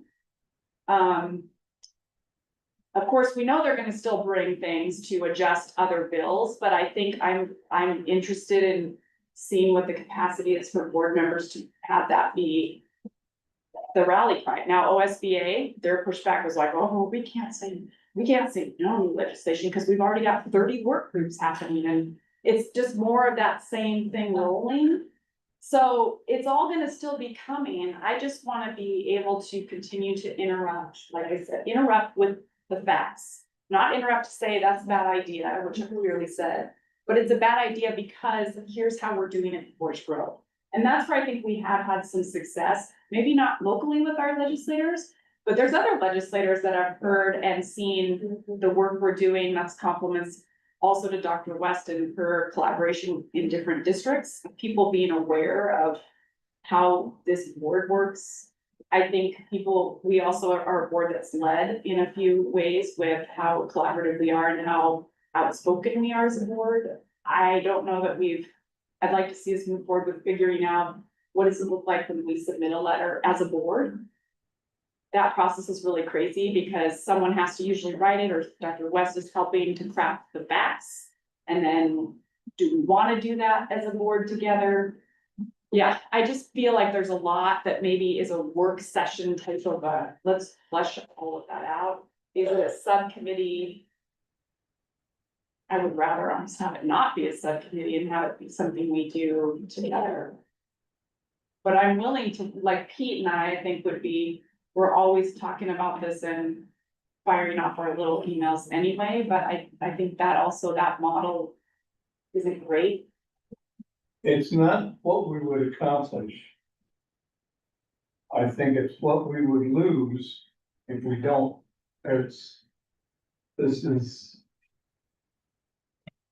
If we don't continue this struggle, fight, whatever you want to call it, these discussions, our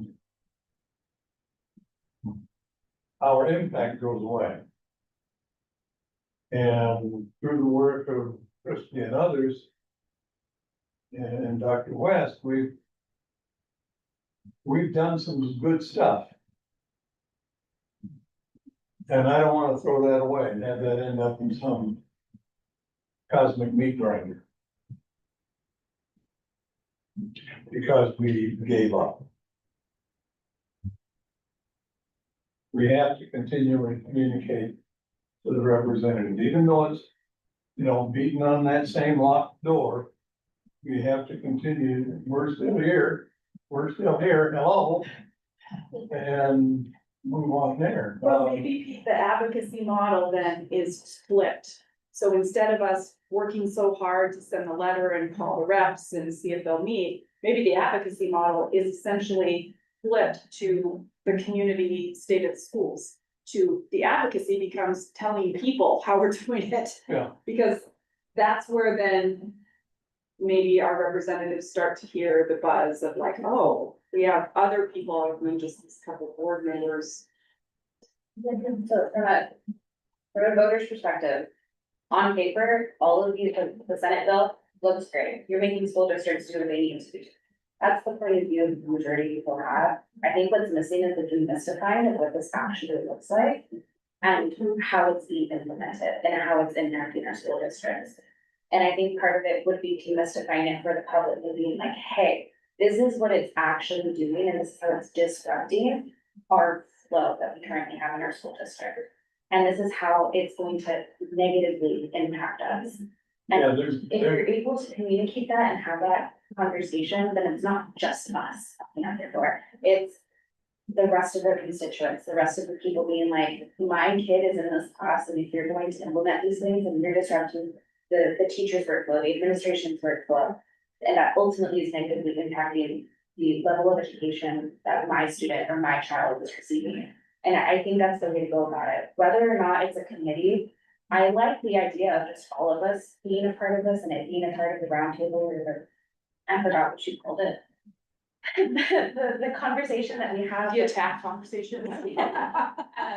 Just having that conversation, because I think, like, pulling this back, there was another one that recently passed regarding requiring all Oregon schools to contact parents when ICE is in the vicinity. That was already happening. I'm so sorry. There was more that could have been done in that bill that would have actually impacted change rather than telling school districts to do something that they were already doing, but in a public facing way. Maybe a lot of parents didn't know that was happening. Maybe community members didn't know that was a thing. So on paper, it looks great because it's like, wow, we're actually implementing change. We're protecting our students. I'm sorry, that was already happening. We could have put our efforts elsewhere instead of writing a bill that really didn't need to be written because the school districts are, they had to like ICE enforcement, but what are they doing? And so I think a lot of it is just, they're banking on public perception and we need to break that apart and demystify it for people so that they can digest it in small pieces and really understand the impact. Yeah, that's where building trust with our community also comes into. And we have a platform to do that.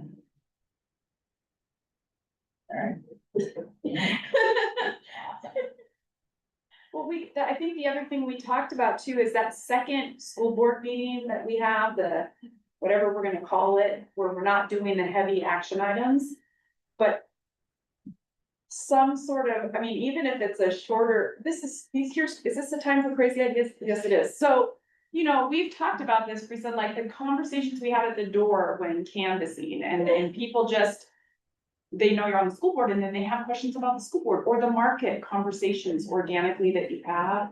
Those opportunities coupled with whatever's gonna be this anchor state of the schools fact sheet, attack sheet that we have becomes this constant advocacy piece. So when we are in conversation, and then the structure that the board uses, so maybe on those Tuesday nights, maybe we invite 10 people to come at 6 if 2 of us can stay after.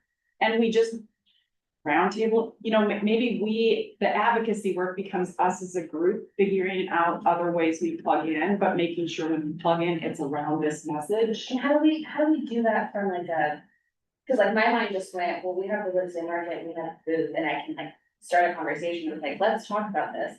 As a board member, I can do that, but then I also fear putting that on other people that are at the booth in the school district or putting that on the superintendent and like, I know there's a fine line between what we can legislatively advocate for and what we can say and what the rest of you as administration are kind of, there's like a barrier or restriction and like maybe you don't want to cross that or should it cross that given your position in your role. So like, where does that look like? I don't want to step on anyone's toes. Maybe if it's always anchored towards a strategic plan, then we're good.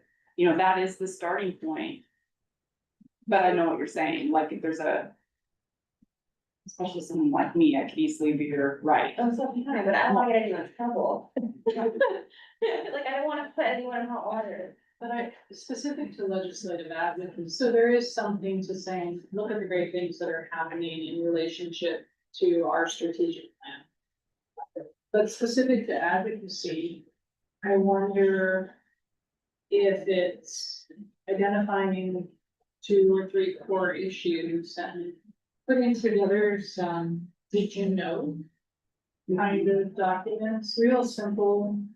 And if it's around SB 141, maybe it's, did you know that SB 141 actually disrupts the right of school districts to determine budgets for a district?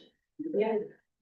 And that's written into statute that a school district determines the budget for the school district, but now we have this conflicting law that says, no, if the school district reaches a certain point, the state's gonna determine a portion of the budget. So I wonder, and it doesn't need to be that point, but it could be some kind of did you know anchors to start a conversation around some of these advocacy cases that are interested in. And I wonder if those could even be tied to when Pete's talking about the the 4 goals throughout the school year that we do at the school board meetings, that maybe we can tie during those meetings some of what we're talking about with this, with what's happening at the state. And then at that same meeting, we make sure that our House rep and Senate rep are both not just invited on the calendar, but they're calendared in now to be at all 4 of those meetings. So that they are there to hear that information in a way that I think that's what I do like being on the dais. When someone's out there and just having to listen and receive information. And then we stay after for a conversation, great, but there's something to be, I feel like these are all little pieces that could be tied together. I like the did you knows. And I wouldn't know, like you just said that piece, now that wouldn't occur to me, but that's exactly right. And I think that you know can go beyond just how the Senate bill is structured. Like I like the one that irks me all the time is the fact that like, oh, students are in reading levels, like you're not seeing the bigger picture, you're not seeing the progress that we're making in the long run, and where our students, like, the fact that we test students in English only, and that's the metric, when our school district specifically has Spanish speaking students, and just because an English test says that they can't read, doesn't mean that they can't read another language. That irks me, and that's like one of the things, like, student parents always be like, well, our reading average is way below where it needs to be, it's like, yes, but there's not, like, this is what it's tested in, but if you look at our global numbers and what we're actually testing, which is in 2 different languages, you'll see that our students are actually successful and they're on the right track to grow. And I think everyone just is in a mindset of like instant gratification. They just really want everything now, and it doesn't work that way. And I think the way the metrics are just on a state level is so narrow to where anyone outside of the cookie cutter of what we analyze is bad, and it's not. Okay, now I'm hurt. Okay, I'm done. We'll keep going. I think it's just informing parents, community members, they don't know what they know. Yeah.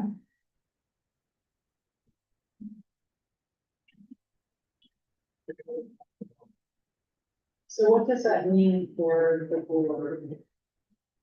In terms of legislative advocacy, it sounds like we've just moved away from a subcommittee and we prefer to have. Committee in the whole, yeah. I mean, I think that Pete and I talked quite a bit about, like I sent him the QE. No, we don't talk quite. One of us talks. I quite a bit, listen and one and she. I guess figuring I out. understand, yeah. I do think like one of the things I would share an article, like knowing. Like, the OJP article that came out about what's going on with the OEA and inside the OEA. And that was something that all school boards and pretty much everyone in the state read, but then we didn't really have an opportunity to break that down. And we didn't really have an opportunity then to talk locally with our union about where that tension can be. And I mean, I think, where does that kind of stuff live? Because that's the piece too, like last night I sent Pete the QEM link. Because the QEM committee is the committee that's supposedly gonna rework our whole system for funding. And if you watch about 8 minutes of that meeting, you are, I mean, I shouldn't have watched it before this retreat, but it's. That's important. Nobody on a board is gonna see that, but that would be important for our board to be aware of, because again, when our reps say, like Susan McLean will say, oh, we've got a QEM commission. Now after last night, I'm gonna send that to her, like, have you watched this? Did you watch this on, no, because only 14 people have watched it. And again, for our legislators, like Alma, you just said our parents sometimes don't know what they don't know. I even think our legislators don't know what they don't. Right. So how, maybe there, a subcommittee to just collect appropriate things to share with the board might be good. Was it yes and? Maybe could it be a yes and or official, I mean, do we even need an official subcommittee? But I just felt like I randomly last year was sharing stuff with the board and there wasn't a rhyme or reason. This maybe gives me an anchor to say, okay, is this worth our board knowing about? Because is this something that we're gonna talk about? I think it works well, like if you had brought up multiple times today about setting this up for future board members, for people coming into this. I think it would be helpful to establish a subcommittee of like, this is what we've done. This is what our goal was, this is what we've been wanting to do, and our position as in the subcommittee was to gather information and distribute it to the rest of the board. Or to gather information and make a, did you know, fact sheet and sharing that with the board, and then once the board has seen it and we've had a conversation and discussed it, then this is what we as a board are going to be doing with the direction or guidance of this one subcommittee that kind of helped us get there. I like the idea of it. Could a subcommittee be 3? But I think if we clarify that if it's 3, then we have to. We did clarify, if it's 3, it has to be a public meeting. I stick with 2, because just for the sake of flexibility. I'm not sure it needs to be the same 2 all the time, but you can have them start. And then share at a public meeting what suggestions are out there or what information needs to be shared so that the board can get on the same page. So maybe an early work session though could be the board talking about what we would want that to look like. How, like, if we were doing a subcommittee and we were gonna share things, where are they shared and why? And what do we do with those things when they're shared? And what if we need to write a letter? How's that process? It seems like we need to establish all that, and then a subcommittee would have something to go on. Well, we really haven't established any of that. I mean, Bethan's done a good job of like creating a landing space for legislative stuff, but it's just been. There's no plan. We have, it's still a draft, but we had drafted that our first work session for September would be focused on legislative priorities. Does that time work for what you're suggesting? And then you could sort out what does it look like to work together on this? Yeah.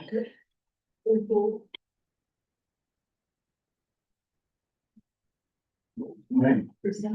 You've written lots of letters, very well written letters. I'm a big fan of templates.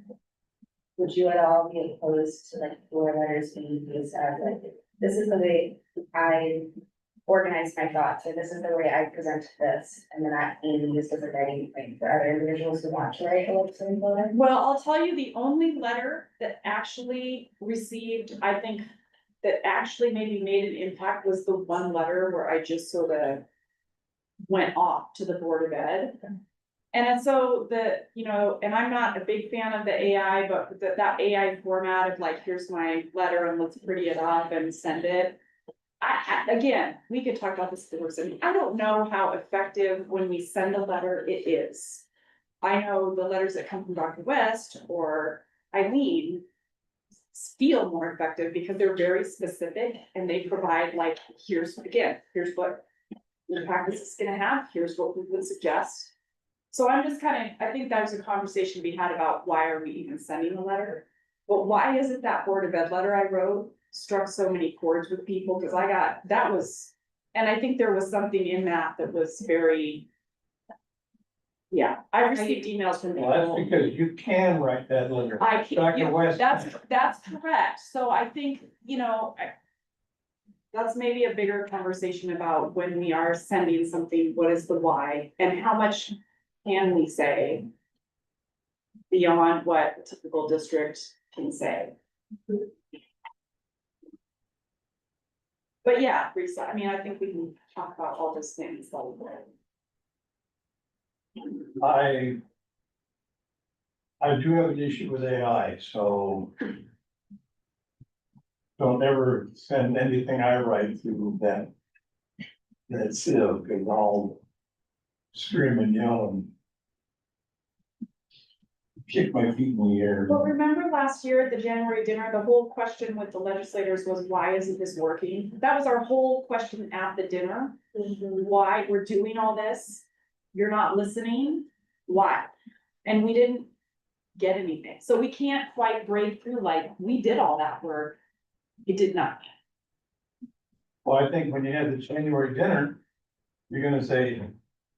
This is a repeat of last year. We had questions, we had situations, problems we needed to solve on a statewide basis. And it's like Groundhog Day. But that January dinner, just so you know, now there's already a different idea of what the January dinner could be, and who's gonna plan the January dinner if it's not the chairs, and are the chairs gonna plan the dinner? And why are we doing the dinner at all? So again, we'll put that on the work session thing. I don't really feel like going to the January dinner. I mean, I think it would be more effective to have a dinner with our two reps, just with 5 of us. Somewhere in sitting Forest here. Grove and kind of laying out the land. So that's my point. None of that was helpful, I don't think. And we have an idea. I do, because. Again, it raised the awareness, maybe it just raised the awareness of.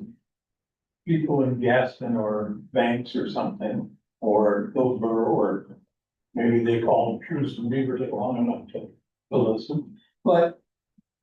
If we don't do that, then that's an avenue that. I can't guarantee success if we do this, but I can guarantee failure if we don't. But time well spent, so if we're gonna invest the time. Is the January dinner where we can get more effective efficacy, or is it doing something different? And especially now, who knows what the January dinner, so we could, I mean, I guess.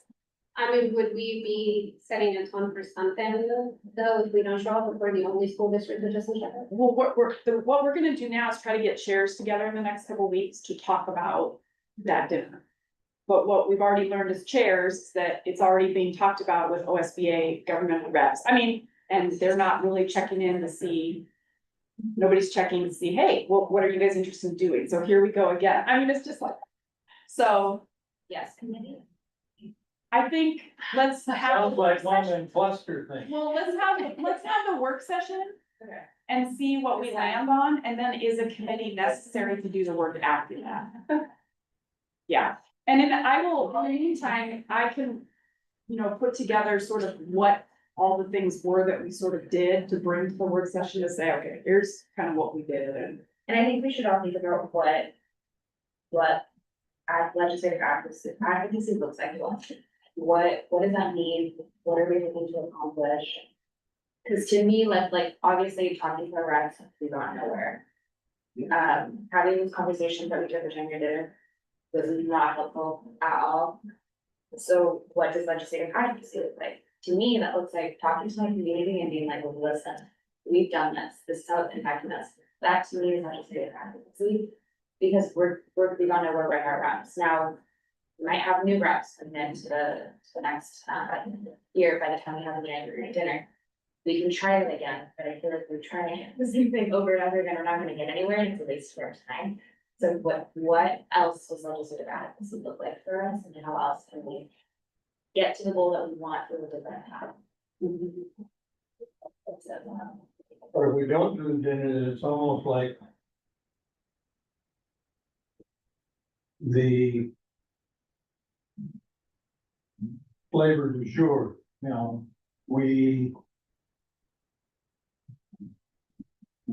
this didn't work for us last year, so we're gonna try something new.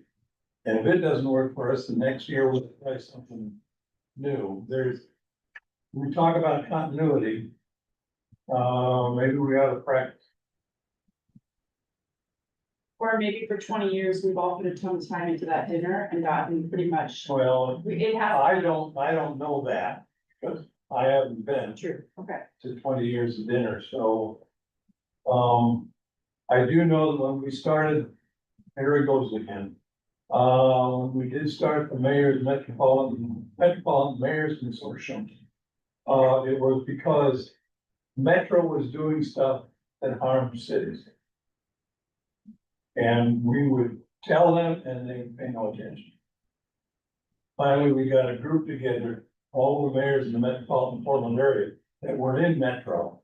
And sent them a letter and every one of us signed it. And all of a sudden they realized that this was a group, it didn't hurt that Sam Adams also signed the letter, but,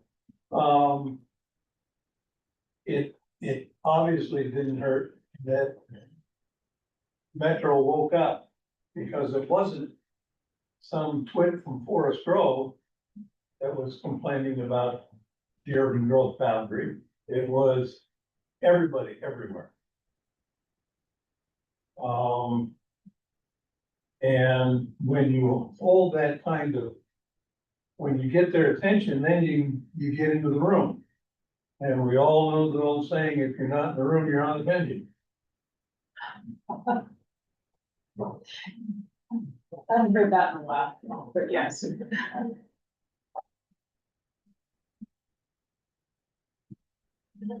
So what I think I'm hearing, just to summarize, is that that first work and business session in September, where we had identified legislative priorities, it may actually be a conversation about priorities, but in addition, how are we gonna work as a board around advocacy, prioritization? How do we liaise with our elected officials? Maybe some of what this January looked like. Is that correct?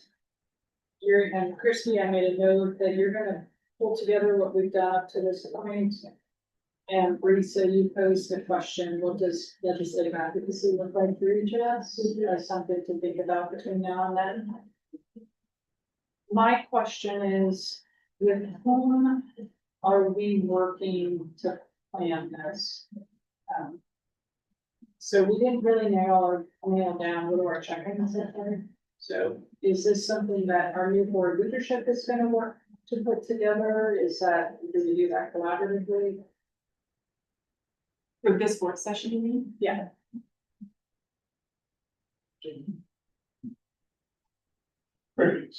Well, I mean, we can, are you looking for someone to kind of put together the agenda for what it would be and who would?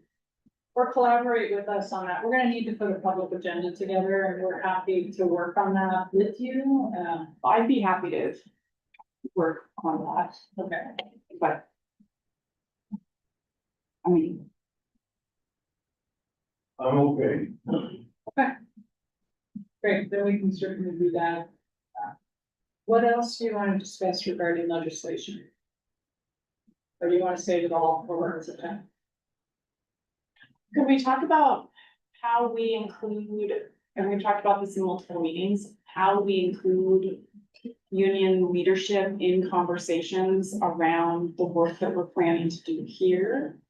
And again, I'm really interested in how our teachers hear common messaging from both union leadership and district leadership around where we're headed, especially with instructional improvement. And what that looks like, but I don't know if that happens in a work session or. I know the structure of how we do that communication is kind of set already. But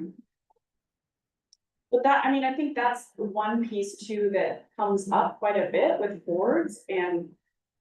How do we all fit together and work together?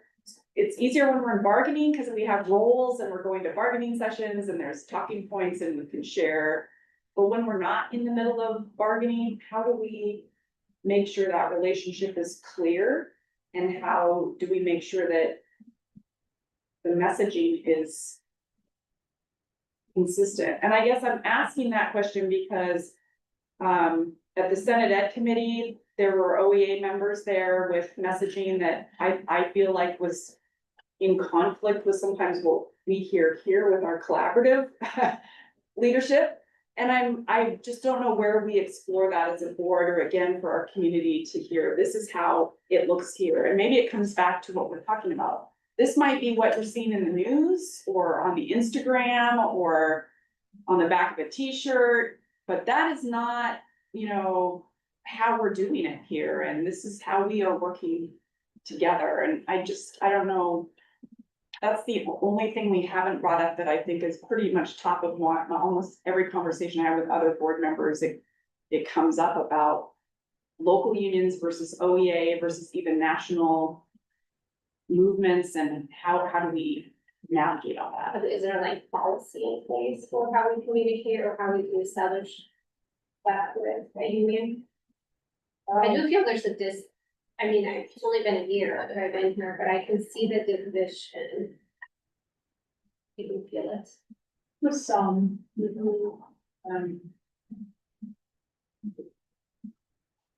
simple question, complex, response.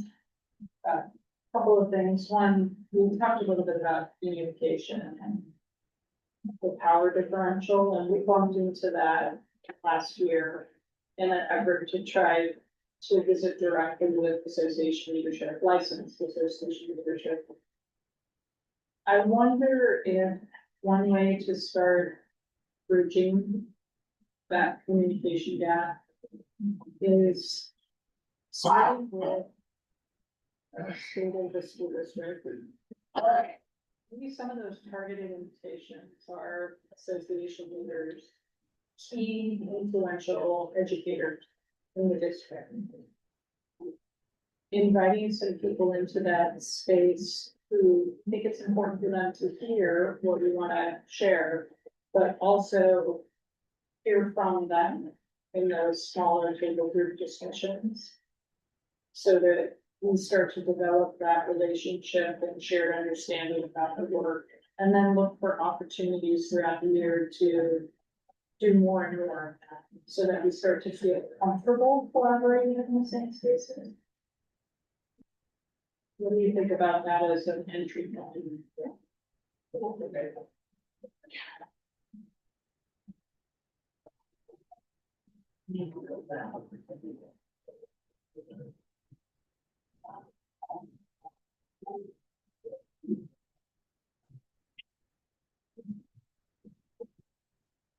I think too, the other piece was last year, several of our advocacy points and letters as a board were different than what maybe the OEA was advocating for, specifically around certain bills. And so look, you know, talking proactively about what happens when a board, like we do on our board, what happens when you have a difference of opinion between you and another board member? Well, what happens when your board is advocating for a fiscal policy that maybe isn't directly in line with a piece of what the OEA is doing, but our local union is like, no, we get that. And I've seen that happen where local unions are like, no, we understand why our district is not doing this or is doing this, but statewide, maybe that's, you know, how do we navigate that? Or can we proactively talk about what happens? And maybe it is just about making sure our communication is very clear, like this is how we are going through this decision, and this is where we're getting.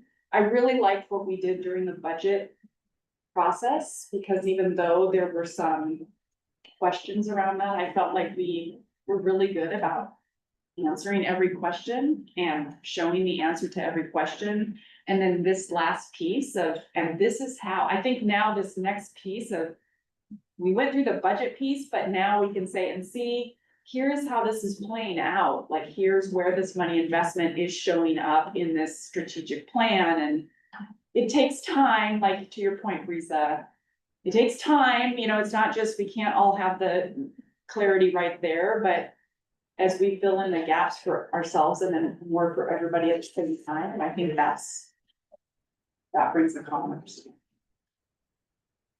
All